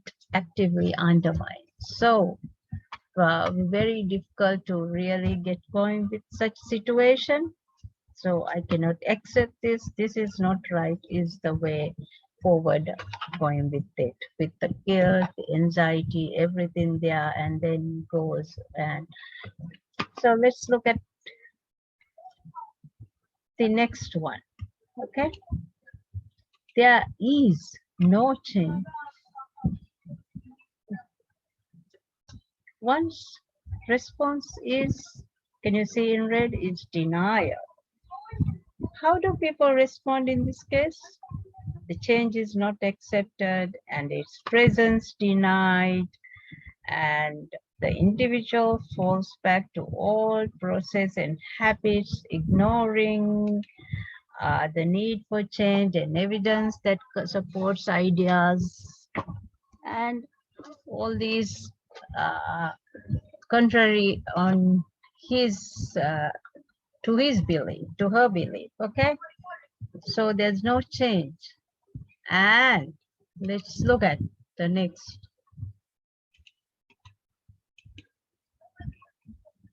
I can see how I would fit into this future. I can see that's where the gradual acceptance comes. Once response is gradual acceptance, how do people respond?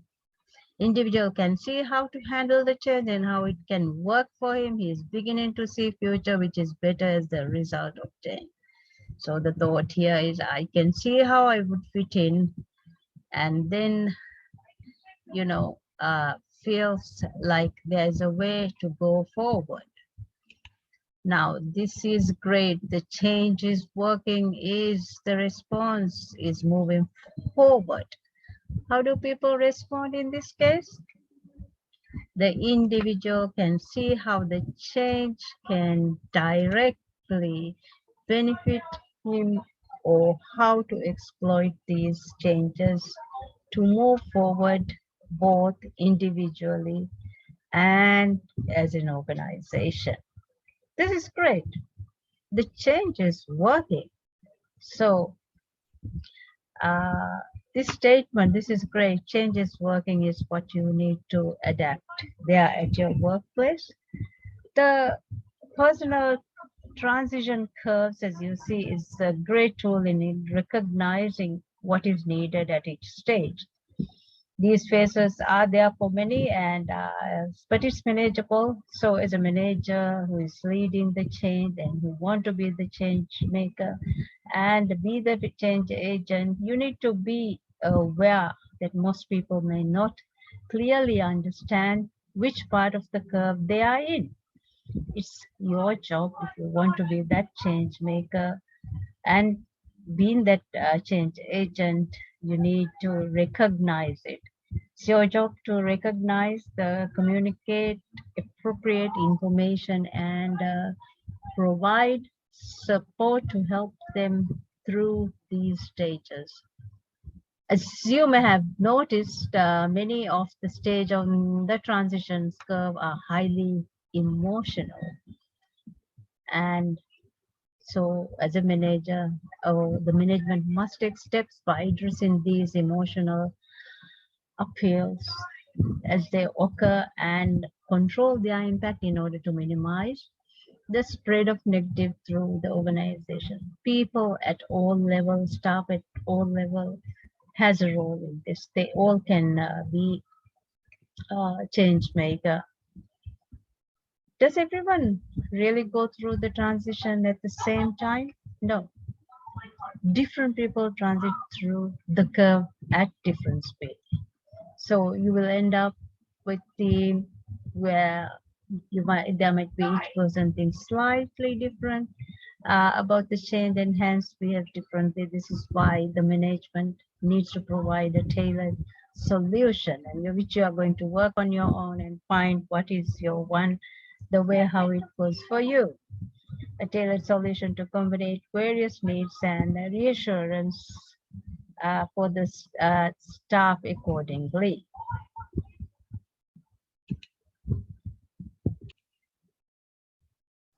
So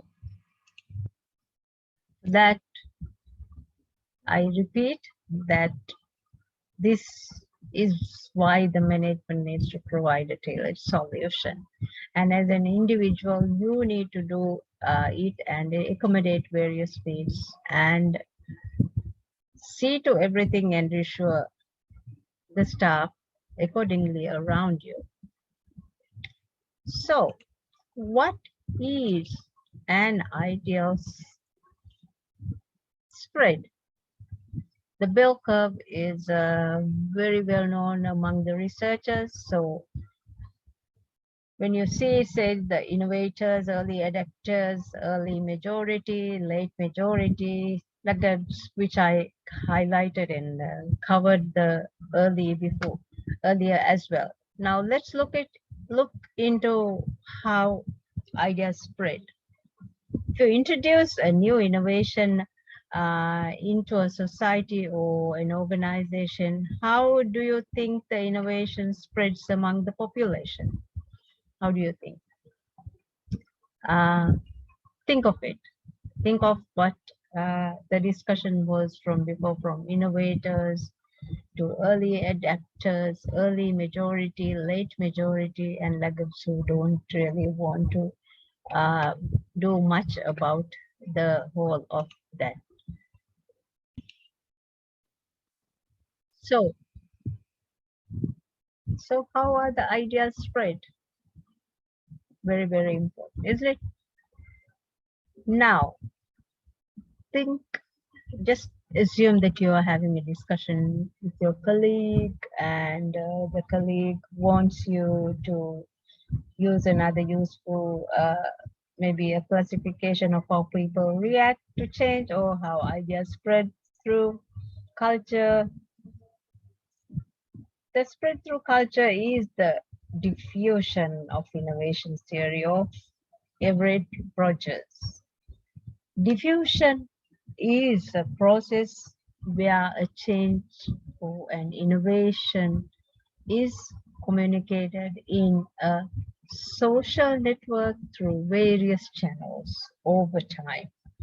Basically, it goes through, according to them, these 5 stages, which have been highlighted at different stances of this program. So here, repeat and have a look and read it again. Innovators, early adapters, and all the early majority, late majority, and the latest. Okay. The innovators, they are the ones, let me repeat, willing to take risks, slightly radical, brave change and innovation, cope well with uncertainty. So do you want to be the innovator? That is a good way. Early adapters, gatekeepers of new ideas into systems, the opinion leaders, early majority, which repeating again, take more time to adopt, can be influenced by early adopters and seldom holds a position or opinion of leadership. Late majority, skeptical to change, might adopt as a result of increased pressure from peers, and laggards isolated from social network will be the last to change. Suspicious of change agents, change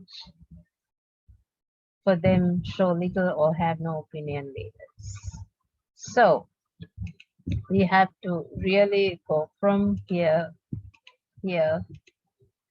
and then let's see to this one now. Look at this chart. If we plot the adoption of ideas for a population over time, it looks like the following famous figure. Okay, S curve. A related area of work diffusion of innovation is the epidemic of memes,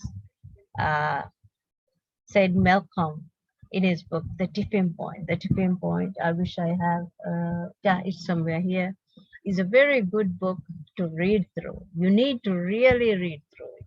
The tipping point is the magic moment when an idea, tense, or social behavior crosses a threshold, tipping and spreading like wildfire. So in his book, Malcolm defines a lot about the tipping points. You have heard many times, even the US presidents using the tipping point when a lot of, discussions goes on. The book discusses variety of conditions that contribute to this and is a great read for anyone interested in engineering a tipping point for the idea of change. And there's another book by him, The Blink, which is also very good to read through and be take examples from and learn lessons. What's the moral of the story is that by focusing that the first 16%, you can aim to gain enough traction to take it to the next stage where early majority and late majority adapt the idea of innovation. If you cannot cross it at 16, the idea of innovation is likely to die and will be replaced with something else, and it could become niche that enthusiasts enjoy or use. To end up with mass appeal, you need to cross the chasm, and that is how show here the chasm at 16%. Okay. Now, look, the adoption stages: knowledge, persuasion, decision, implementing, and confirmation. Exposed to innovation at knowledge space, not inspired, interested at next level with first where you persuade and actively seeking for ways concept at the decision, and whether decide the person wants to adapt or reject, and implementing, consider use and seek info to understand benefits and finalize the decision. So the knowledge is when an individual is exposed to the innovation or new ideas but lacks knowledge, lacks the knowledge is where you are at the knowledge space. Is not inspired to find more information, but persuasion has become interested in the innovation, actively seeks information, and at decision weighs the concept of change and consider advantage and disadvantage of using, decides to adopt and reject, implement, consider implementing the change or innovation to various degrees, seek information for better understanding to see how it goes, and confirmation, finalize decisions to continue using the innovation, and then may end up with a total commitment to use to its end up with total commitment to use it to its full support. So let's look at the next one. This is of quite important. Have a look. Spend 30 seconds. We need to know about the said 8 stages of change. 8 stages of change. Okay, repeat.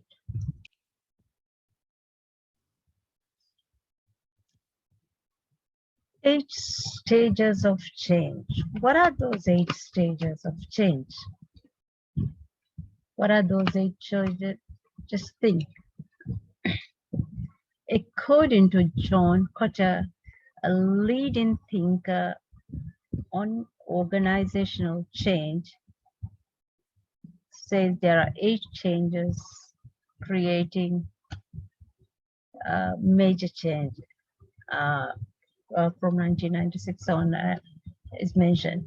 For me, I have other books as well, like Organization Development and Change, which would be really useful.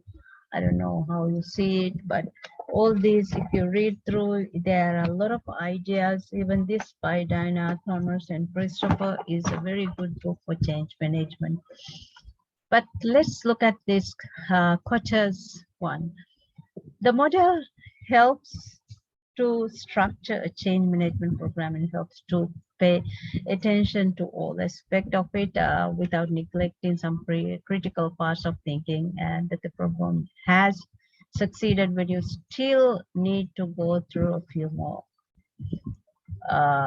So let's go through these stages, okay? Let's go through the stages. Okay, stage 1. It says the stage one is according to Potter. What is stage one? Stage one is what happens. What do you think happens at this stage? It says to establish a sense of urgency. Sense of urgency at this stage. What happens in this stage? Think of it and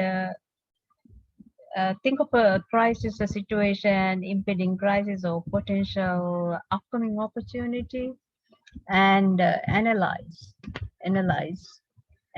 and see what could be possible, and analyze and think from that angle. Okay. So according to according to this, when it comes to concept, is discuss crisis, potential upcoming opportunities, analyze and share competitive realities. It has to be competitive realities and convince 75% of management of the need for change. So according to Potter, 75% of the company's management must be convinced of the need for change, and the business as usual is totally unacceptable. Anything less and the company can find itself is a serious situation later on during the change. So what is the next level? Stage two. The concept is to create powerful, consistent team that can lead the change. And what happens in this stage? Think you need to create a powerful team that can lead the change. You be the change agent. You need to be prepared with this situation and create a team that behaves consistently and produce a unified process for change. Unified process for change and means you need to be able to carry on the activities effectively. Now, senior management always form the core of the group, and this group is powerful in terms of title and expertise, access to information and relationships. With all this, there is always a way forward for them. And what's next? What's next is what is next? Stage 3. Develop. Let me change the slide. Develop a shared vision. Develop a shared vision. Develop a shared vision for all. Create and share a vision so everyone understands the end goal. Okay? Create a shared vision so that all of them understand the vision. Address change, emotional impact and needs, and the guidelines is critical components. There must be presented in initial vision. Message must be clear. Needs to be able to communicate the vision in 5 minutes and expect interest. What are the most important points to consider at this stage? Must be an obvious and easy communicable vision of the change. The first version of this vision might be blurry, but can be worked out in a more detail by the co-vision in the following month, or most of the critical components may need to be present in the initial vision or the message. So might be there, and the message must be clear, issuing maybe a booklet or various things to change without a coherent message will have minimal effect. Okay, so as a rule of thumb, you should be able to communicate the vision in 5 minutes or less, and expect to get a reaction that shows understanding and interest. And in the vision of your commitments in other activities, you need to be able to highlight on these and think of these stages. So otherwise, you need to go back and think it through. Okay, what is happening in stage 4? Stage 4. Constantly communicate the strategy and vision with them. So constantly communicate the vision and strategy, and use the guiding team as a role model for the new change to share expected behavior. What are the most important to consider?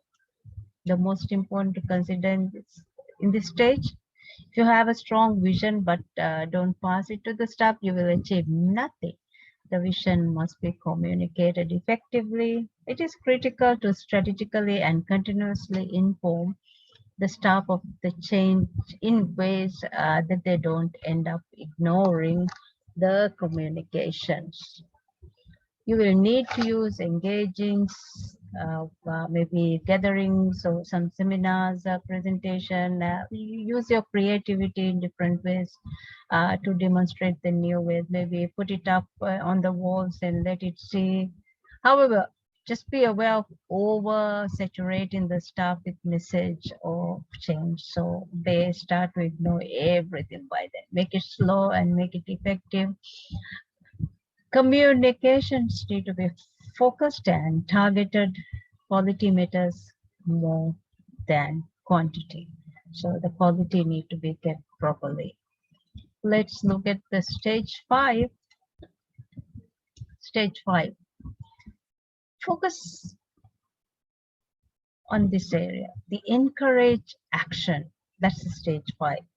The encourage action. Focus on elimination obstacles and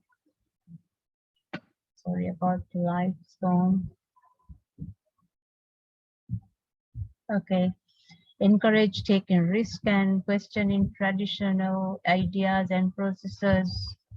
This has to be thought properly. Okay, just focus on eliminating obstacle and encourage taking risk and questions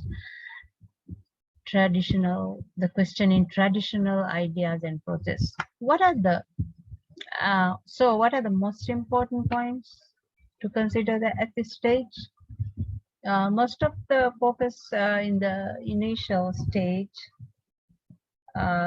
is on gathering momentum among everyone, and then communicating the vision. Some obstacles will always arise, whether in the form of structural issues or people not following with the vision. If a person such as an important division manager or head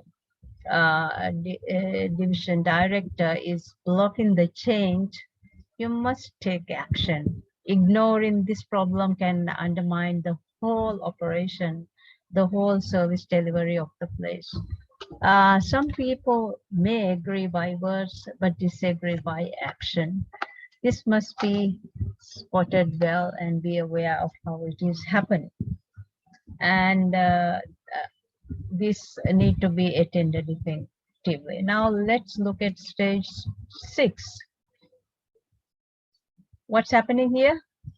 The concept: create goals that are easy to achieve, reward people who made the win possible. What are the most important points to consider? Once change is underway, after a while, people start to question if the effort is worthwhile. If not obvious gain can be seen, they can become disillusioned and demotivated. Don't let them be demotivated. You must take steps to actively create short-term wins. This is different from passive short-term wins, where you hope that something good will happen. The short-term win must be planned and engineered and set and fit into the process of change. People must be rewarded by recognition, money, or promotions to highlight achievements through change and to encourage others to follow through. So that's it. And let's go see the stage 7. Stage 7 is create goals that are easy to achieve. If you see there, you say the concept is consolidate the change to make sure that all system and structure fit together. The fit word is very important. Encourage determination and willingness to persist. And their guideline is they are declaring victory too soon can lead to going backwards. Watch out for the bad habits creep in there.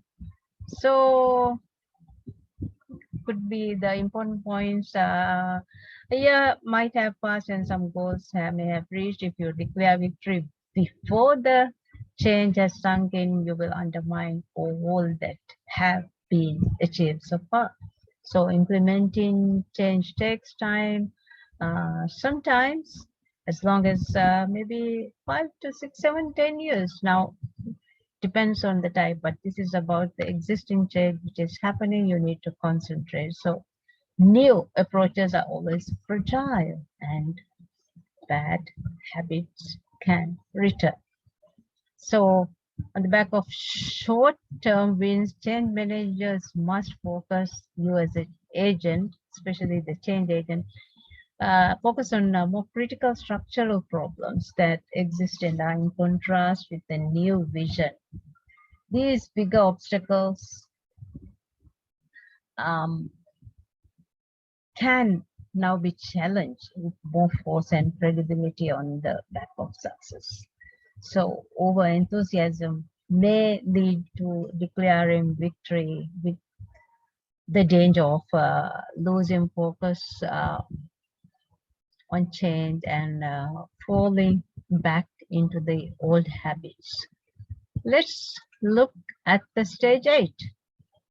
Stage 8 concept is highlight the relationship between organizational success and the new change.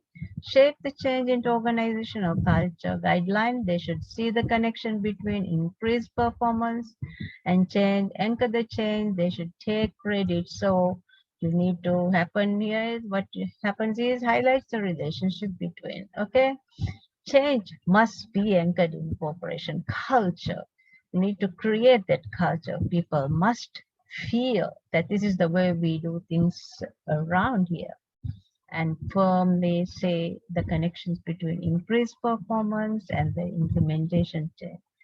Particular danger is that employees come to associate forces of change with benefits of change rather than their own contributions. They must think that the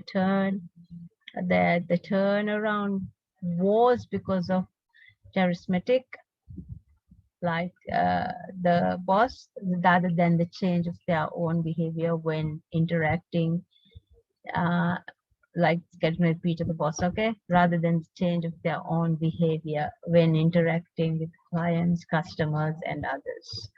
So this danger is avoided by constant communication, and it needs to be constant and throughout all stages. You need change to clearly illustrate the link between new success and the change program. So let's see how it comes. Stage 1, 2, 3, 4, 5, 6, 7. Establish a sense of urgency, create a guiding team, develop and share a vision, communicate the vision and strategy, encourage actions, produce short-term wins, be persistent and encourage more change, make change last. So does order of these 8 stages of change matter to you? I hope it does. And you need to keep up to that and support and an institution that maybe starts the process and the chances are that they change gradually and progress forward in each these after about a year, maybe they even start to feel that not much is moving. It happens a lot, and that the enthusiasm for change might be lost, can be lost, and maybe it has lost. So there seems to be a lot of resistance in confusion as it goes on. The problem can be the initial stage have not been maybe addressed adequately, and for example, if the guiding team is not consistent and not very careful, or suddenly the top management no longer believes in the change, then the team can communicate, the team communication can mix up. That is where each and every one of you needs you to be a role player and change maker. You need to be aware of your timing. You need to see how the hiccups comes. So a change process really successful if the steps are not followed in the right order according to this methodology. So let's see, what can we go from here? Let's look at into it, okay? Now, let's look another DOMI, this developed by the Defense Equal Opportunity Management Institution, how they see the change management. It consists of just this presentation here. The objective was to appoint instructor to assist leaders in understanding change management and how to identify change, how to identify why the change is needed, and the strategies in improving it, and as well sustaining those changes have been one reason. So leaders must recognize everything pertaining to an organization rise and falls on the leadership. A proactive leader should be a prepared leader, and according to them, they need to really be prepared all the time. So they're ready and recognize when there's a need for change, and as well when change is coming. Here it is the areas identified as this lesson discussing change management as described, and reasons and barriers in process for change, the strategies and follow-up. Now, change management, according to prosky.com, change management is the tool, is a process, tool and techniques to manage the people of change to achieve the greater good for the place and to require a business outcome successfully, or the service delivered to be successful, giving the good service for the citizens. So change management incorporates organization tools that can be utilized to help individual and make successful personal transitions, resulting in the adoption and realizing of change. Now, next. It is natural for organizations to experience change throughout all the time. So we cannot say we don't accept change, always need to be prepared. It can be leadership or personal, mission, expectations, equipment, resource, societal, environment, natural, forced or significant event. An average organization may gain or lose up to 30% depending on the type. So when this occurs, leaders specifically must adapt, and the staff working should try to manage positively, trying to keep to the vision and mission of the place. Must adapt for many variances to include generally the differences, the values, attitudes, beliefs, the culture shift, the culture change, and the mission, expectation as with new leaders, the priority goals, requirements, standards may increase. Even opportunities may increase depending on how committed you are for the change. Task formations can change and evolve and revolve, and the equipment resources could be added, and you may lose most of it and the change. So new change in a lot of things could be there. Funding may, the budget may increase, decrease. Even business organizations of their customers might be unsatisfied, but you need to try to keep them satisfied. And specifically, the societal environmental issues is really big, specifically for a place like Maldives with 99% sea and 1% land. And all those environment issues should be highlighted, and need to expectations to improve legally, morally, and you're voluntarily trying to accept those changes wherever possible. If it's like something like tsunami, donation, and all this comes. Expectations to preserve the future resources is of very important for now when it comes to conservation, the recycling, because of the natural force and what happens here. Then it's come to modernization, lot of changes take place. So all these, like the barriers to change, it is natural for organization to experience change throughout the time. It can be the leadership, vision, equipment, societal environment, any of these. Okay. So barriers could be like, it could be, people might be saying, in my previous unit, we did it like this, never was like that.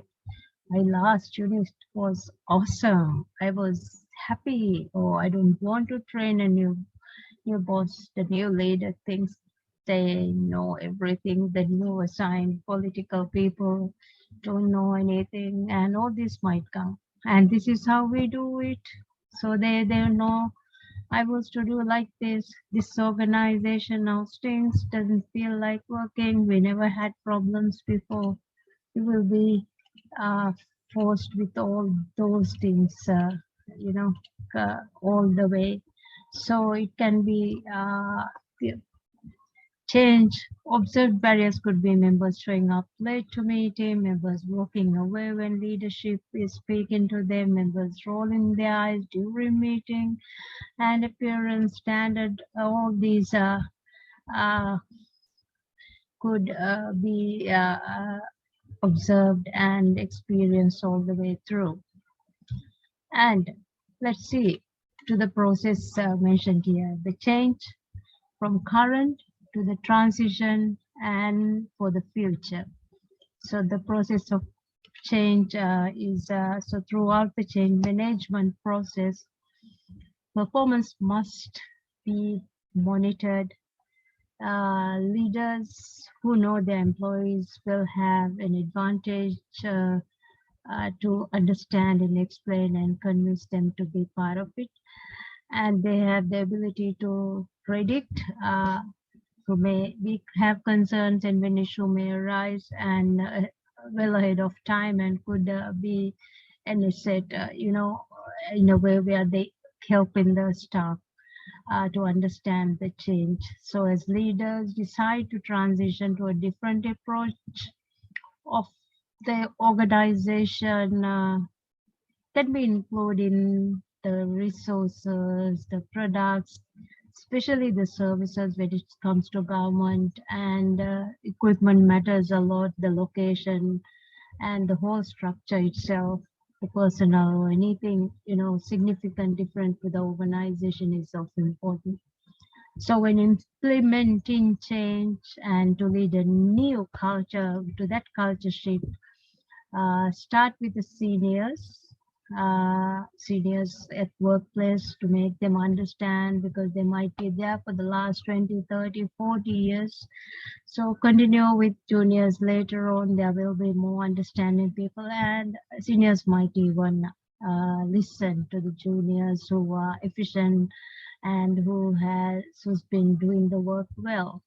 So there are many strategies to use when incorporating change. It says we'll use 7-step problem solving process, the recognizing and defining the problem, and the problem where current how things are done today, identified through observation and trends, retention, mission accomplish, all this. Gather facts and make assumptions, develop possible solutions, current transitions, establish future goals, prepare plans as I have mentioned earlier, and which unit will be doing some of the work related to it. Analyze and compare possible solution, the current transition, and consult where necessary with the subject matter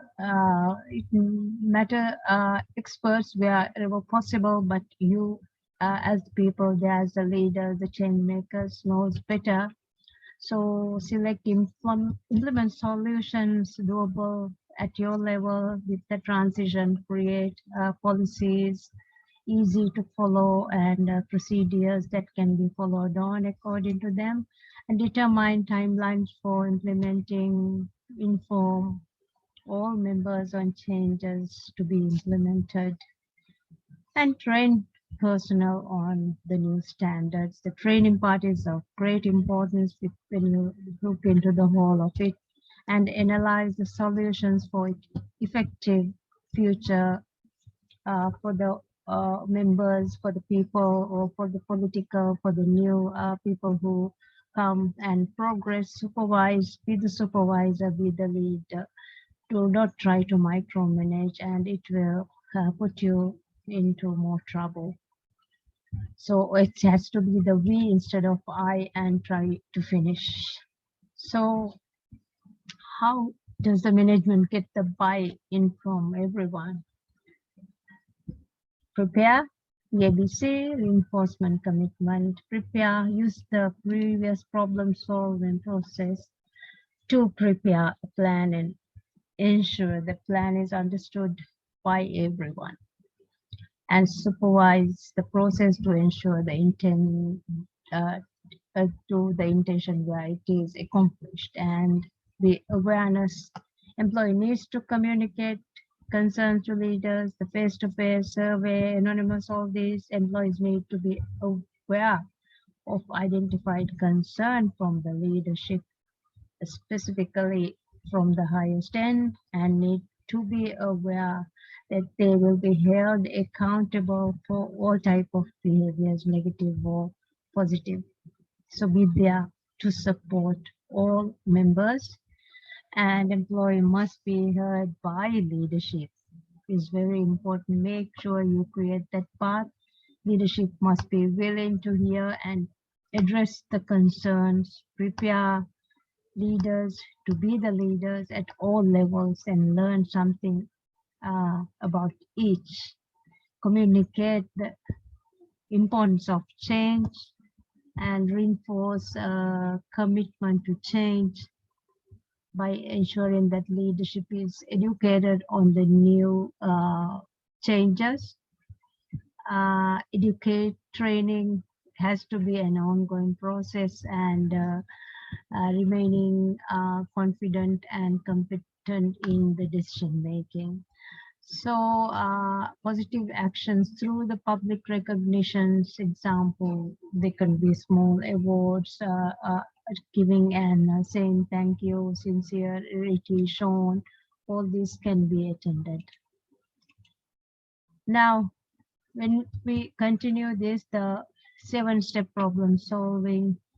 So as it is, get the facts and make assumption. The facts are there has been a decrease in productivity, maybe there has been increase of safety measures by 20. Assumptions are subordinate.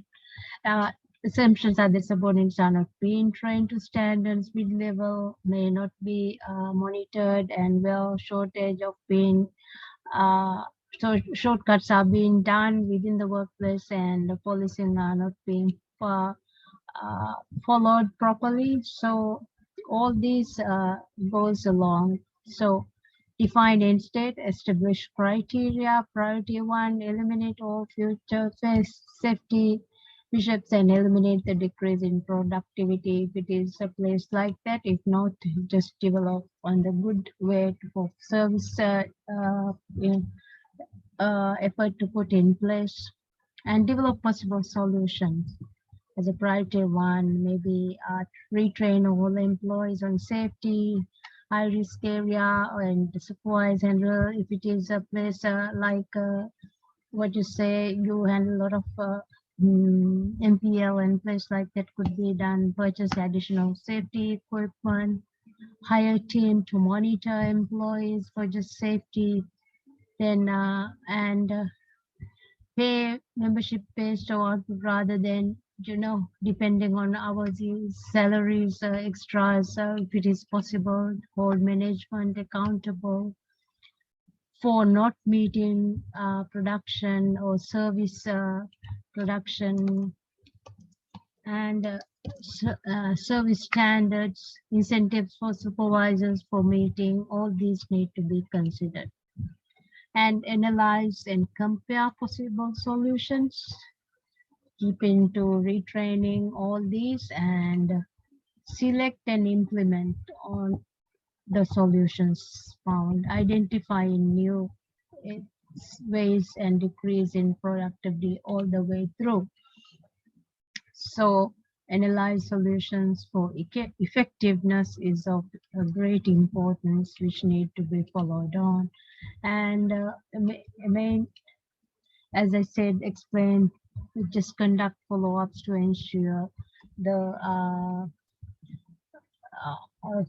conduct follow-ups to ensure success. Face-to-face observation surveys mentioned before has to be done. So I just summarized. And change management, describing reasons for change, barriers, process for change management, strategies, and follow-ups are all important. Why change? Why change?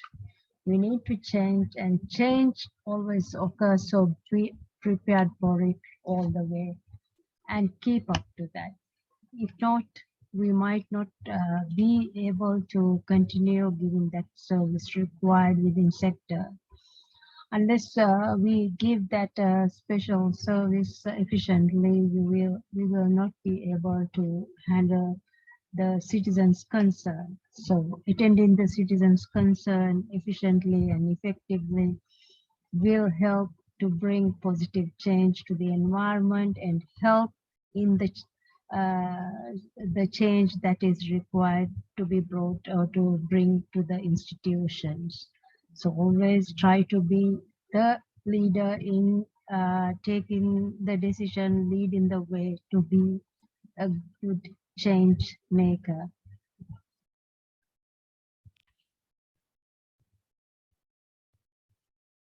So as always, as part of this, you be the change. And for you to be the change, you have to really work hard.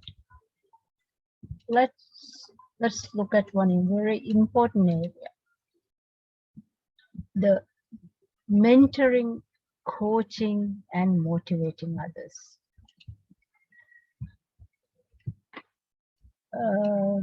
A critical factor in making change programs succeed is to make their employees, to make sure the employees are persuaded and cared for, so they are totally involved in the change process. As you have seen and heard many times earlier, you don't want to impose the change. Instead, you want people to make the change themselves, mainly. So to achieve, you'll need to provide support in the form of training, coaching, mentoring, and you will be as a change agent doing similar with each other and helping each other. So in here, we will explore some areas and we will go through a few number of some practical ways and some guidelines. to see how this part could be done. Let's look at the slide. Now, skill will metrics. The skill this suggests how good a person is in carrying out a specific task. You need to be skillful. The will suggests how willing or motivated a person is carrying out a task. The relationship between motivation and a person's skills can be captured using what is known as skill will metrics, which you can see now. Originally developed by Hersey and Blanchard, it is relatively a very simple model to apply. Effectively, you judge a person's performance based on 2 dimensions, and you will end up with the following 4 quadrimetrics. The 2 dimensions are skills or interest, and will with the will or desire.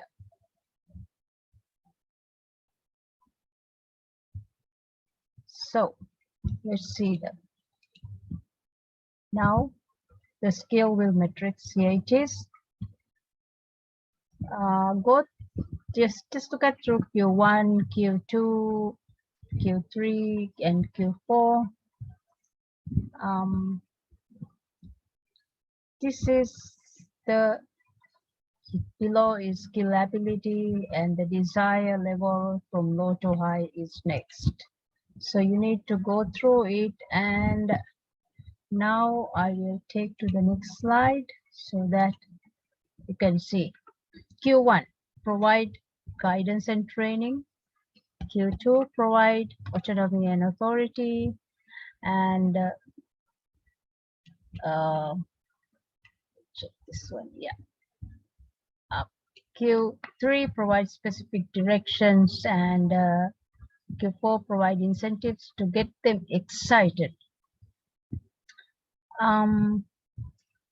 So looking at this, you need to think and summarize with one action for each. You are going to get some exercise in related to this. So you need to keep in mind and keep this and make it. So you need to summarize and make it easier to see what you will need for each matrix. Now let's look at the next one.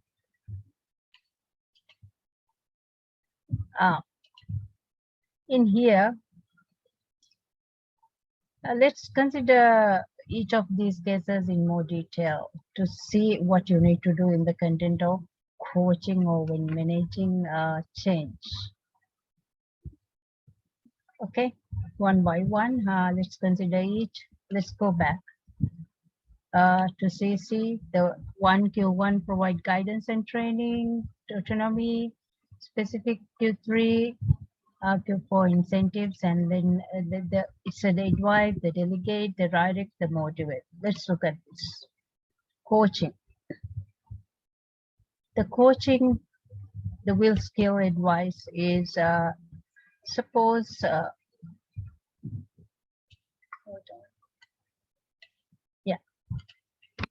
suppose a person has higher will and low skills. You need to advise them what does this mean in the context of coaching.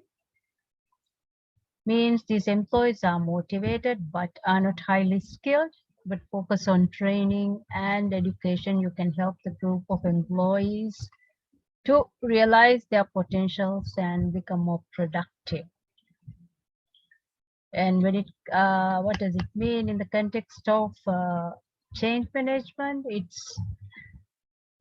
means in this context that they have accepted the reasons behind the change and are with the change, but may not know how they can contribute to get them involved slowly, and then show them the way and praise them for their efforts and their achievements.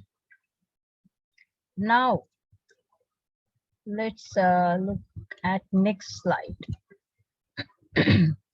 Q2, will skill and the delegate, the coaching, the change. The coaching give responsibility, authority, collaborate on decisions and provide resources. Praise, very important.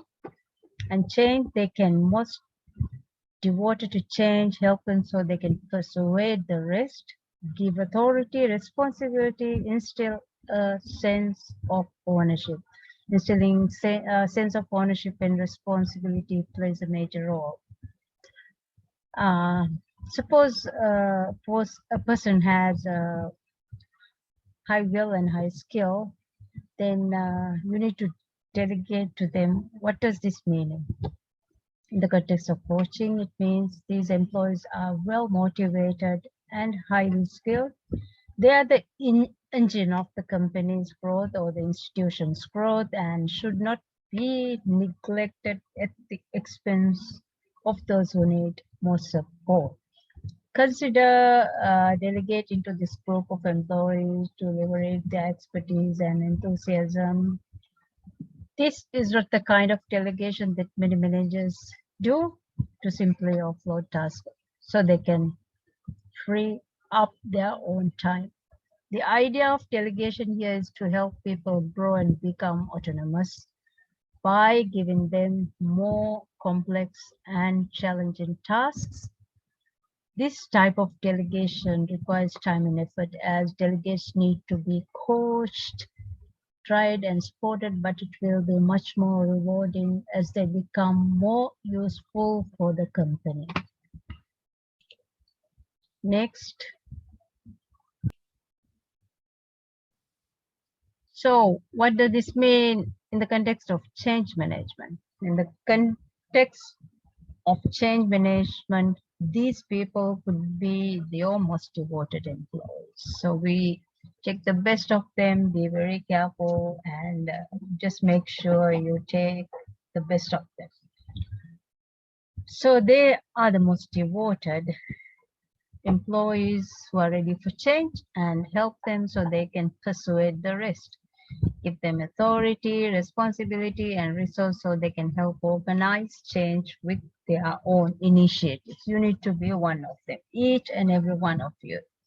If you feel you need to become one, okay? You need to instill a sense of ownership in yourself to be them, and this motivates you as a person. It'll help to enhance your own skills. Similar, do that when you do the coaching, you give this motivation to the others who need it and help them enhance their skills and instill their ownership in them. Q3, the direct. When it comes to coaching, provide training, guidance, identify incentives, increase communication. Praising is important all the time. Can be most difficult to handle. Increase their knowledge of change, inform them constantly of positive results due to change. So, suppose a person has low will and low skill, so you need to direct them. What does it mean in the context of coaching? In the context of coaching, it means these employees are less skilled and are not motivated at all. You need to focus on training and praise. Some managers think that they should not praise when there is nothing to praise for. This negative and damaging mentality can alienate people even further, and they could be sent further away and put in a corner. Instead, people should be praised constantly. Most of these, the staffs are praise deprived. So even if a simple praise is valued high, even saying, oh, you're dressed up very smart today, something like that could motivate them. So even a simple praise is valued high. So little by little, the praise can lead to motivation and a boost of confidence. this boost of confidence is very, very important. And it could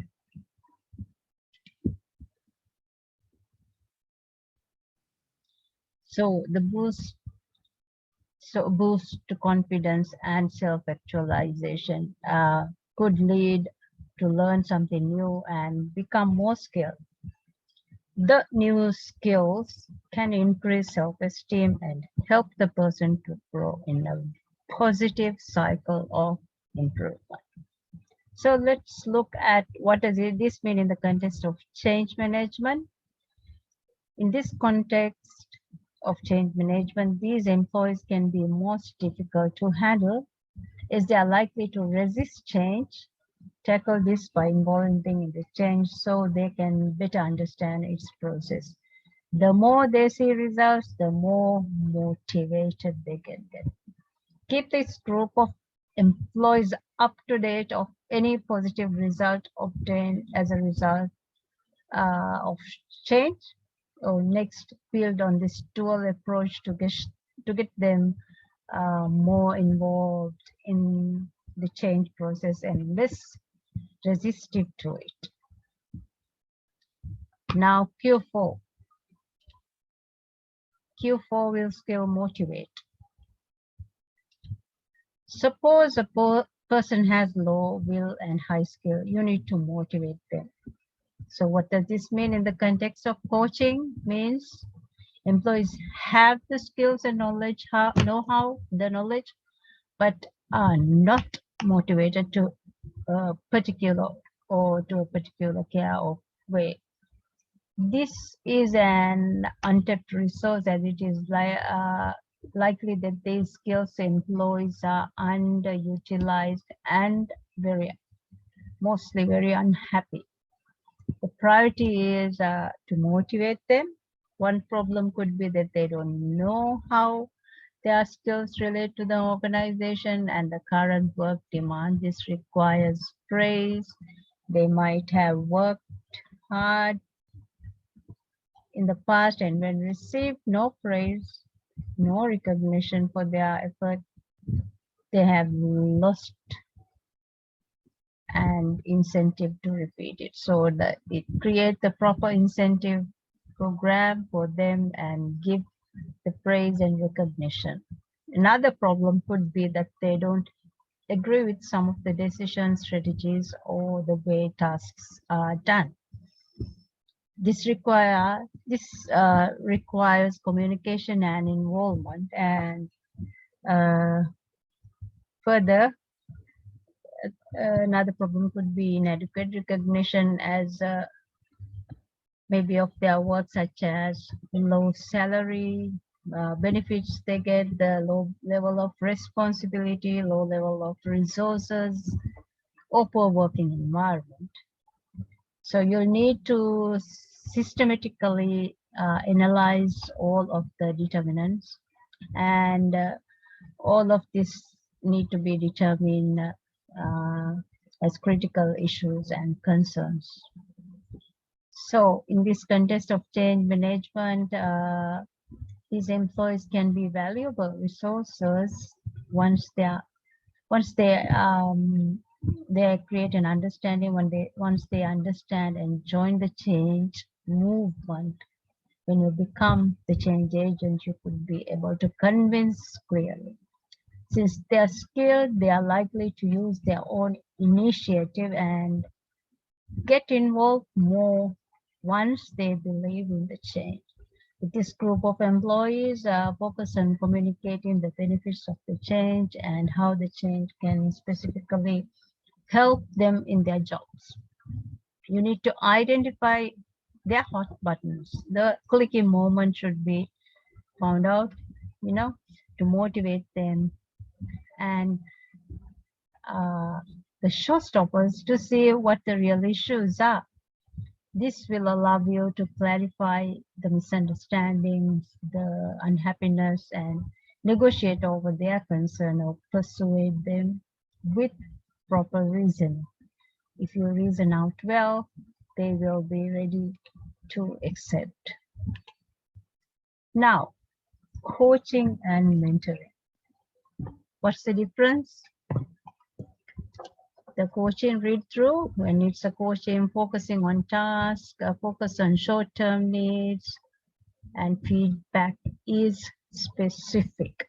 Mentoring, coach concerned with implications beyond the task, long-term relationship. Feedback is focused on behavioral issues. As part of providing training and feedback to others who are going through change, you will need to set up a system to provide coaching and mentoring. So when you engage, what's the difference between mentoring and coaching? This is here, and encourage a discussion, and then you can always show understanding through coaching and ask them to be helping to as part of the coaching and mentoring. Now, the next coaching mentoring continue when you focus on skills. The coaching is on focus on skills and performance, specific agendas, sets the pace for learning skills more effective when it is formal. And mentoring focus on long term. Agenda is open and continuous, evolve in the long term, more effective when it is informal, unlike in coaching. Mentoring and coaching. So mentoring is about long term. Coaching is about more immediate issues. It's not about providing a solution but guidance. It's about asking the right question. It is independent from line managers. The goal can change over time. So when the mentoring is more concerned with the long term, then coach both short term and long term solutions and necessary solutions are necessary for people who are going through change. So as many research shows, many successful change programs takes years, sometimes even a decade to really materialize. So mentoring should always be included, and mentorship should be promoted as part of the change strategy. Now, coaching is about more immediate issues. Coaching, on the other hand, focus on immediate issues. A coach role is not to provide solutions or impose certain views. The coach acts as a mirror, guiding the coachee to understand his or her own problems, the obstacles, the difficulties, the negativity created, and a way out to discover the solution on their own. It is not about providing solution. Countless research has shown that a person who is coached or mentored that comes up with his own solution is likely to follow them through than one who is given a solution. People don't believe in the wisdom of others simply because no one can be as familiar with their own problems than themselves. So they can be the change maker, they can be the positivist to bring that change simply to their own issues and help to solve it. It is about asking the right question. A great deal of mentoring and coaching is about self-independence from the line manager, mainly to whom they are reporting. So when there's somebody else who is helping in coaching, it helps to really get to the issue. The goal can change over time. Yeah, coaching and mentoring is the process that can change over time depending on the needs and the situation. Let's look at an interesting model, the GROW model. Maybe you have heard, many of you have heard during your other trainings. So the goal, GROW model, the G is for the goal, the reality, the obstacles, options, and the way forward. When it comes to coaching, the GROW model is particularly useful. No one person can clearly identify as the originator of the growth. But however, Graham Alexander and Sir John Whitmore are usually attributed due to their significant contribution. Whitmore in 2002, the GROW model is in there with his findings and the research. Whitmore brought up the importance of it. The GROW model is very useful for formal coaching. So now, a good way to explain the GROW model is by using the image, this image, okay, the image here, hold on, presented here. Imagine that you want to reach the peak of that mountain. You set that as your goal, which is the first step of the GROW model. And now, before you can go to that goal, you need to examine where you are, what tools and resources you need, what are the obstacles, and way forward. So check your reality. You may come across many obstacles. Of course, if you didn't have obstacles, you don't need any coaching. With obstacles comes options. So you should consider different ways of overcoming those obstacles. As a final step to draw up your plan and sequences, your actions, which would get you from here to your goal at the very end. So there are options. So the goal, this is the final object. It covers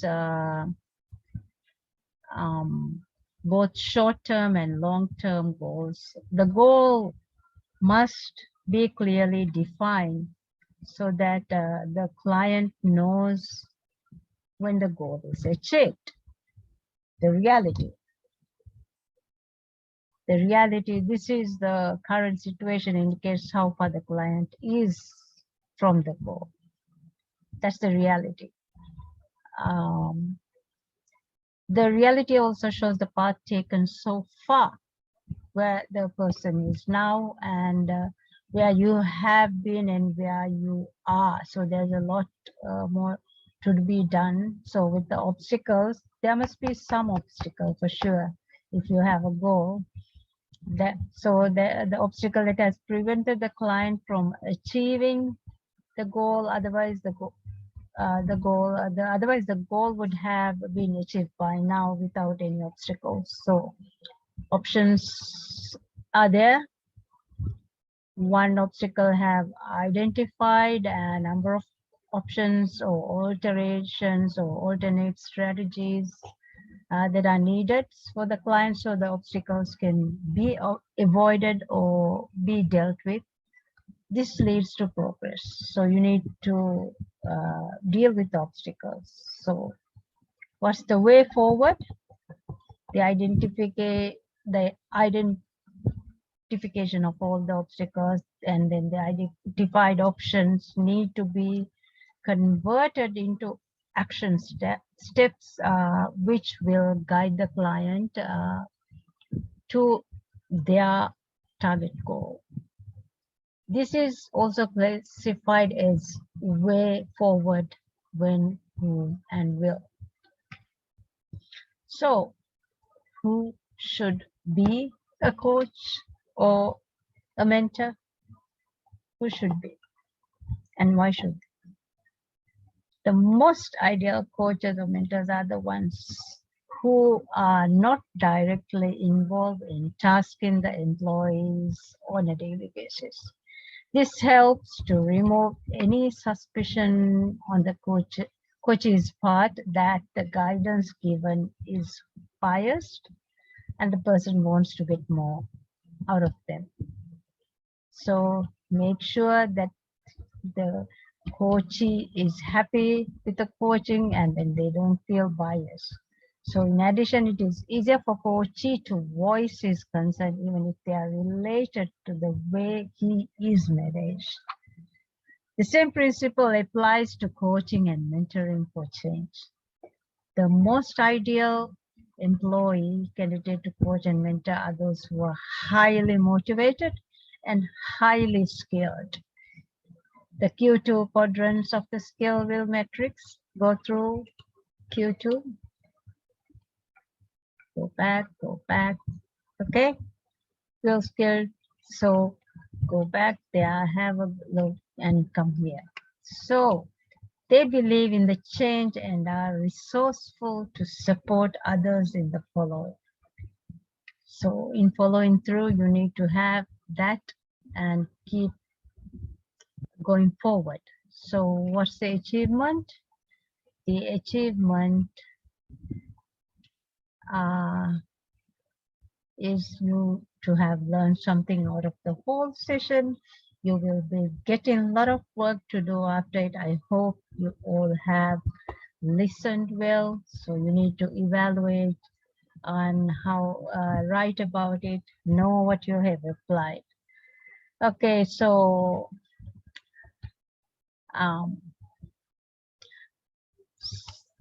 now after listening to it, you should be able to identify and evaluate people's performance and use coaching and mentoring to motivate them towards the change, to be the change agent.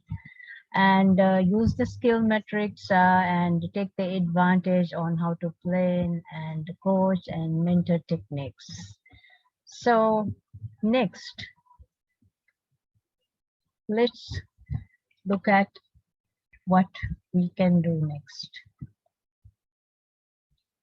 Now, we are going to think of some management tools to use as part of it. Okay, so that tools can be used to brainstorm and learn about different techniques, analyze, and you might even find many more interesting other ways, so systematically or just randomly. So I hope that you'll be able to use various tools to identify, to get through to that level and finish the work you are assigned to do as part of this program. Next is mind mapping. This is a very good program, mind mapping. You just need to add the word you are interested, especially even if you are doing the research. This is one good tool to use. Just add the mind map. Since it's going to take a bit of time, I'm not going to go to the program at the moment, but you need to use it and add on, and keep growing so that you will have the way forward and to understand how you can reorganize, organize, and set everything.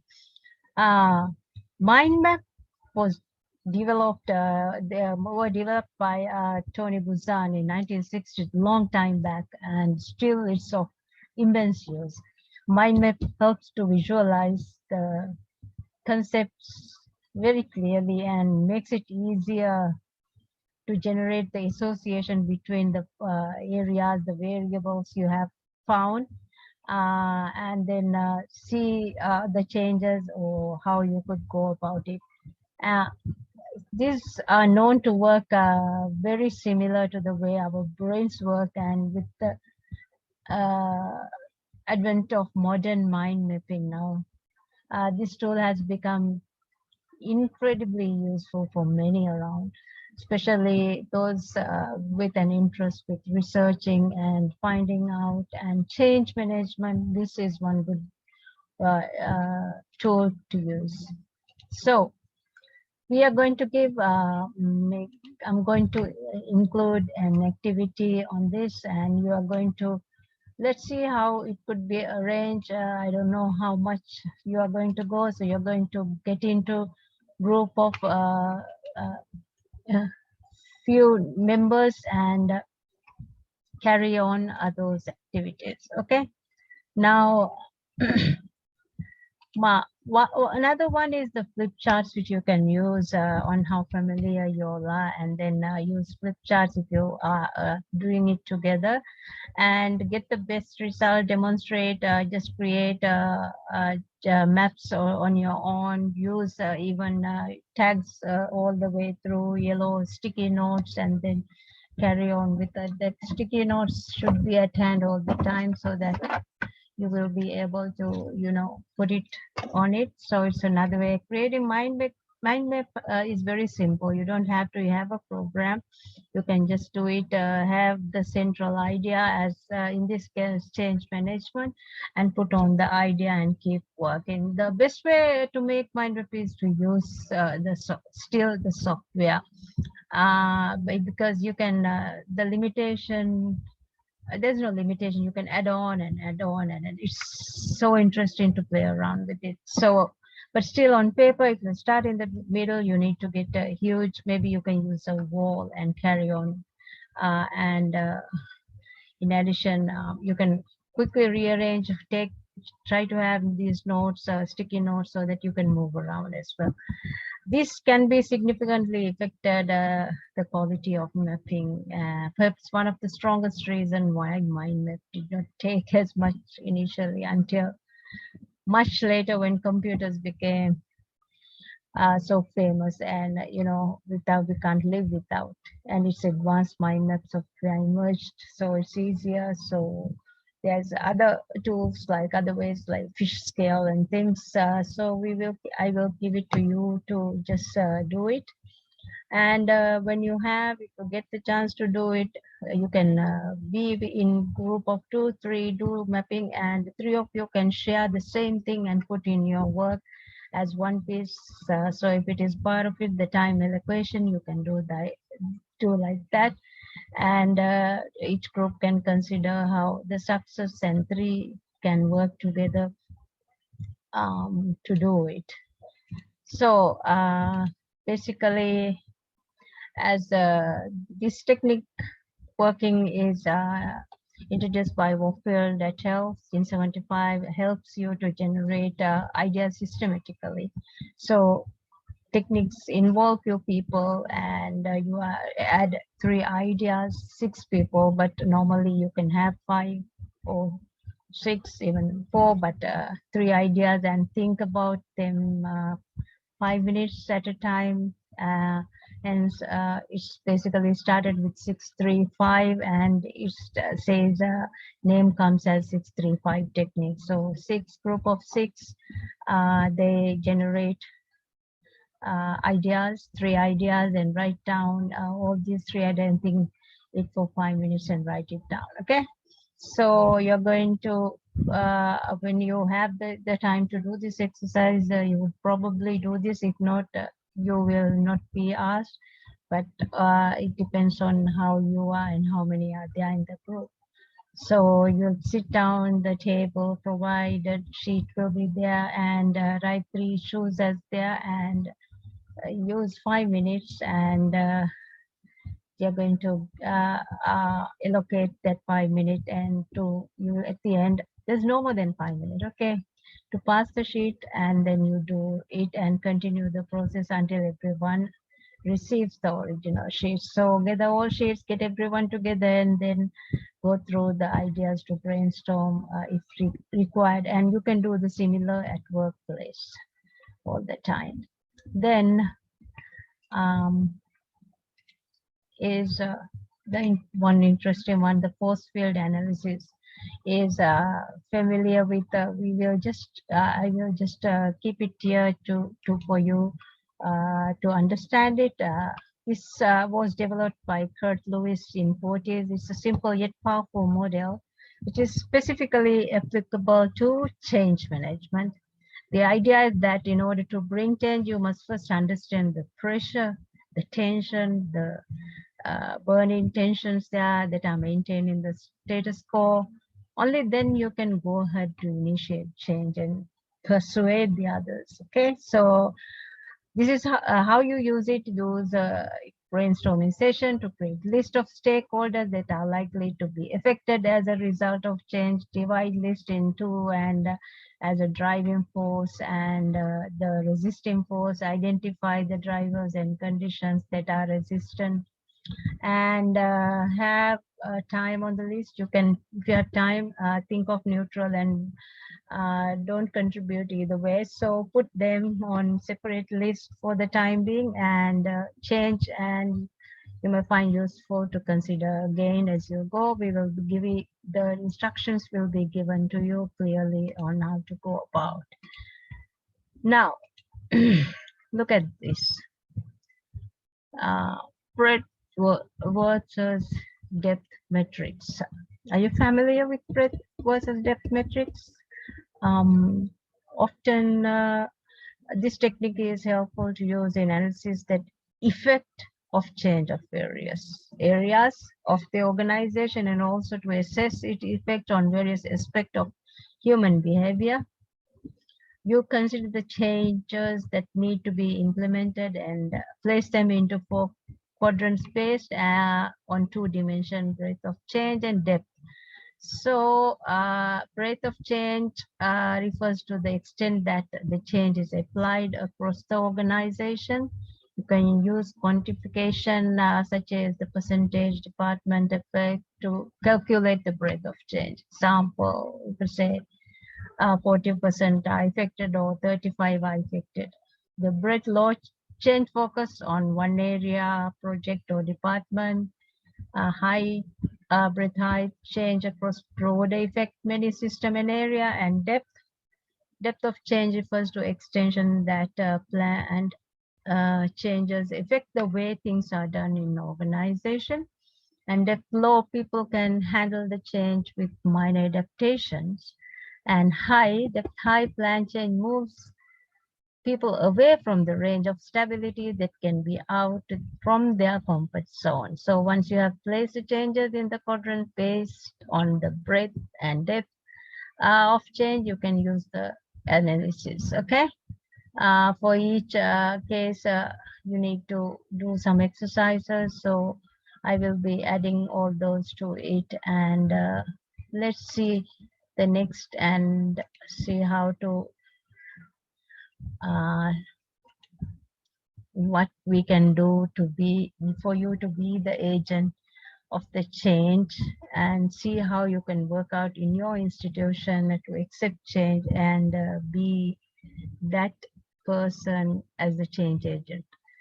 So you have heard about different tools, different variations. So use various tools to identify which areas you need to focus on the most. But brainstorming is important. You need to can do it on your own, depending on thinking of the situation, how to move the changes across. So how useful are the discussions in the sessions all the way through up to here? You need to go through it and see to the reinforced learning. What did you learn today? How are you going to use it? Which area would you like to expand? So the types of change, managing resilience skills, mind map, 632, force field analysis, breadth and depth, and all these you can see to it. So there is quite a lot for you to take home. Not taking home, take to work and be the change agent and act as the change manager.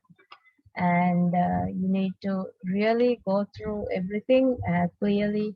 But apart from it, be the change agent. You need to really read a lot. Read as much as you can. Reading and doing that helps you to immensely improve and help you to get the knowledge and ideas to put into your program.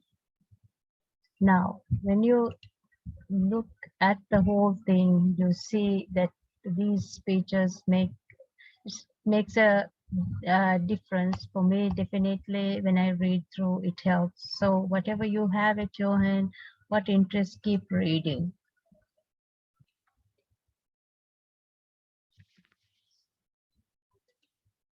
And whatever it comes, you keep on referring, looking at work done by others, learn the best ways, keep yourself self occupied with this. So I hope with the outline covered in here, you will be able to understand how change affects people, the staff around you, and how your organization and change works and take to the next level, or how you could be part of that, and how you can manage those resistance and how to manage change and be the mentoring and coaching and motivating person to become that change agent, and learn what is involved around you at this end, what is involved for each of you, and the change of the whole program, and hope you will understand to consider the maximizing the likelihood of its success, and learn about stages of change within your workplace, and understand and please apply change practically in the management. It might be somebody new, it might be something new that you don't know or you might not, but you are hesitant, but apply it all and persuade each and everyone, help each other, be the coach, be the mentor, and learn from those techniques, and get yourself motivated with that can-do attitude. Remember, if you can do and if you accept with positive attitude, you can always be a winner. You always remember to curve and carve to how you want to fit that into your way of thinking, and make sure that curving and carving helps you to put everything the way you want to fit in with the change. And at workplace, accept change and be positive and greet others, and make sure that you accept those changes with a happiness and with a smile, so that you can take things forward. So take deep breaths every time you have issues to face with, and face it with a can-do attitude. I wish you all well, and may you all bless uh, on this part of information sharing. So keep going strong, make it happen, always with a positive attitude and with that can-do attitude. Can do, curving and carving your way to achieve your ambition, and to accept those changes within the workplace. Bless you all. Alhamdulillah.